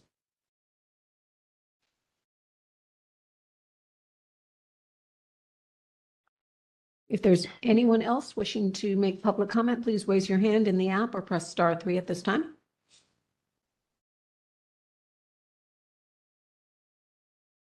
We have no one in the queue. Okay, I'm going to go ahead and close public comment then. Member Wolf, did you have a brief comment to make? Just a quick comment to respond it. With regards to release of oral public information, you might want to refer to Administrative Code 6722 of the Sunshine Ordinance, and it's titled Release of Oral Public Information. Thank you. Okay. I think we are ready for a vote then on that motion. So when you're ready, Administrator Peterson, if you could call the roll. Taking the vote on item 13. Member Sugarman. Aye. Member Sugarman, aye. Member Kumar. Yes. Member Kumar, aye. Member Schmidt. Aye. Member Schmidt, aye. Member LaHood, absent. Member Anderson. Aye. Member Anderson, aye. Member Highland. Aye. Member Highland, aye. Member Pilpel. Aye. Member Pilpel, aye. Member Wolf. Aye. Member Wolf, aye. Vice Chair Stein. Aye. Vice Chair Stein, aye. Chair Yankee. Aye. Chair Yankee, aye. 9 ayes, 1 absent. Okay, that motion passes. Okay, I think we are ready to move on. Thank you to everyone who joined us this evening and for your participation. Okay, we are on to item number 14. The rest of our items are really good too, if you want to stay.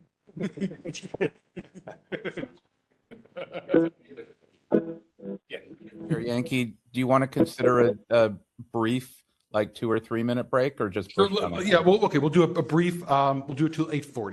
Because I know I think some people need to use the restroom and everything. So we'll do a brief recess till 8:40, it's like 7 minutes. The task force is in recess. Thanks. It's 8:33 PM. Microphones are off.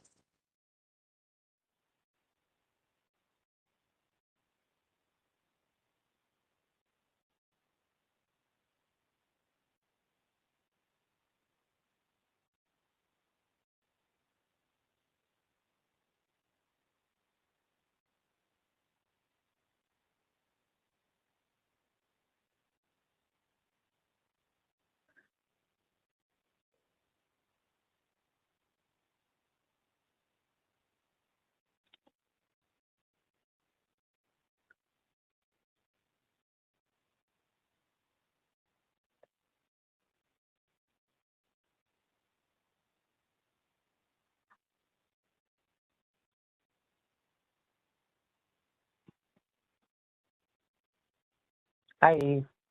Hi.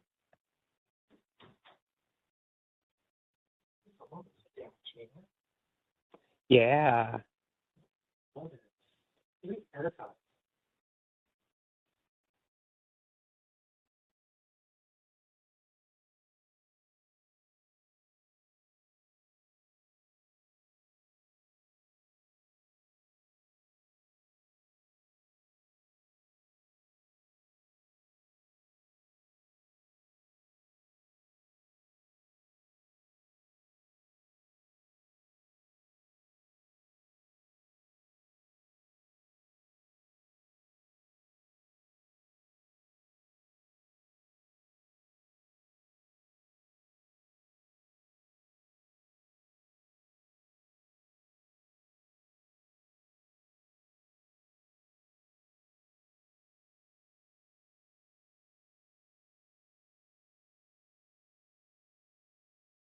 I can't hear anything. Are you on break?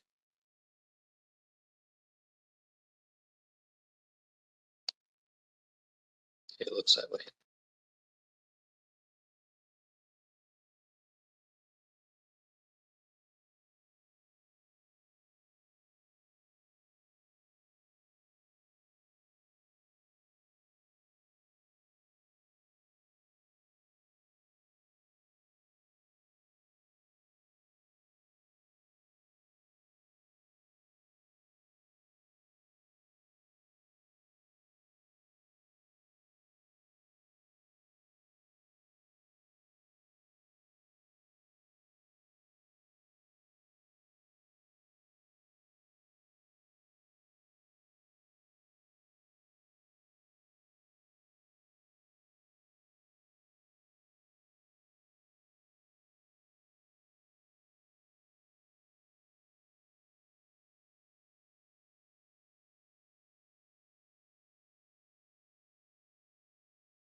Microphones are on. The task force is back in session at 8:40 p.m.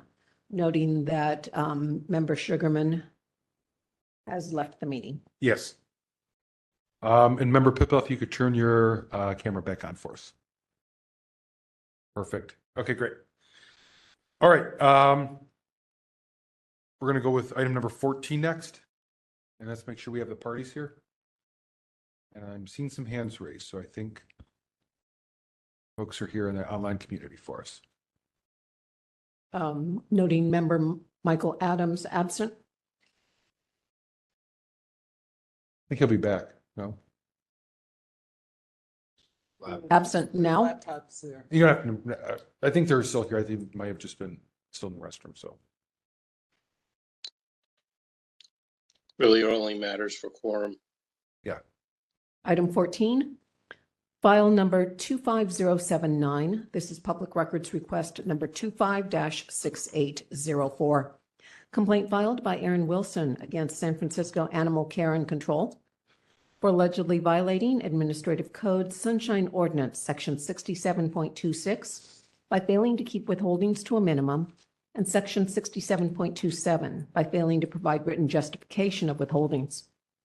On November 18, 2025, the Complaint Committee found the task force has jurisdiction, that the requested records are public, and referred the matter to the full task force for consideration of a violation of Administrative Code Sunshine Ordinance, Section 67.26, by failing to keep withholdings to a minimum, and/or Section 67.27, by failing to provide written justification of withholdings. Great. And if we could make sure the participants are put into panelists. And I will turn it over to Member Schmidt to give us a quick summary of this. And I see that later on that these, there was a note that we call this file 8.1 and 8.2, which are the next two, not necessarily all together, but they appear on the same agenda. So I'm going to ask if you, Member Schmidt, give us a update, not just on this one, but how the other two might differ from it. And I would also ask the participants that when you discuss these, if you can kind of maybe lay the groundwork for your case in the first one, and then when we call the second two of them, just speak about the differences on those rather than rehashing everything from the beginning. So Member Schmidt, go ahead. Yeah, I'll take a crack at it. We already had one Wilson case in the consent calendar, and that was consent because we thought it was basically asked for certain documents, found out that even though the documents maybe should exist, they were not in existence. They had not made it to that location.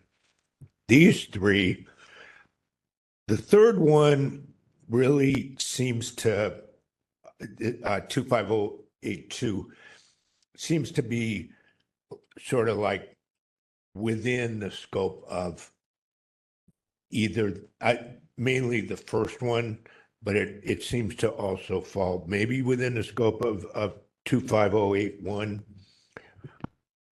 I'm not sure if we'll find anything new once we get to line 16, but I think what we should do is definitely do line 14 first, and then move on to 15. We made a recommendation, I think, on 14. 14, the important thing here is that there were documents that were produced about the dog bites, about the location, this location out in the Bayview, where people live on public property, which is managed by, I think it's Urban Alchemy, who's a contractor for the city. The issue I think that this centers on is the redactions of the documents. The redactions you'll see in both cases are based on privacy. And I think some privacy redactions are going to be valid, such as, the names of people who are say bystanders, innocent witnesses, et cetera. I think we thought that there were certain redactions that could be, the information that was redacted could be useful. And it seems to go outside the scope of what's really protectable under privacy protections. Like the numbers on dog tags, the numbers on where they're given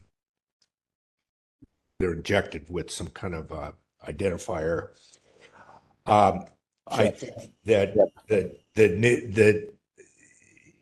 the records of a person who gets a license for their dog from the city, also records of people who may work for the city, or names of people who work for the city, names of people who work for the city's contractors, and also records of like the addresses of either, public property contractors or people who actually their address is they live actually on public land within the city, their addresses. Those I think are all arguably not really private information. So this first one, I think that's where the information is. And as you could see, all these cases are about these dog bite incidents. Member Stein. Nothing to add. Okay, so I'm going to turn it over to the petitioner to begin his presentation, just like with our last file. You'll have 5 minutes, followed by the respondent for 5 minutes. And I will let our administrator tell you when the clock is ready to start. Mr. Wilson, are you ready for your 5 minutes? Before you start the clock, I just want to confirm, as we discussed via email, Ms. Peterson, a few days ago, is the police report attached to file 25079, which is also next request 25-8804. That's another name for it. And the other file 25080. Have you given that to the board? It was attached to 25079. Just a moment. Okay. So that's good. Does the board have that? This is the key piece of evidence for that file. Mr. Wilson, there are 193 pages to just the attachment for 25079. We don't know what you're referring to in particular, but you could certainly go through the police report. It's the one. It's the new one that I got. It's on page. Is it the one on page 153? Is that right? Is it on page 153? Can you confirm? I don't know where she put it, Miss Peterson, but it's called Wilson_Dogbite_SFPD_report December 2024.pdf. On 25080. Well, we have on the cover sheet, under other, it's the second item. It's a new item, item 9B. And it's labeled December 28, 2025, petitioner supporting documentation for Sunshine Ordinance Task Force on January 7, 2026. Beautiful. Thank you, Ms. Peterson. I'd like to direct please start the clock. Document. Okay, go ahead. Start the clock. And that is attached to 25080. Okay, are we hearing that one now? Or which one are we on now? 79. Okay, so basically what we have here is I don't get the written California Victims Bill of Rights, but SFACC has created a criminal Bill of Rights, and that's why they're denying me under Article 1, Section 1 to know the name and address of the owner of this dog that bit me. Okay, so I'm going to quote you California Code, Penal Code 25-680-4. This is California law. It says I get the name, address, telephone number, and name and license dog tag number. Okay, that's California law. San Francisco has a similar ordinance Ordinance 39, reporting of dog bites. The owner or the person in control of the biting dog shall provide his or her current residence address. Okay, that is what's being occluded, redacted. They have no right to do that. What are they hiding, and who's telling that the city attorney's office telling them to hide this information that I have a right to under California law and city ordinance? There it is for you to look up. You want me to repeat it for you? It's just ridiculous. Okay, and this is a very old law, so this is not like new law. It goes back to 1872, okay? This is fundamental California law. The city attorney doesn't care about the law unless it suits their own interest. This is an example of it, proof of it. So I want all of the addresses of Resura. He put it there. The witnesses. If you make a police report or you talk to the cops, you have just given up your privacy, okay?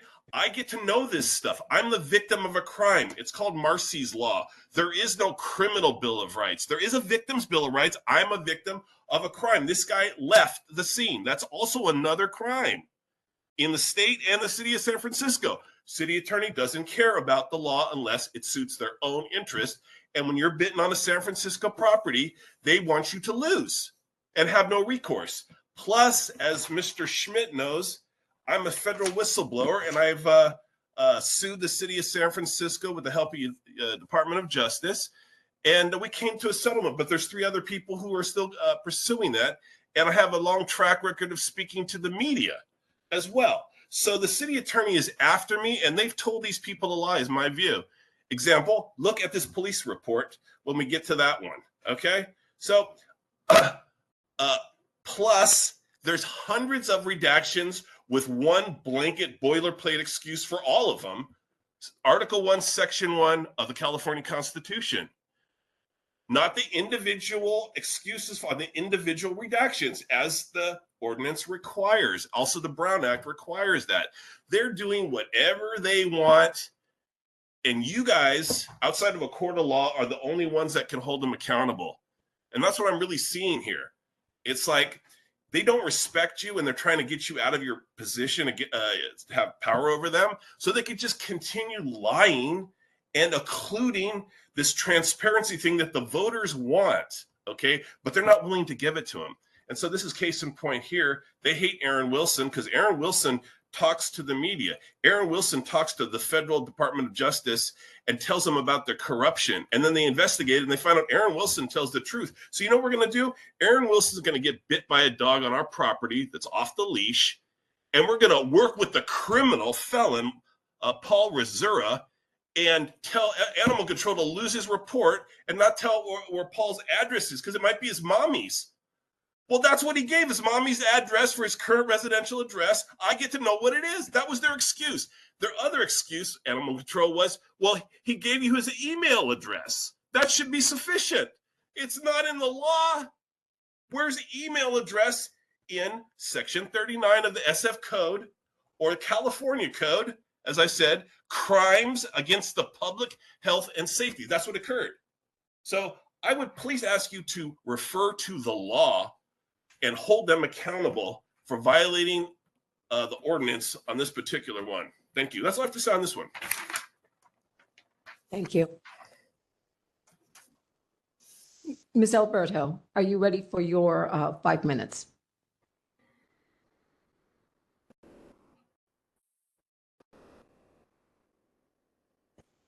Hello, are you able to hear me?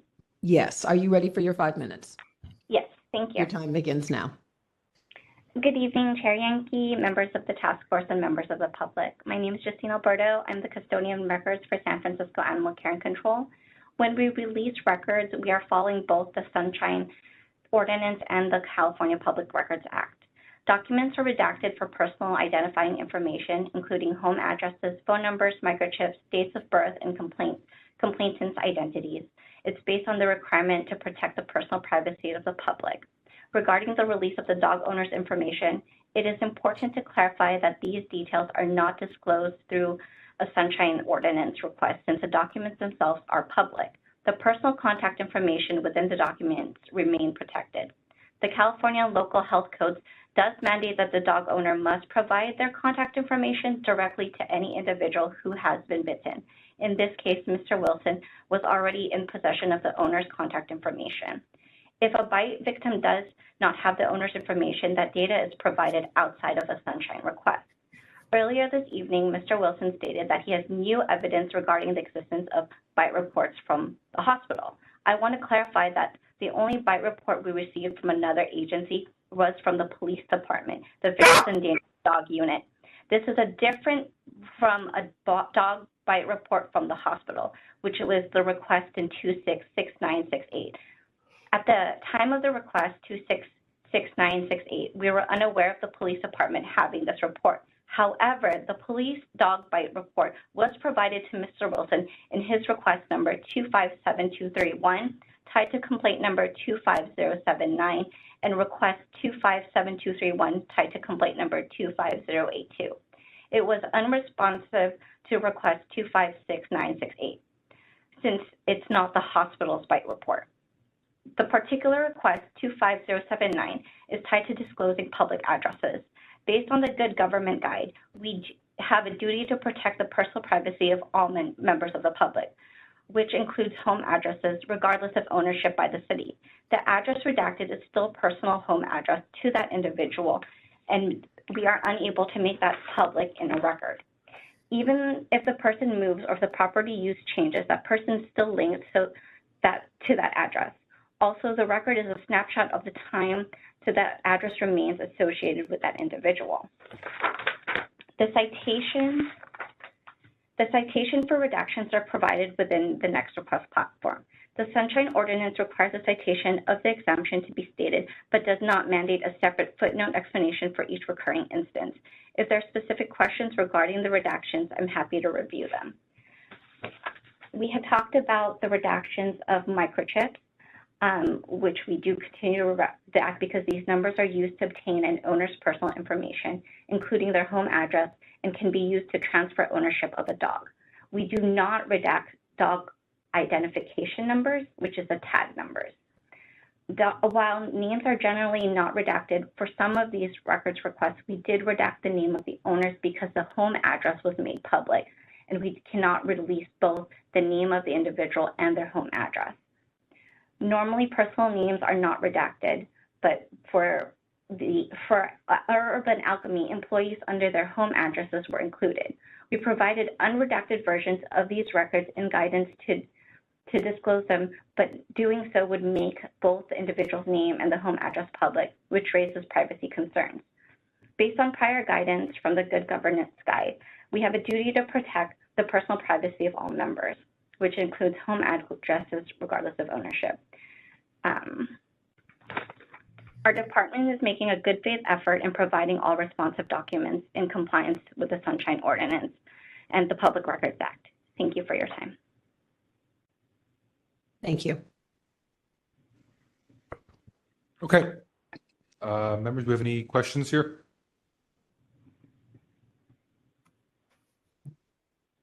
I guess, can I? Vice Chair Stein, go ahead. Yeah, I have one question for the respondent.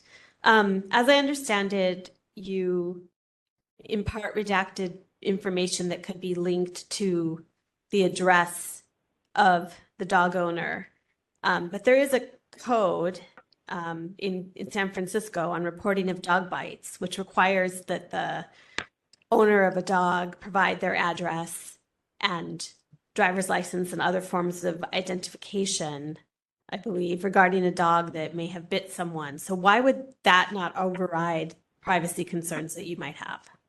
The documents which we have, the records which we have, are not the address of the owner. They're the address of a relative.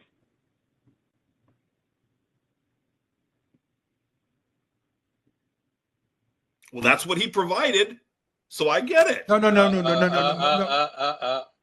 Mr. Wilson, if we're going to mute you if you do that. Let me set some ground rules here. We will ask questions. The person who we ask the question to is the person who can respond, and only respond to the question that's asked. If you or anyone else interrupt each other, we're going to have to stop the process. Okay? Understood? Okay. Yeah, I mean, I guess I would ask, how do you determine that that was not the person's address and that was somebody else's address? And if that was the address that the person associated with themselves and their dog ownership, why would not be a relevant address to provide?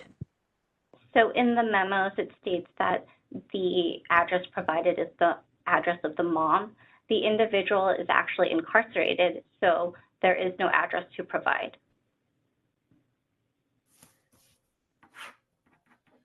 That's my only question.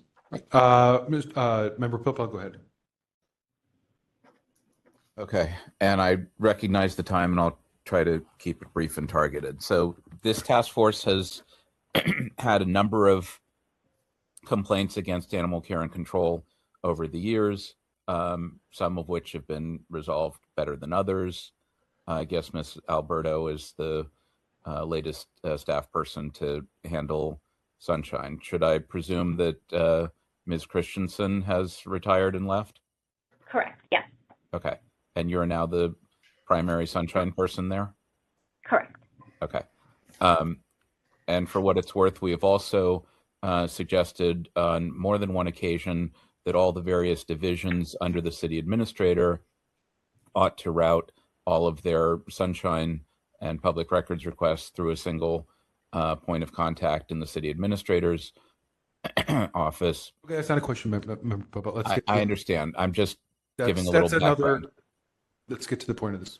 Okay, so to Ms. Alberto, you recapped some of your responses and explanation for responses to this set of requests. Does your office have a document that explains the basis of redaction and which things you attempt to redact and why, which things are privacy related, which things are dog owner or address related, what other general things might be asserted? I mean, it seems like there's a more specific set of laws that apply to animal care and control that may not apply to other departments. And I'm wondering if you have some policy document that lays that out that either you created or inherited. There is a portion of that within our index of records. Okay, is that something you've provided to us or are able to share? That's something I am able to provide. I don't know if it's been provided in the past, but yes, I am happy to share. It is currently in a draft version. We have an old version and a draft version. I am happy to provide what we have. Okay, that might be something for us to look at in committee in connection with all of this. Can you again try to summarize, because it's getting late and this is complicated, the state law and the local law about dog bites? Is it your belief that that supersedes privacy redactions, or that the privacy redactions supersede state or local law related to dog bite reporting? So they're separate. The Sunshine Task Force, in providing the documents, the documents should remain redacted because it is a document that is going to the public, right? Because otherwise everybody would have this individual's address and phone number. In this case, Mr. Wilson already has the individual's contact information. If there is, separate from Mr. Wilson, if there's an individual that requires the owner of the biting dog's contact information, that will be handled separately outside of Sunshine. And how is that handled separately? So it would not be released in a public document. It would probably be an email. It could come from our administrative office or our animal control officers, whoever's investigating the situation. Okay, so if Mr. Wilson or anybody else that's been the victim of a dog bite, if they have different and greater access to information about the dog or the dog owner or the dog owner's address or relative or whatever, can you make clear in your response that which information is being provided pursuant to the Sunshine Ordinance and what information is being provided pursuant to other applicable laws? Is that possible? So I can do my best. So in Sunshine, we are following the Privacy Act, right? So we would not be able to provide the address and somebody's name in the same document. But if an individual under the BITE law, right, did not have that information, they could receive it through an email. It's a separate process, right? We're not releasing public documents with privacy information because the Okay. document becomes public. So do you make that clear in your response to requester? Excuse me. Let me turn this off.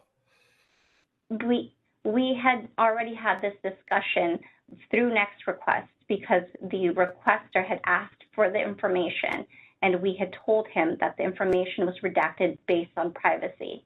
And we are aware that Mr. Wilson already has the information of the owner of the dog.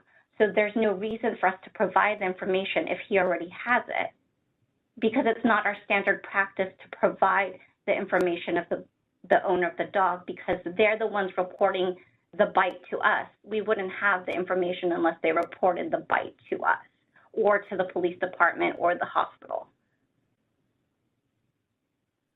Well, okay. I mean, not necessarily. It depends on who reports what to whom.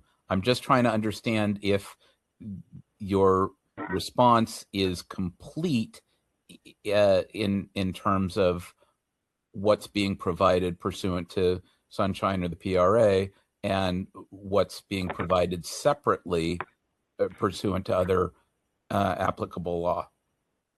So I believe that we're providing everything in regards to Sunshine and the Public Records Act because we provided all responsive documents. They are redacted based on privacy. In regards to providing information for the bite report, Mr. Wilson already has the information of the owner, so no additional information was provided to him. He was the one who gave us the owner's information. Well, Go ahead, sir. I don't know if he provided you the information on the owner. He may well have provided you the information of the suspected owner or the suspected animal. I don't know that. Let me turn to Mr. Wilson for a second, and then I'll pass it to someone else. Mr. Wilson, and you can lower your hand. What information is it that you're looking for that either wasn't provided or, in your view, was overly redacted? What are we actually talking about in this case? Yeah, thank you for the question. With respect to the dog owner that bit me, Paul Rizzura, I want the address that is listed in these public documents that we're talking about here. And secondly, I don't have that information, so I don't know why she keeps saying that. And there's no produce the evidence that I have this. Where did I say that? It's a fabrication. And lastly, I want to point out one very important thing right here. He wasn't incarcerated at the time of the bite. Again, I repeat, he was not incarcerated at the time of the bite or this police report. So that's another bald-faced lie by this person to the full committee. Thank you. Okay, so is it just the address information for this Mr. Rizzura, whoever he is, at his last known address or the address that they had on file with him as a registered animal owner? Is that all that you're looking for here? No, I'm looking for the witnesses and their contact information, such as address and name and whatever else I had, so I can contact them for the purposes of civil litigation. I was grievously injured. I want to get compensation. Okay. Allowed from under the law. Okay. Okay. So back to Justine. Is that contact information subject to disclosure to Mr. Wilson, either through your department, through the police department, through somebody?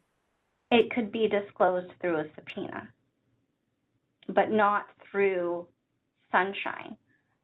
he and Mr. Wilson does have the contact information for Mr. Paul Rosura because he had provided the Sunshine Task Force an email from Mr. Rosura saying that he had provided ACC a bite report. However, we never received a bite report from Mr. Paul Rosura.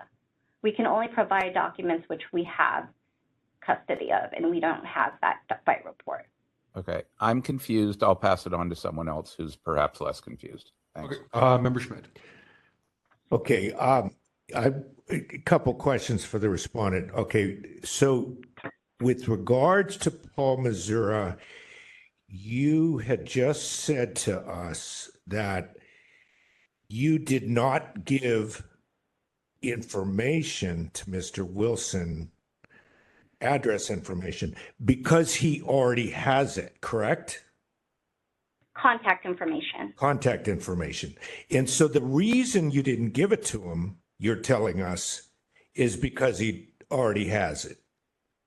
In regards to the bite report, or in regards to compliance to providing bite report information. However, in regards to the Sunshine Ordinance, we're required to redact the information. We would not be providing the address for the Sunshine Ordinance. Okay, so are there multiple reasons you didn't give it to him, or is it just because he already has it? Because I think you're kind of playing a little game here where you're switching back and forth. You said you won't give him information because he already has it, right? Can I clarify if that's okay? Please. We won't provide we won't provide unredacted documents because they are public records. So I'm unable to provide an unredacted document, right, because it is a public record with the address. However, because Mr. Wilson was bit, right, if he had asked for, or if we had the address of the owner, we would have provided it to him. But Mr. Wilson is already in contact with the owner, so there's no other information that I'm able to provide him. The address that we have on file is the address of a relative. It is not the address of Mr. Rosura. Why do you have that address on file? Where, in what way do you obtain that address? Was that given to you by Mr. Missouri? It was given by the relative. Why would the relative give you their address if they have nothing to do with any of this? Because the animal had moved from Mr. Rosura to the relative. Okay, so why, but does the relative contact you and say that the dog's now living with me? I believe that's tied to the animal investigation case. I believe that is correct. Okay. I am not certain. I would have to review the entire record.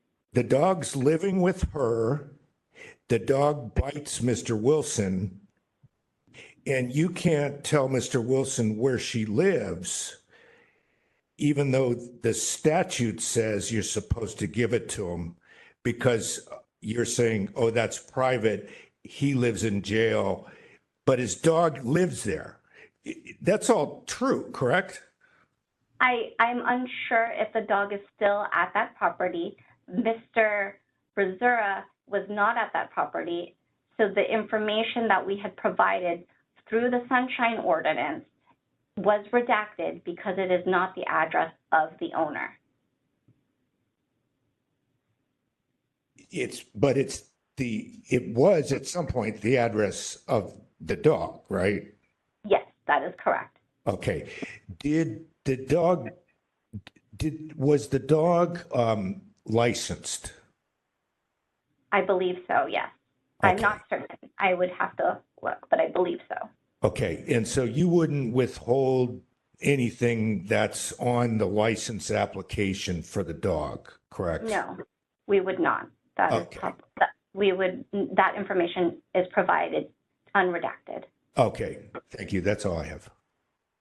All right. Anyone else? We move to rebuttals. Okay, let's go ahead and move to rebuttals. We'll start with the respondent for 3 minutes, followed by the petitioner for 3 minutes. Ms. Alberto, are you ready for your 3 minutes? Sure. Your time begins now. So in regards to 25079, I believe that we are not in violation because we made a good faith effort in providing Mr. Wilson the information. We provided the information based on the Sunshine Ordinance and Public Records Act. We did redact personal identifying information that was not tied to bite report information. I give my time back. Okay, thank you. Thank you. Mr. Wilson, are you ready for your 3-minute rebuttal? Yes. Your time begins now. Okay, so I want a definition of contact info. I keep being told 10 times I have his contact info. All I have for him is an email address, and that's not enough by the state law and city ordinance. So that's the only contact info I have. And I don't know, at present he's in jail, but not at the time of the bite, et cetera, et cetera. I don't know if he can respond to that because I've never gotten a response back from him since he's been incarcerated. So that's not sufficient contact info under the law, if that's what she means. But we don't know what she means by contact info. There's no definition there. Very important detail thing that I want to point out here. Where the dog resides at its last known address is relevant and is very important because this dog has bit 4 people already at the Bayview Vehicle Triage Center that we know of for sure. And this information of where to go pick him up is important because of the vicious dog unit hearing that someday will occur because the case is open in this matter for it to be heard and find out what we're going to do about the serial biting dog of humans. Again, SFAC observes a criminal bill of rights, but not the victim's bill of rights, which actually exists as codified for over 100 years in the state of California. So again, we got to know where the dog is really at all times. So we can also alert the other jurisdiction that you have a very dangerous, vicious dog, and you should know about it to protect the public. The SFACC, this lady, this one who just lies, I can't believe it, doesn't care about that either. So again, I think I have a very valid reason to know where the dog is at present. This thing is a present danger to myself again, and the public at large. Okay, so again, if we're going to be talking about the police report, and she barged right into it, though it's not part of this case, I will read from it, but I want to point out request number, this is from Next Request, 25-6969. All records regarding the dog, a pit bull terrier type Sophia, ID so-and-so, owned by Paul J. Razura, a convicted felon. Please note that there may be more ID for this dog due to the owner's aliases. So that was the 30 request. seconds. In that request, there's no police report that I'm going to read to you right now, or the other document, specifically EVD4, Animal Bite Confirmation Fax Form, and so forth, SFPD 573 form. At Bayview Station, I completed the EVD3 Animal Bite Report, SFPD 573. Thank you. That concludes your time. Thank you, Mr. Wilson. Mr. Wilson. There it is. Where is it? It's not in the. Mr. Wilson, if you're, please be respectful of the time limits. We're respectful when you speak. You need to be respectful of our time as well. Okay, deliberation time. I'll start with Member Kumar. Go ahead. I actually, I was looking at there's like a 1 bite rule in the state of California, which basically there's like a 2 bite rule. So it's reduced to 1 bite if it's proven that the dog has had multiple incidents. So in this case, the petitioner said, I think the dog has had 4 incidents. So if the previous 3 incidents were reported to the ACC, ideally, according to California law, their action should have been taken against the dog. But I mean, it's more of a case where you have to involve the district attorney and go through a legal proceeding. So I don't know how much of the ACC has in it, but I'm just curious to know what processes they followed if they have had complaints in the past about the same animal. Member Wolf, go ahead. Yeah, what concerns me here is the convenience that the respondent is taking between either following sunshine or following state law or the bite law. And just this kind of, we'll do it this way, but we can't do it that way. It actually both exist at the same time. You got to do one process of the one, and you can do the process of the other. One does not. I think I don't remember who said it. Was asking if they believe that whether local law supersedes state law or what have you. It's not that sunshine supersedes the state law. The state law has its own protocol, its own process that needs to be carried out, independent of sunshine. And sunshine has its own process that's independent. So the petitioner should have actually really received two separate sets of documents, one that follows the sunshine rules and one that follows the bite law rules. And that should be that. They don't get to pick and choose which one they want to use at their convenience. These laws exist independently and should be processed independently. So, I feel that there's a real problem with the withholding of the information that is required to be released. Now, whether under sunshine it was appropriate to redact or not, the question then is there a key for the redaction for each and every redaction? I thought I heard the petitioner state that the document was completely redacted with one reason, citing the city charter in its first chapter, to apply for all of them. But that's not how the process works. So I'll leave it at that. I want to listen to what others have to say before making any other comments. Member Pilpel, go ahead. Okay. I find myself largely in agreement with Member Wolf. I think that in cases that we've heard before that involve medical records or employee records or fire records, things like that, that if someone makes a public records request, that a department should provide public records under Sunshine and PRA with whatever withholding and citations are appropriate, but should also provide whatever personal or private records the requester is entitled to given their particular status, noting it as a separate response that those are being provided under those applicable laws, whether it's the labor code or HIPAA or fire report code, whatever's, or in this case, state law or the local animal bite law. To the extent that that didn't clearly happen here, I think that's an issue. And to the extent that it wasn't made clear to the requester what was available, I think that too is a 67.21C violation.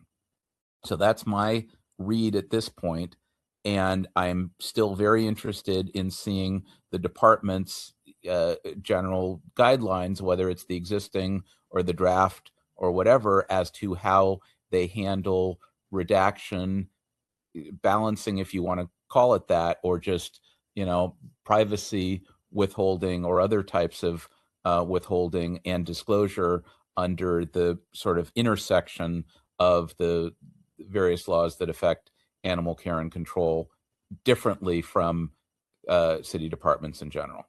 So that's where I find myself right now. Thanks. Member Schmidt. Yeah, I just wanted to say that I do think that there's basically one exemption here, which is privacy. I think it's validly asserted for certain things, and it's the California Constitution, so it supersedes any of the statutes, sunshine, et cetera, et cetera. So it's not improperly asserted for certain things, but the line, I think I'm looking at something from the task force's 2022 annual report, and I'm looking at some case law. An example of something that's covered by privacy. Let me give you one example, which is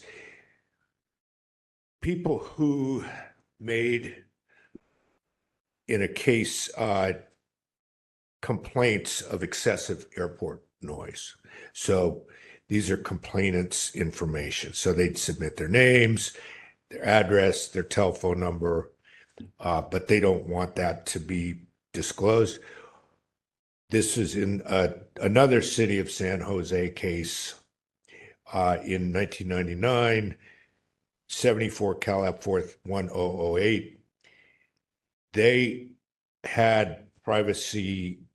They were entitled to privacy protection. Their names, addresses, telephone numbers were properly withheld. So that's on one side of the line. On the other side of the line is people who have licenses of some kind, permits. They go to their city, their county, they apply for some kind of some type of permission, which is contained in, like a dog license, for example. In one case involved concealed weapon permits. That is the information you put on your application for a concealed weapons permit. That's not private. And that's from a California Supreme Court case in 1986, CBS versus Block. So those are one side and the other side. And so what the sort of like the line is drawn sort of by when are they held to be voluntarily submitting their information to the government so it becomes part of the public sphere, or when is it that they're infringed upon so they didn't do something that puts them out into the public sphere. Now, the one thing that I'm not sure if I would see which side of the line it falls on in this case is witnesses. And some witnesses, I don't know where we put it, but some of the redacted information on the form, on the documents that we're dealing with in these three cases is witness information, witness names, witness phone numbers, witness addresses. I don't know what to do with that, but I just wanted to put out there my understanding of the true scope of privacy law. Thank you, Member Schmidt. I'll go next. I'm largely going to repeat what you said. That's where I was as well. The main concern I had was with the witness statements, and I was hoping you were going to give us. I was waiting for it at the end. What your great advice was on that, and I didn't hear it. It may be that we have to look at other circumstances of the witnesses. And that's what I was trying to look to see, maybe even in general police reports and such, and even it's not related to dogs and such. But I'm more inclined to accept the redaction of the witness statements because I could see it turned into a very problematic thing. I mean, obviously, if someone were to sue, I think there's a subpoena process that this could be released in discovery, although just every witness and all their contact information just being out there all the time seems, like you said, people, do lack of better business with a government, right? They get a business license, they get a driver's license, a dog license, right? They're signing them up for some type of permission like that from the government. A witness isn't really like that. And if every witness were to know that all their contact information would be out there, that may withhold witnesses from coming forward and deter the very thing that we want witnesses to be able to do. So I would be inclined to say that, a lot of the dog owner information needs to be turned over, those addresses and all that, but not the witness. So that's where I'm at. I'm almost sold on that. I may be sold on it. Yeah.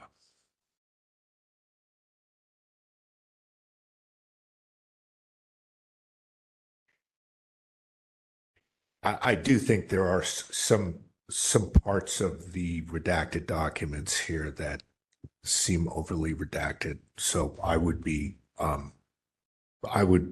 open to a violation finding and an order that they clean it up and use proper standards. And I think any information about someone who got a dog license, they've got to not redact that. I also am not buying the idea that the address where the dog is, who is a biting dog. I think that's got to be public information too. I absolutely agree on that. And so I could try a motion on that if it's okay. I'll move to find a violation of 6726 by failing to keep withholdings to a minimum and order animal care and control to review the documents and unredact information that applies to the dog owner and or the residents of the dog, and supply new records to the petitioner and refer the matter to a committee for compliance. Okay, seconded by Member Anderson.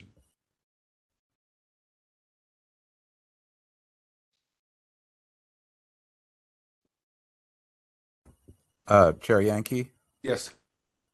are you feeling any 67.21C assistance issue here or not so much? I'm not really feeling it on this one. I just think I'm kind of along where Member Schmidt, I'm not going to repeat for lack of That's fine. a lot of time, but I think he summed up where I was. I think they over redacted. I think a lot of this information needs to be turned over, but I think that's where I'm at. I think we get to the same place. That's fine. Yeah. Thanks. Member Yankee? Yes. Chair Yankee.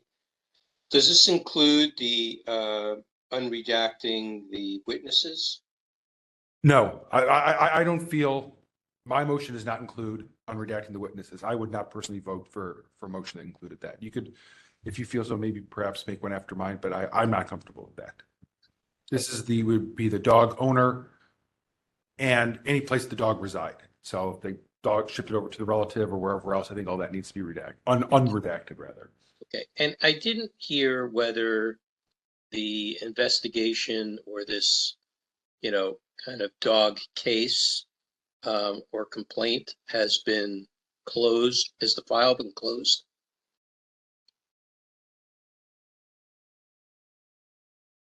I don't know. Because that might also change the status of various public disclosure. I don't think it would change my motion, so I'm just going to stick with my motion as it is at this point. Okay, thank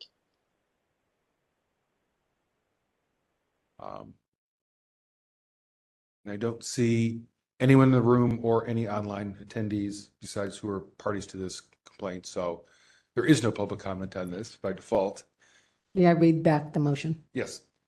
Thank you. Moved by Chair Yankee, seconded by Member Anderson, to find that San Francisco Animal Care and Control violated Administrative Code Sunshine Ordinance Section 67.26 by failing to keep withholdings to a minimum, and order Animal Care and Control to review the documents and unredact information that applies to the dog owner and/or the residents of the dog, and supply new records to the petitioner and refer the matter to a committee for compliance. You got it exactly. Yes. Thank you. No public comment? Nope. So we can, I think, move to a vote on that then. The vote. Just one quick comment, if I may, very brief. You already went once, Member Pelpel, so make it very, very brief. Okay. It's not going to affect my vote, but I'm just thinking broadly when we talk about law enforcement information and law enforcement agencies, I think it's pretty clear that the police and the sheriff are law enforcement agencies. I think it becomes less clear with a department like Animal Care and Control whether they're engaged in law enforcement in the same way and whether their investigations are covered in the same way. And it almost seems like a mixed agency. So anyway, it doesn't really affect the vote here, but I'm just thinking broadly about how we apply some of these terms. That's all. Thanks. Okay, let's move to the vote. Taking the vote on item 14. Chair Yankee. Aye. Chair Yankee, aye. Member Anderson. Member Anderson, aye. Member Schmidt. Aye. Member Schmidt, aye. Member LaHood, absent. Member Sugarman, absent. Member Kumar. Aye. Member Kumar, aye. Member Highland. Aye. Member Highland, aye. Member Pilpel. Aye. Member Pilpel, aye. Member Wolf. Aye. Member Wolf, aye. Vice Chair Stein. Aye. Vice Chair Stein, aye. 2 absent, 8 ayes. Okay, that motion passes. Are we ready to move on to the next one? Item number 15. File number 25081. This is Public Records Request number 25-6969. Complaint filed by Aaron Wilson against San Francisco Animal Care and Control for allegedly violating Administrative Code Sunshine Ordinance Section 67.26 by failing to keep withholdings to a minimum, and Section 67.27 by failing to provide written justification of withholdings. On November 18, 2025, the Complaint Committee found that the task force has jurisdiction, that the requested records are public, and referred the matter to the full task force with no specific recommendations. Okay, and I think, Member Schmidt, you already covered all of them, so I'm not going to have you repeat any of that. So we'll have 5 minutes again for the petitioner, 5 minutes for the respondent in the same process. I would ask both the petitioner and the respondent to focus on what makes this particular case unique. So we, for the, cognizant of the time. We don't need a rerun from total beginning.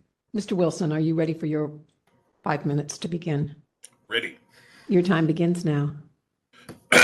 Request 256969. Let's read the request here out loud. All records in caps regarding the dog, a pit bull terrier type, Sophia, ID A465288, owned by Paul J. Razura, aka Paul Reyes, a convicted felon. Please note that there may be more than one ID for this dog due to the owner's aliases. So this request does not include the police report information that I've submitted recently to you, and I'm going to read now. It should have, okay? Also, they told the 3-panel committee in November that this was all the records, the record being my own report made in September of 2025. I was relying upon the system to do what it's supposed to do and reflect the facts, but that they let me down. So I filed my own report just so it's on the record that this dog bit me. So, but we find out in this report that San Francisco Animal Care and Control lied bald-facedly to me, to the next request, and to this panel. And they should be held accountable to the district attorney and the Ethics Commission, because I believe they committed a crime, okay? So let's just read here what it says. At Bayview Station, I completed the EVD3 Animal Bite Report SFPD 573 form and emailed the report to ACC, period. I emailed a copy of the report to the Vicious and Dangerous Dog Unit. I later uploaded and booked EVD4 Animal Bite Confirmation Fax Form, EVD3 Animal Bite Report, and EVD2 Urban Alchemy Report into evidence at the Bayview Station. This is dated December 11th, 2025, 10 months after I had to file my own report. This report should have been there all along, but it wasn't. And that's what they attested to. That's their testimony. They lied, and they need to be held accountable because this was emailed to them by this very respectable San Francisco police officer. So I asked the committee, who are you going to believe? This person who's lied today lied at the previous committee, or a respected sworn officer of the San Francisco Police Department? I'll leave that to your judgment. So that should have been here. They failed to comply with the ordinance by giving me those documents. They were emailed by SFPD. Okay, that's, I believe, violates the Sunshine Ordinance. The redactions, obviously, they're all over the place, everything. Make my case very difficult to try to prove in a court of law. That's their intent, very devious. I want to point out that I am the victim of a crime. How do we know that? We go back to the police report. Based on the statements provided by Wilson and Smith, a witness, I believe Reserves Pitbull committed the violation of 41.5.1 AI Health Code. Reserves Pitbull was unprovoked when he bit Wilson. If you look up that code, it's a misdemeanor, okay? It's a crime. Thus, I am the victim of a crime. And thus, I'm applicable to Marcy's law, the California law for victims. And so I put that forth as the compelling law to give me this information that I'm due. I would like her to point out where's the criminal Bill of Rights, because that's what she seems to be working from. She's not weighing it against California law, city ordinance, or Mercy's law. She doesn't care the fact that I've been a victim of a dog bite. Plus, moreover, we intend to bring Mauricio Castro. He was the second person bit at the Bayview Vehicle Triage Center, a San Francisco property that's trying to hide liability. And we also have the third bite victim. Thank you, Mr. Wilson. That concludes your time. Thank you. Thank you. Ms. Alberto, are you ready for your 5 minutes? Yes. Your time begins now. So the Vicious and Dangerous Dog Unit is the police department, not San Francisco Animal Care and Control. We provided the documents which we had to Mr. Wilson on September 16, 2025. As previously said, this is a different dog bite report from the hospital, which is what request 266968 was asked for. At the time of the request, 266968 were unaware of the police department having the report. However, this police dog bite report was provided to Mr. Wilson in 25731, tied to complaint number 25079 and request 257231, tied to 25082. So it's unresponsive to the request of 256968. The information of the bite report that he's asking for, we do have bite report B250157789 attached to this records request, because that was what we had at the time of the request. I understand that the task force is asking us to review the documents that were provided in 25079. I'm suggesting that the same, the same guidance is provided for 25081 and 25082, seeing how the information will be made public and these records overlap. It may be easier to combine all three requests. It will be easier for us to redact the information as well, or unredact the information as well. That's all. Thank you. Thank you. Okay, members, any questions on this one? Mr. Chair? Go ahead, Member Wolf. Yeah, I just have a question, and I think the respondent brought it up, is why these three complaints were not combined, or did we miss a step here? I believe the complaint committee did not choose to do that. Maybe they could tell us why.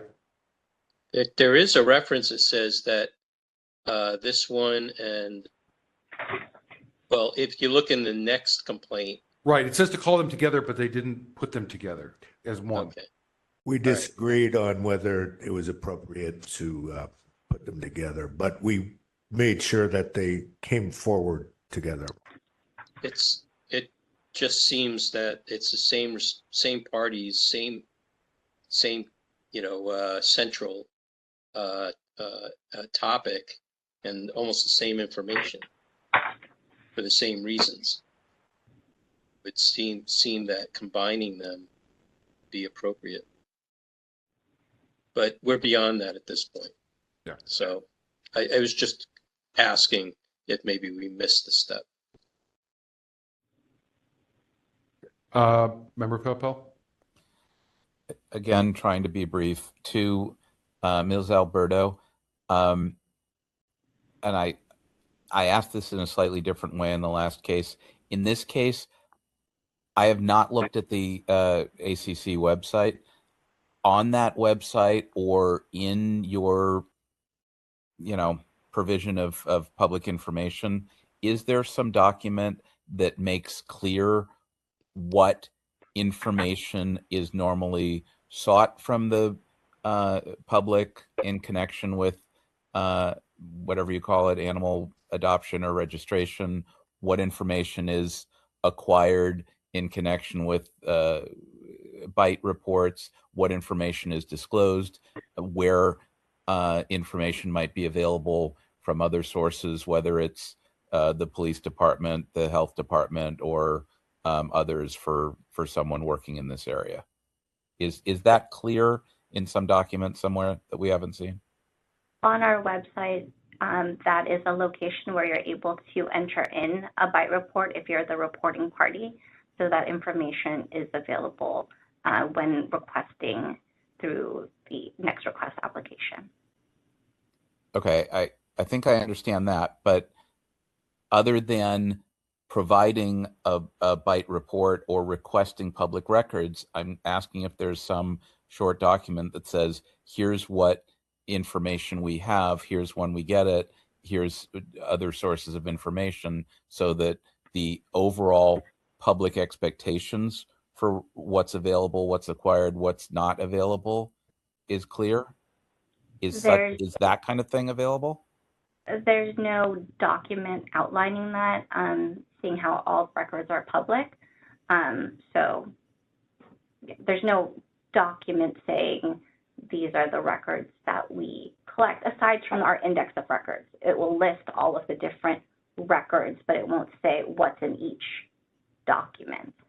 Okay, then I guess what I'm suggesting for you to think about, and you can just say, yep, we'll think about it, is creating some short document that makes that more clear. Because I think these cases show that it's not particularly clear, and it would be helpful for all kinds of reasons to have such a short document or statement somewhere that's publicly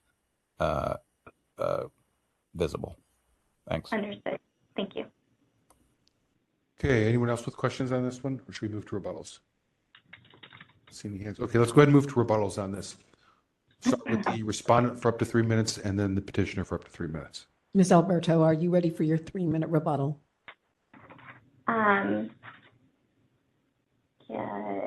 Yeah. Your time begins now. So I'd like to clarify that there are multiple bytes that are being requested for records for. So it was the bite for Sophia and the stray dog Scrappy or Scruffy, which Mr. Wilson had asked for. We had provided all the documents which we had access to and were available at the time of the records request. He will mention 3 other bites tied to the dog Sophia. However, we did not have any bite reports aside from the one that Mr. Wilson had submitted himself. So those are separate from the Sunshine Records Act, and they could potentially be open investigations, but it's separate from my role here in providing the documents that are available and what we're able to give to Mr. Wilson. As suggested, we could potentially combine these 3 outstanding complaints, and I foresee that we will have to have the same type of guidance where we will review all the records that were provided to Mr. Wilson and unredact the relatives information. That's all. Thank you. Thank you. Thank you. Mr. Wilson, are you ready for your 3-minute rebuttal? Ready. Your time begins now. Okay, with respect to what she said about the other, they don't have a report. This is probably because 2 of the guys don't speak English. They're Spanish speakers. But the report was noted by Urban Alchemy with them. But Urban Alchemy, the city contractor at the Bayview VTC, and HSH HOM, that's Homelessness and Supportive Housing, failed their legal obligation by written policy to report such incidents to Animal Care and Control. So that's why they don't have it. But what we can see by reading through these documents is the whole host of them is that there was dogs biting people and there was dogs biting dogs, and never one time was there any connection on record. So there's an underreporting of dog bites. These dog bites occurred, and we're prepared to bring witnesses before this panel in the future. And as a matter of fact, I have 2 requests going for this. So I do have a question, though. Is this being videotaped right now so the public can download it later? It's audio recorded. So is there download available later? Later, yes. Okay, and what Of the agency audio. does she work for? Justine, what's her name and what does she work for? This is not a question and answer. Again, this is your ability to speak. Okay. To interrogate. Okay, interrogate. Okay, so you didn't provide, Justine, these police reported forms that were emailed to you, did you? No, I said it is not your chance to interrogate. This is I just just said I could. Well, what can I say now? you can give comment, but this is not a question and answer period. So Comment, you okay. can't ask other people questions. I mean, you can ask, but no one's going to answer them. Okay, I got you. Well, I tell you what, a lot of lying occurred last time. A lot of lying occurred this time by SFACC. You saw it. Now you know what it looks like. This is what I've been dealing with.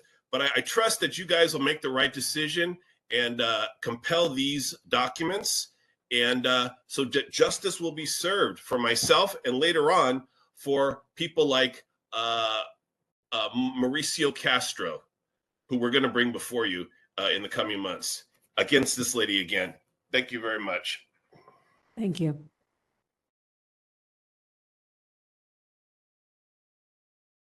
Okay. I'll kind of piggyback on Member Wolf's comments earlier. I kind of see these all very interrelated, and I think the motion in the prior one fits fairly well here as well, looking at the redacted documents that were attached to it, but I don't know if anyone has any different thoughts. That sounds about right to Bill Pell. I'm good. I wonder if we could just add a couple words about that all information identifying dogs and identifying involved public employees and their agencies must be unredacted. Yeah, I'm fine with that. Okay. Could I have clarification, please, for all information involving dogs and what regarding agencies? Public employee, Public employees and public agencies. public employees and public agencies.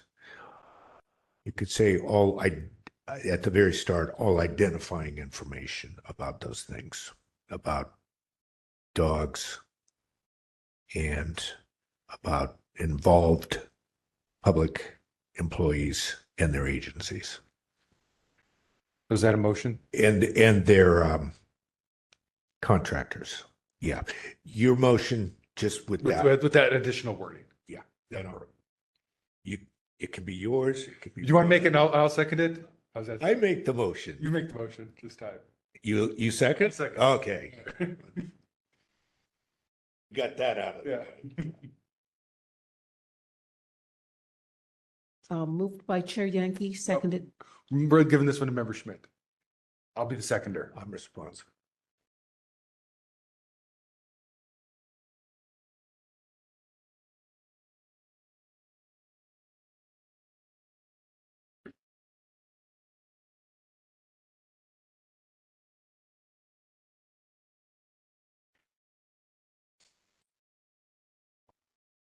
Moved by Member Schmidt, seconded by Chair Yankee, to find that San Francisco Animal Care and Control violated Administrative Code Sunshine Ordinance Section 67.26 by failing to keep withholdings to a minimum and order Animal Care and Control to review the documents for all identifying information and all involved dogs and public agencies and their contractors. That plus what was in the prior one as well. So that was in addition to. In addition to. Yeah. So adding, review the documents and unredact information that applies to the dog owner and or the residents of the dog and supply new records to the petitioner and refer. No, it's the first two things and then add the additional point. So order to produce documents and unredact what was in the first one plus the additional items that Member Schmidt said to unredact. In just a moment. So we're just expanding the list of what to unredact.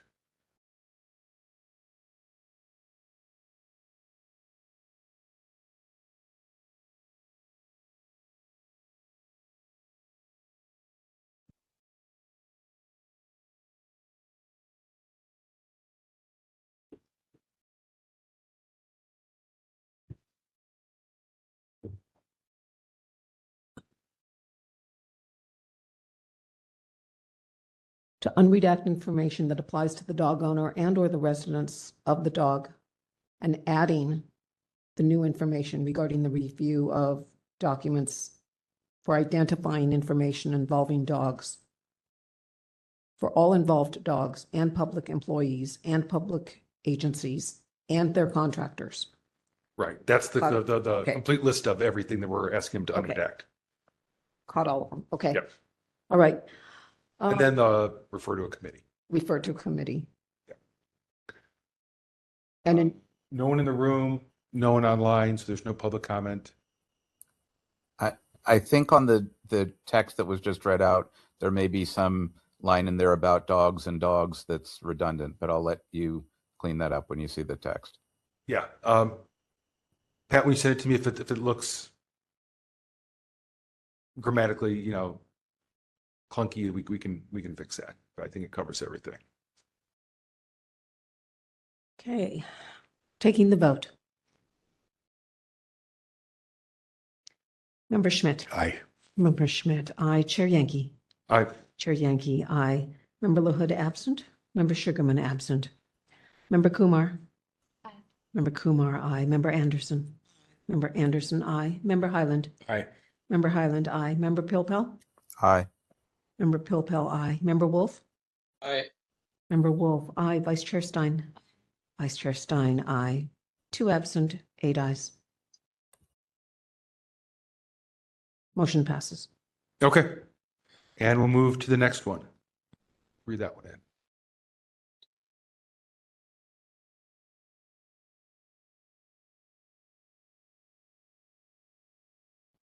Item 16, file number 25082. This is Public Records Request number 27-7231.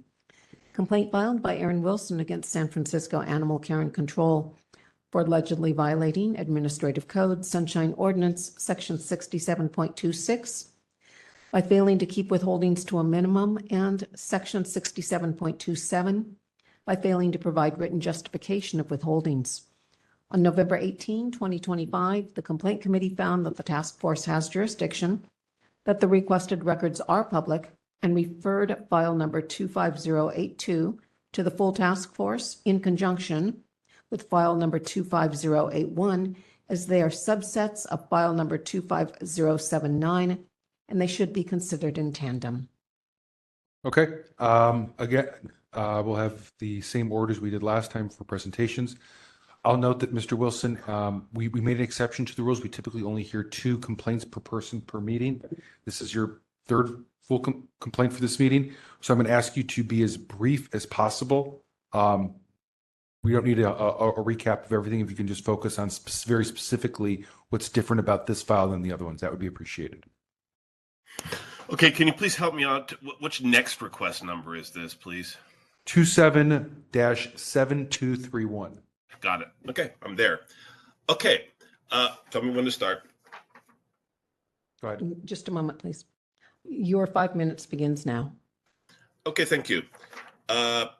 This is a second bite that occurred to me at the Bayview VTC in February of 2025. So like 3 months later, I was bit by the other dog off the leash 24/7 that belonged to the Urban Alchemy, the records show. This dog is known for biting animals primarily, but this time it bit me. And the reason why I want these records to show the connection between them and Urban Alchemy. Remember, the Bayview VTC was a big parking lot wrapped with a security fence, and only access was at the front gate, one opening, and there was a 24/7 guard at this. They let this dog roam free. That's SF Animal Care and Control. Let a dog known as Scraps, Scruffy, and a couple other names that sound like that.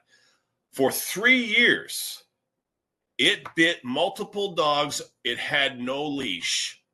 They couldn't catch it. And I was looking for those records in there, but they omitted those. They're so scandalous. They have zero morality at Animal Care and Control. This is a prime example of it. Here you have a city property and a city agency, Animal Care and Control, let Scraps run free without the leash 24/7 for 3 years at a public shelter, biting animals primarily, always getting into fights, and that's admitted in the reports. They say, oh, it's Scraps again. We got to go out there for him. They never did anything like dart the dog, take him off the property. This dog has no vaccinations. This dog has no rabies shots. This dog has no license, yet SFACC let it roam free, causing mayhem. And here's the other part about it. When you have that, the 35 people living there were like, hey, Urban Alchemy can have a dog without a leash, but we have to keep ours on a leash. This created another consternation of hypocrisy and unfairness. SFACC could have done the right thing and reported this to HSH, brought this to a head, and had that dog taken off. They have the power to do it. So in this situation, I was looking for documents that show that they were trying to capture it and failed on multiple occasions, but that's very embarrassing, and they don't want to show that. So I know it's what should be there, and they say that isn't. That has to be it. I have many witnesses to that fact, that they couldn't catch old Scraps. Yeah. If he bit somebody severely, then he could have given that person rabies or a whole host of other infections. When you get bit by a dog, you have rampant infection. Okay, that I experienced it. It's horrible. It's not just the bite, it's the infection that comes after it and your body's response to it. It's outrageous. And that's why Justine's conduct is just reprehensible, just despicable, and hiding this information because they were incompetent. So they're not only redacting too crazily, but they're also withholding key information. Why didn't they remove Scraps? A dog 24/7 off the leash for 3 years, biting animals and getting in fights continuously. These records do show that. How come they didn't remove this dog, etc., and show a record of them at least trying to remove it? No, not until the very end, the very last report, do they contemplate darting the dog. 3 years after, okay? So ridiculous. This agency needs a complete overhaul, new leadership. They're horrible. They're not doing the public any good. I'll say in conclusion, over 1,000 dog bites reported to the vicious dog user. Reported, okay? Remember a month ago, cop had to shoot the dog and the owner. It's rampant. Again, SFACC is derelict in its duty to the public. This agency needs to be looked into severely and massive changes made. Thank you very much. Thank you.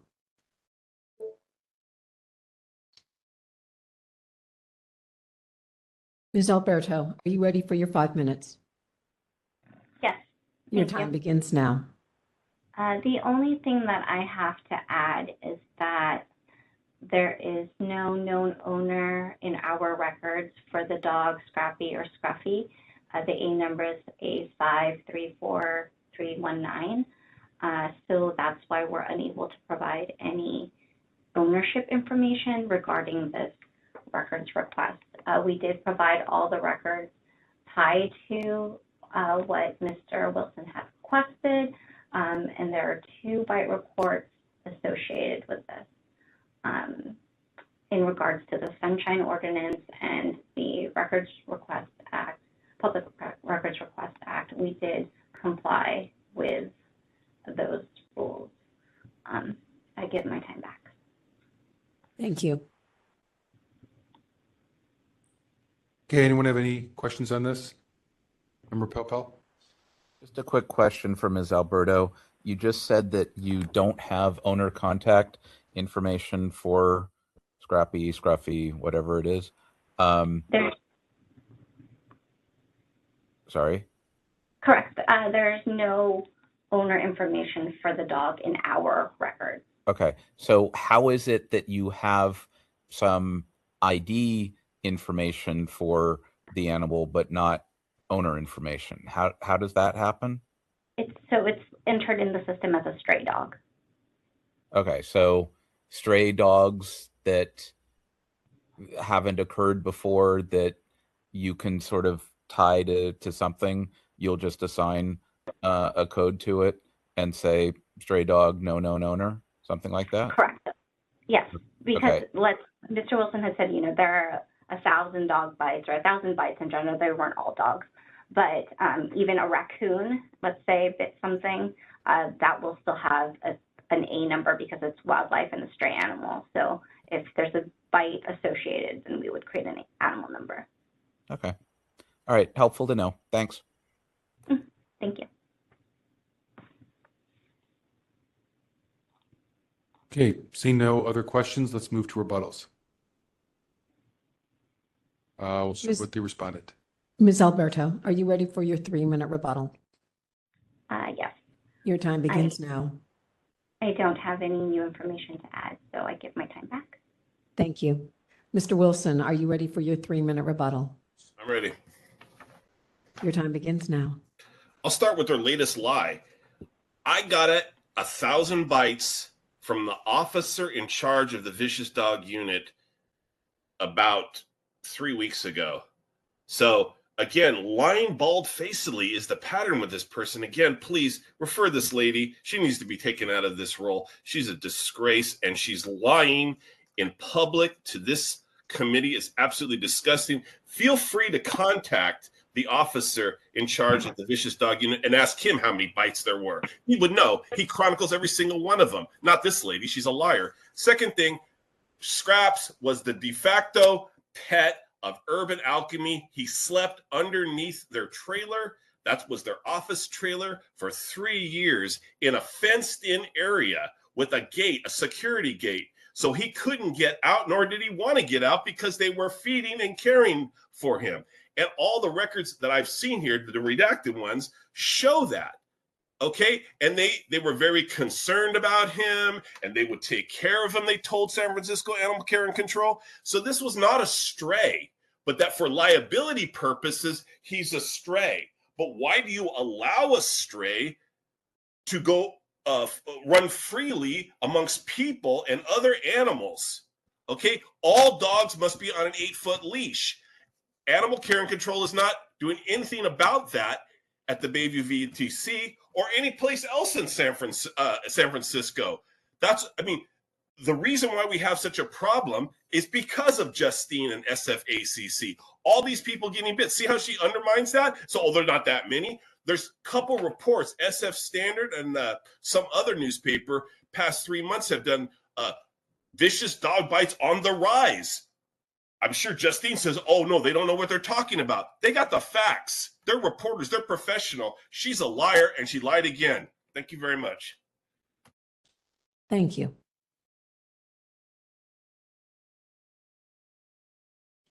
Okay. Members, Member Pilpel? I mean, we can deal with this on the merits, which is fine. We've heard from Mr. Wilson a number of times tonight and at previous meetings. I'm increasingly not comfortable or pleased with his accusations about Ms. Alberto and others. If we can just keep this to public meetings and public records, that would be great. He may have all kinds of grievances about the city, and he may be right on, more of them than not. But I think impugning particular individuals who are just trying to comply with the law isn't particularly helpful. I don't know Ms. Alberto at all, never met her. But, she's one person that works for one agency. And, I'm pretty sure that she's not keeping a dog out at the Bayview VTC. And so if Mr. Wilson's concerns are about Urban Alchemy or the VTC or HSH or any other agency, he's free to take those up with those places that oversee those agencies. But we're just dealing with public records matters here. And if we could, try to de-escalate and just deal with the records complaints, that would be great. Thanks. Agreed. Thank you, Member Pilpel. I would just suggest maybe we make an order that simply says, in reference to the orders made in 25079 and 25081, the respondent is ordered to review the standards set forth therein and determine if any documents herein responsive were withheld or improperly redacted, and produce accordingly. And that it goes to a committee. I'm happy to second that.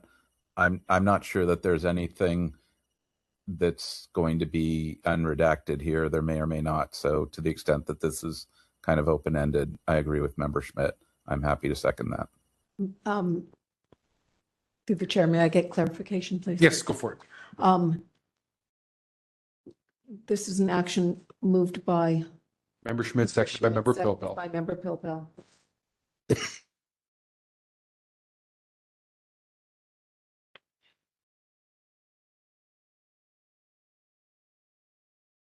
and this is where I need the assistance, it's the transition, to the reference to files numbers 25079 and 25081. Respondent is ordered to review the standards set forth therein and determine if any of the documents are responsive,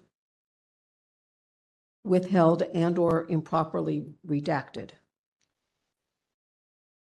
And then can I? That are responsive or improperly withheld or redacted. That are responsive or improperly withheld or redacted.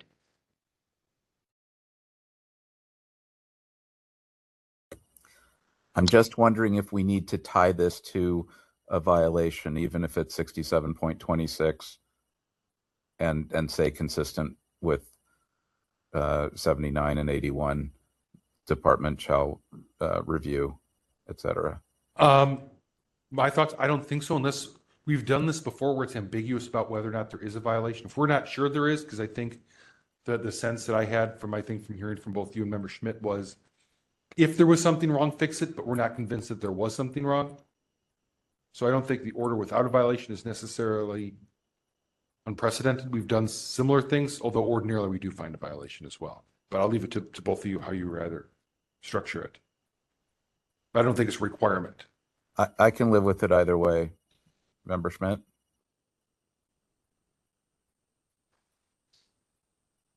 What was the petitioner seeking?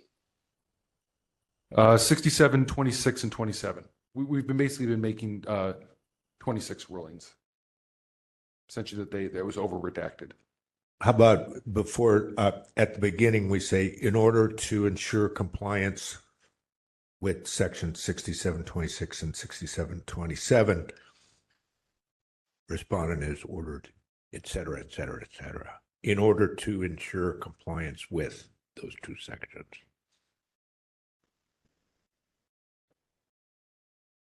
In order to ensure compliance with sections, Administrative Code Sunshine Ordinance, sections 67.26 and 67.27. Yeah.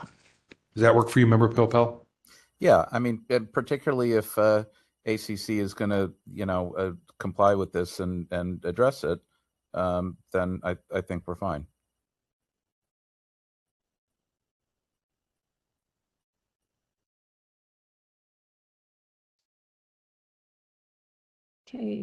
Okay. No one in the room, no one online, so we can move right to a vote on this.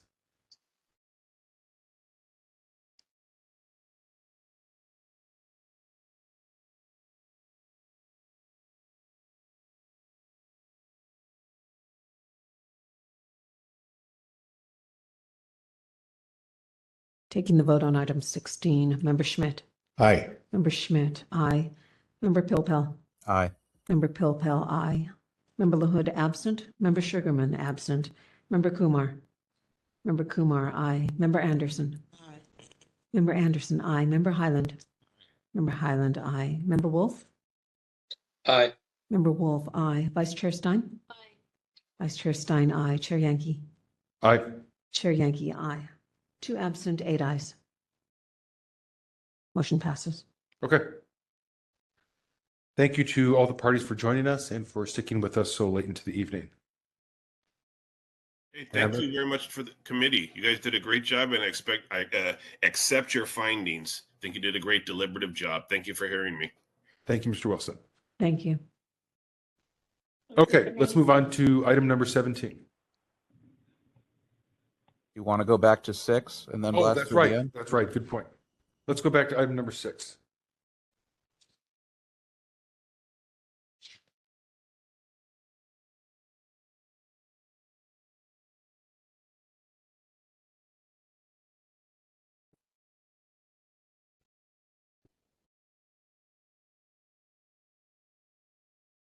Item number 6, Administrator's Report. Task Force and Committee tentative hearing schedule with potential adjustments, complaints and hearing requests, pending petitions and complaints, Sunshine Ordinance Task Force member attendance, and communications. Okay, members, any concerns with the upcoming schedule? I believe Vice Chair Stein is going to be absent for the February 4th meeting. Anyone else have any planned absences? I may also be out of town the first week of February, but I won't know until next week. Okay, if you could let us know, Member Wolf, one way or the other when you figure out for certain. Absolutely. Great. Okay. I think we're good there. So let's move on to the second part. Just a moment, please.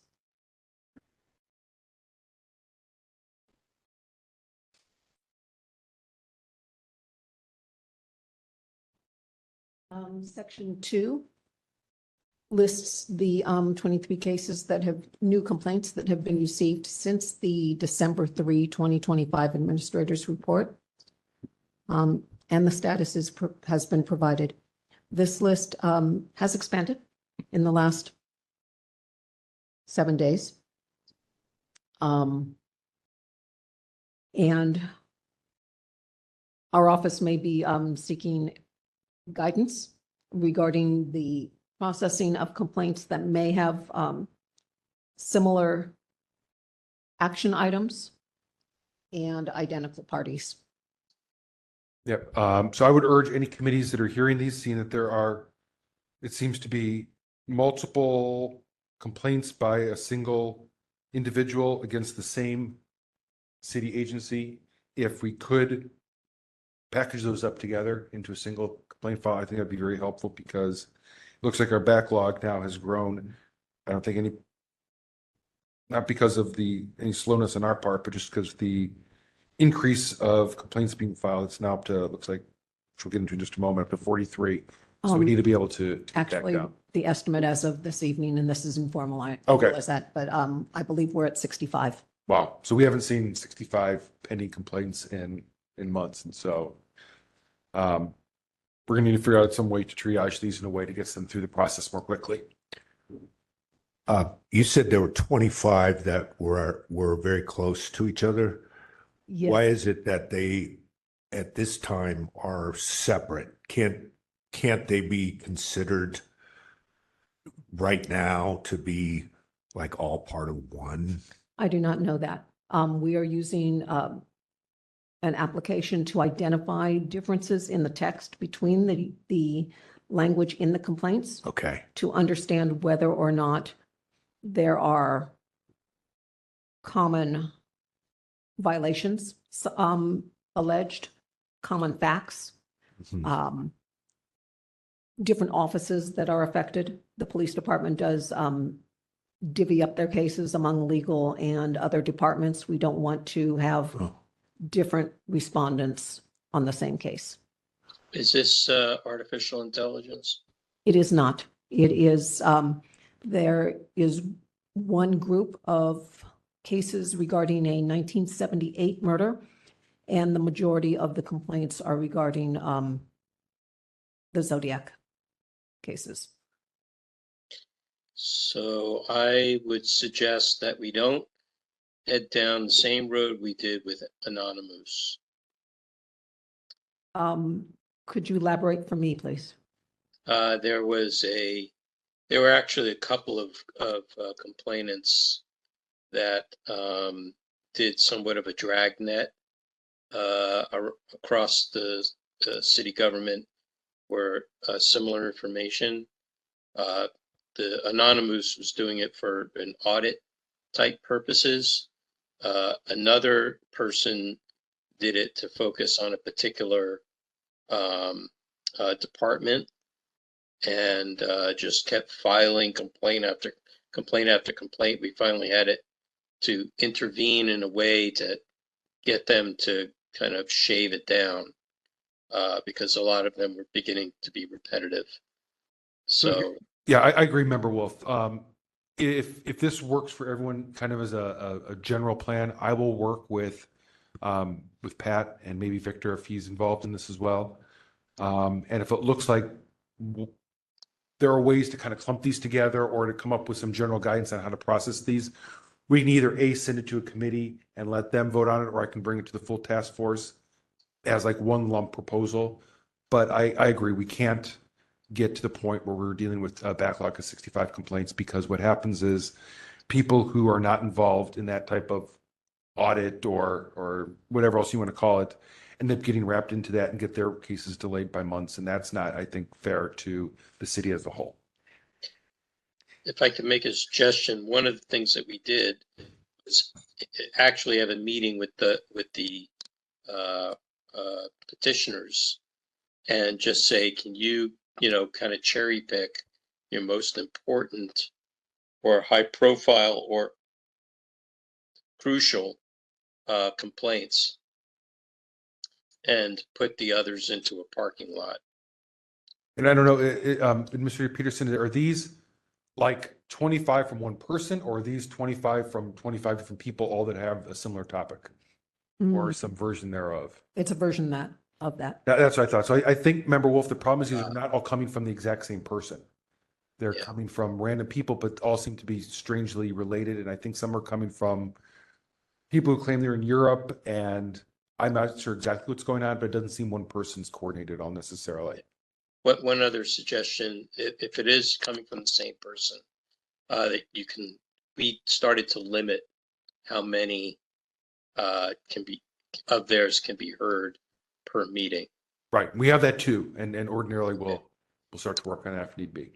Okay. Thank you. Thank you. Can I also suggest or request that those that appear to be follow-up items from previous complaints or hearings be very focused on what's new and different and not rehashing the entire thing? And I saw that in at least a couple of instances.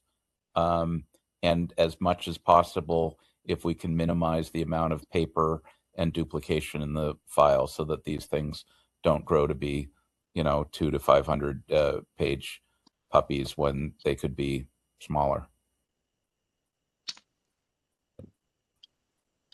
Chair Yankee, may I have guidance, please, if the documents are received? I don't think there's much, I think the best thing we can do for these instances is do our best to have people to either have the committee, or even if you could, if possible, suggest people combine them. I think the repetitive nature of some of these, for instance, with Mr. Wilson's, that may have been something that we could have combined at some point along the way. But sometimes we can't. It's a suggestion from Member Pilpel. That's not a directive. Thank you. That's fine.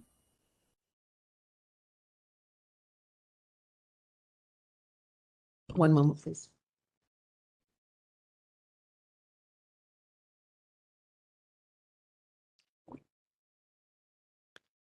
Next section. Next section, yes. The next section is item 4, the attendance records. Oh, real fast. I thought we were on 3, just to get to that. The 2023 case, it sounds like, I think you sent an email several months ago to Mr. Spencer, and that went to CAC well over a year ago. Records were turned over. So if there's no response to that, please close that case. Okay, a follow-up was sent on December 2nd. Okay, so if he still hasn't responded, I think we can consider that closed. Okay, one moment, please.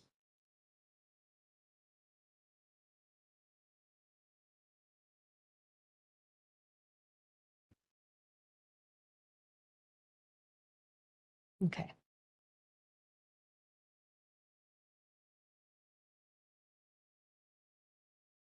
All right. Section 4, attendance records, adding the December 3rd meeting attendance. Are there any corrections to the attendance records? Hearing none. Sorry, I have none there. Can I just go back to section 3 for one quick question? Am I reading correctly under 2025, awaiting full task force hearings were 15 matters, and we had 5 scheduled for tonight? So if we got through all of them, and I think I can't remember if we continued one of them or not, but in any event, that's still down to 10 or 11. Well, it's actually, we had 9 because those can include consent. So. Oh, okay. I'm reading that There were what looks like six, well, not counting I'm not sure why that Spencer one's in there. That shouldn't be in there. That was taken care of. That shouldn't have been there. It was 15 minus the 9. We continued 1, so we should be, do the math. It's late, but around 6 or so. Okay, I guess what I'm getting at is, and I do this with some reluctance, should we think about having a special meeting at some point to whack through a pile, and whether that's... Member Pilpelt, that is not something we can do. Okay. That is controlled by the clerk's office. We've not been given permission to have special meetings to get our backlog done. So that's out of the question. We need to work on mechanisms that make it complaint hearing shorter and more efficient. Not having Okay, I'll just end it there. Thanks. Moving on to the last section of the administrator's report, public communications. We received a communication from Richard Nee dated December 16 regarding recommendations for the Sunshine Ordinance Task Force. Recently added on Monday was a communication from Joe Dworetsky. This was provided at CAC at the meeting, and it has been added to the administrator's report. It's a written statement regarding the importance of timely responses to public records requests. From Mr. Sullivan, we received a December 31, 2025 email regarding comments for the Compliance and Amendments Committee regarding the proposed amendments to the Sunshine Ordinance. And also from Mr. Sullivan on January 1, an email regarding the use of section 16.130 for the withholding of records by the supervisor of records. Copies of those communications are included in the packet. Are there any questions?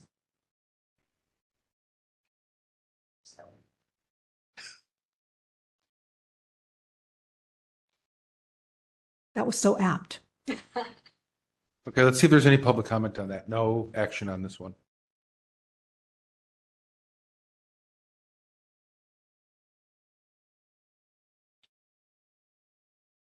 If there's anyone in the online community who would like to make public comment on item 6, please raise your hand in the app or press *3. We have one person in the queue. Okay. Mr. Wilson, would you like to make public comment on item 6?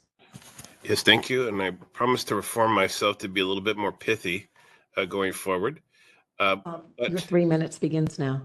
Okay.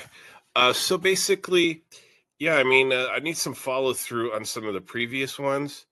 I'm not sure where we stand, like after this point. So any kind of recapping or tidying up loose ends, I think is a great idea. Because I don't know where I stand, like on some of these things that I prevailed on, and then I don't ever hear anything. I'm wondering, okay, what is the other shoe going to drop on this? And then they still don't provide the documents. That's like one of the follow-up things I have to do that I have forwarded to you, Ms. Peterson, is to look at this one where HSH was supposed to turn over the documents. They turned over some, and then they just stopped turning them over. And they're not responding in the next request after months. So coming back around on some of these things, cleaning house, housekeeping, I think it's a good idea. Okay, that's all. Thank you, guys. Thank you.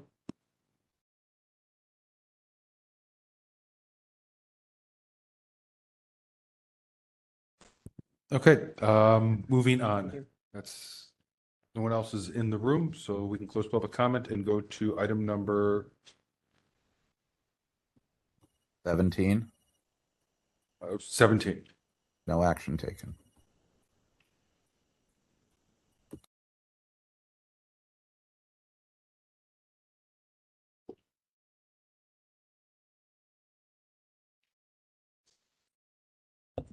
Item 17, hearing on Sunshine Ordinance amendments, discussion and potential action regarding proposed amendments to the Sunshine Ordinance.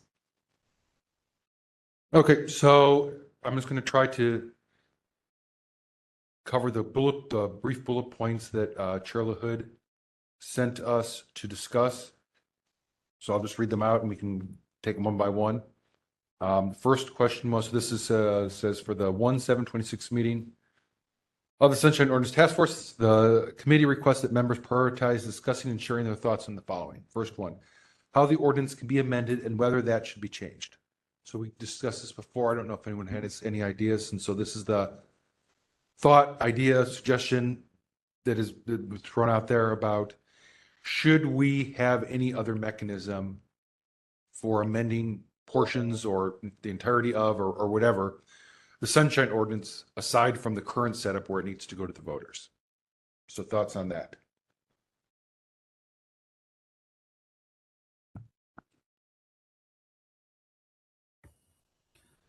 Member Pilpel here. I guess I'm now convinced, in large part because of commission streamlining and all that has wrought, that there isn't a good reason to provide an alternate mechanism. And so I would withdraw my suggestion to have such a mechanism to amend the ordinance at this time. We could always suggest that in the future, but I think we're probably better served now to have it be entirely in the hands of the voters only. Thanks. Okay, so that was your suggestion. So not hearing anyone else advocating for this. So we'll consider the advice from SOTF to be, let's not cover that portion now. Second bullet point, SB 707, how it will affect the task force and the Sunshine Ordinance. If it's okay with everyone, let's wait until the city attorney's office comes out with specific guidance on that. I think that's a lot to deal with, particularly right now. Could we request a status? Because we asked at our last meeting, I believe. Yes, so I did get I mentioned that earlier. So I did hear back and they are going to be working on advice for the city on SB 707, and we will have a copy of that once it is issued. I didn't have a date though for when that's going to go out, but I'm assuming they know that it's fairly urgent. And a follow-up, I was asked to check with Madam Clerk, Angela Calvillo, about whether or not the clerk's office will be issuing a statement, and I have not received a response, but that request has been placed. Okay, and that's a good point. If there's any guidance that the clerk's office is using internally that could be shared with us on changes, I think that'd be very beneficial as well. I know Clerk Calvillo is an expert on these types of things, and that would be good information to have. I do think that some simple sentence like to the maximum extent allowed by state law, bodies shall allow public participation by teleconferencing, period, something like that, so that it's clear that we are both implementing SB 707 and that we encourage bodies to allow remote public participation. Understanding that the Board of Supervisors voted to eliminate it. So, right, but they're going to have to revisit that. They're going to have to revisit it within the structure of the law. Right, yeah. But that as relates to other subordinate bodies, however many exist or will exist in the future in the city, that, you know, that's a way to go, and we support that. Yep. Okay, the next one is how the Sunshine Ordinance could be applied to advisory bodies. I think this is somewhat related to the new structure that's somewhat coming out of streamlining, where there are, well, they have a bunch of templates, right? And then there's the advisory body template, and then there's decision-making bodies, and decision-making bodies are further put into appeals, regulatory, or governance. And this kind of doesn't necessarily match exactly with the Sunshine Ordinance, which talks more about policy bodies and passive meeting bodies. And so I don't know if there's some thoughts on whether these should align or not align. Unfortunately, we won't know if any of these recommendations from streamlining are actually going to become law, because this theoretically could be voted on at the same time. So I don't know. Thoughts? My thoughts are it's too premature to discuss Yeah. this. It's just kind of, not productive. Yeah. Let's discuss stuff that's very hypothetical. I agree. This could be changed again. The Board of Supervisors, who knows what's going to be put on the ballot. So I think trying to align with streamline is premature. I agree. Okay, moving on. To what degree the task force is interested in and willing to take a larger role regarding records retention policies? Member Kumar. Setting the tech team for records retention, or are we working with existing? Well, I think the question here is so there's a part of city law in the admin code, I think it's chapter 8, that deals with records retention, but currently we kind of consider that for the large part outside of our jurisdiction. So if, let's say for example, we get a sunshine request for a document, and let's just say it should have been kept for 2 years, but they threw it out after 18 months. And so they respond back and say, I'm sorry, we don't have the responsive document. We would say if they don't literally have it, that it's kind of outside of our jurisdiction, and they may have been wrong to throw it out early, but currently we don't get involved in, did they throw it out early? Did they delete it? Should have been kept longer? And more broadly, even should we have a say in what the records retention policy schedules are? We should definitely put them down. And I'll give the reason why. I think we should get involved because in a lot of cases, especially with certain departments like, maybe the police, it is important to, keep stored data. I know we've had a couple of instances where, somebody's turned around and said that data is not there anymore. And if it's something that relates to a, police case or a legal case or anything that's very important for the city, I think it should be retained.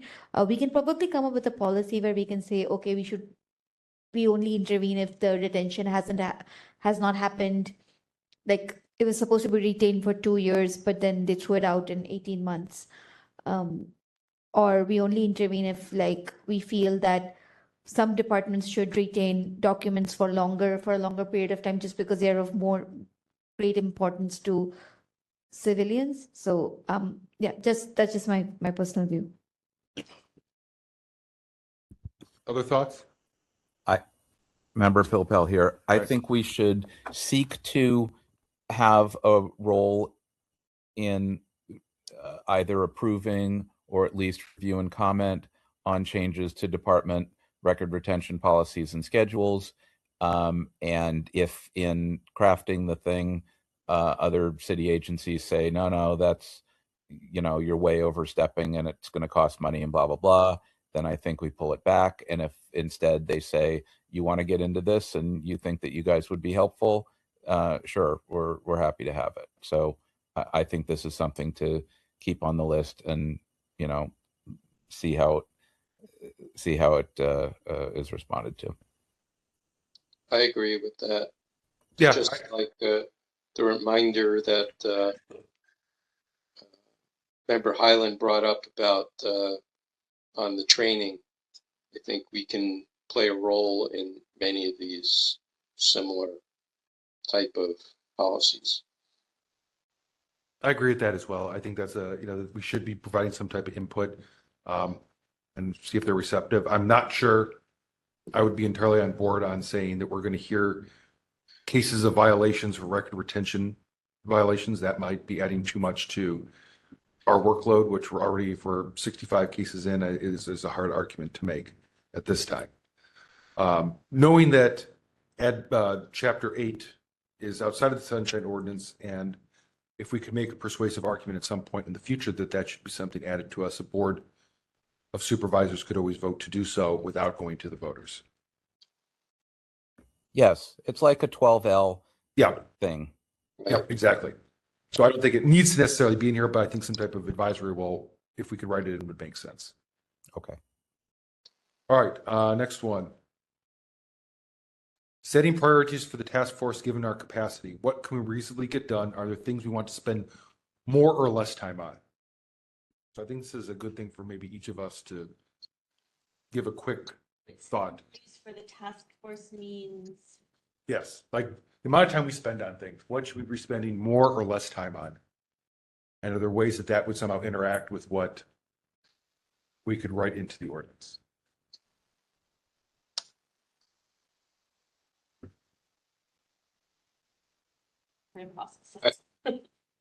I have one. Go ahead, Member Wolf. I think the task force, I don't know if this needs to be written in there or not, but I think task force should do more outreach to various departments or various commissions that have, or maybe both, to do a little bit of a one-on-one or person-to-person, review and kind of help them stay compliant, which would help reduce our workload here in the chambers. Member Kumar was noted absent at 10:45 p.m. Okay. Yep. 2, 3, 4, 5, 6, 7, 7. Yeah. Yeah. I mean, I think that's a good suggestion, Member Wolf. But I agree. I'm not sure that necessarily needs to be written into the ordinance. For me, I think a lot of these are issues that we may be able to work on through complaint procedures or bylaw changes. And I'm looking forward to seeing what comes out of Complaint Committee as far as that goes. For instance, I think the first full complaint we heard today, I think had very far-reaching implications. And I think it was good for us to spend a good amount of time on it.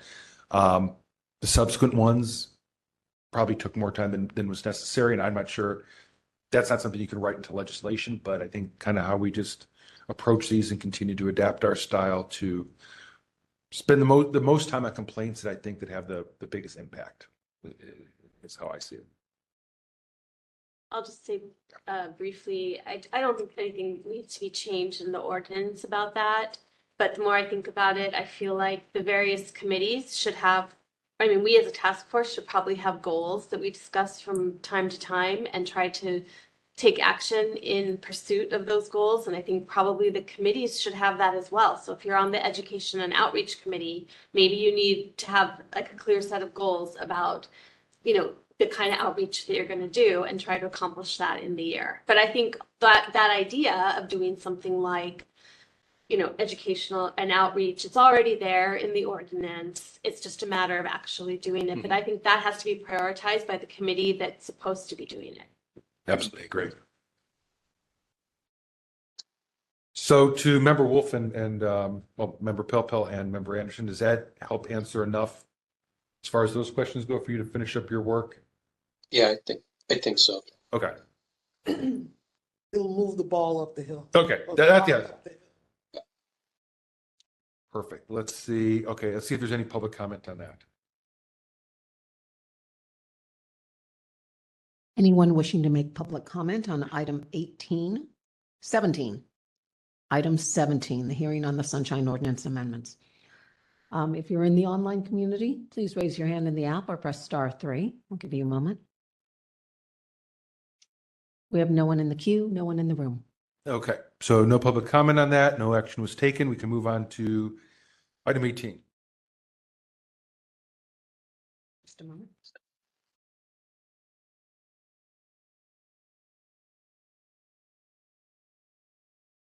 Item 18, update on production of the Sunshine Ordinance Task Force's 2025 annual report. Yes, I have things I could have said, but I'm going to skip most of them because I think it's too late now in the evening. But I'll just say the deadline for practical policy problems submissions, if you want to make any, is January 30th. And I just wanted to know if anyone is planning to submit anything. I might. Okay. If I don't get called out of town. Alrighty, good to know. Okay, that's all I have to say. Okay. This was discussion only, so no action taken on this. We can see if there's any public comment.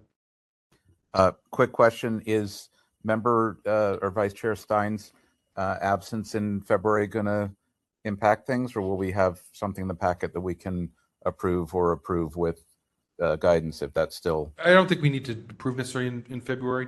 Were you shooting to do February? Yeah, I'm shooting for it, but we'll see. I think we did in March last year, so. I know I did want to do it earlier, Yeah. but unfortunately I'm not going to be here for that meeting. But I will just say, like, I've almost finished the section on complaints. processing and everything that we did related to that. And I know that the survey is supposed to go out this week. So I hope I can get that done. And then I'll just be, if I can turn around any submissions within, I think targeting March, I think is more realistic to, it probably is, but I'm going to still shoot. okay. And the good thing about March is that still allows us to report to the board before they look at reappointments for us, so. Yeah, but there'll probably be something for people to read online.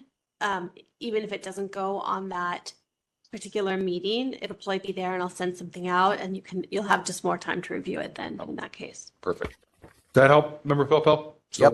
We'll Yep, shoot yep. for February, but no March is also possible. Sounds good. Thanks. Okay, any public comment on that? Didn't call for that. Anyone wishing to make public comment on item 18? If you're in the online community, please raise your hand in the app or press *3. We have no one in the queue. Okay. Item 19. Number 19. Announcements, comments, questions, and future agenda items by members of the Sunshine Ordinance Task Force. Please I have note that public comment on this item is limited to subject matters presented by members of the task force. I have one. Go ahead, Member Wolf. I just want to apologize to task force and staff for throwing a monkey wrench in the consent agenda. I didn't have a whole lot of time this weekend, and I couldn't find a way to kind of intervene in a way that before the meeting came. So it was a good exercise. I think we learned some things from it, and hopefully it'll go smoother in the future. Appreciate it, Member Wolf. But I think if there's a way that in the future, if someone has serious concerns like that, if we could try to address them as much ahead of time, because I added about an hour to this meeting that I think when I was making my kind of plan out how long things would take, didn't anticipate for it. I agree. Member Hyden here, just to piggyback on that, I think maybe just one or two more lines of explanation, especially in consent items, might smooth the way. Where we're not going to get into. I think it's a shared responsibility. I think some of them are well done. I think it also. Some of them were good. Some of them are pretty. Yeah, some of us also need to take the time to look through them and know that the audio is also up there too, for us as members. And I think there's some responsibility on us as well to do that. Right. Okay. Any public comment on that? Anyone wishing to make public comment on item 19? If you're in the online community, please raise your hand in the app or press *3. We have no one in the queue. Okay, no action taken, no public comment. Last item. Item 20, adjournment. Remember, Move to adjourn. without objection, we are adjourned at 10:53. I was going to say no. Microphones are Have off. a good month, folks. Good night. See you later. Microphones are off.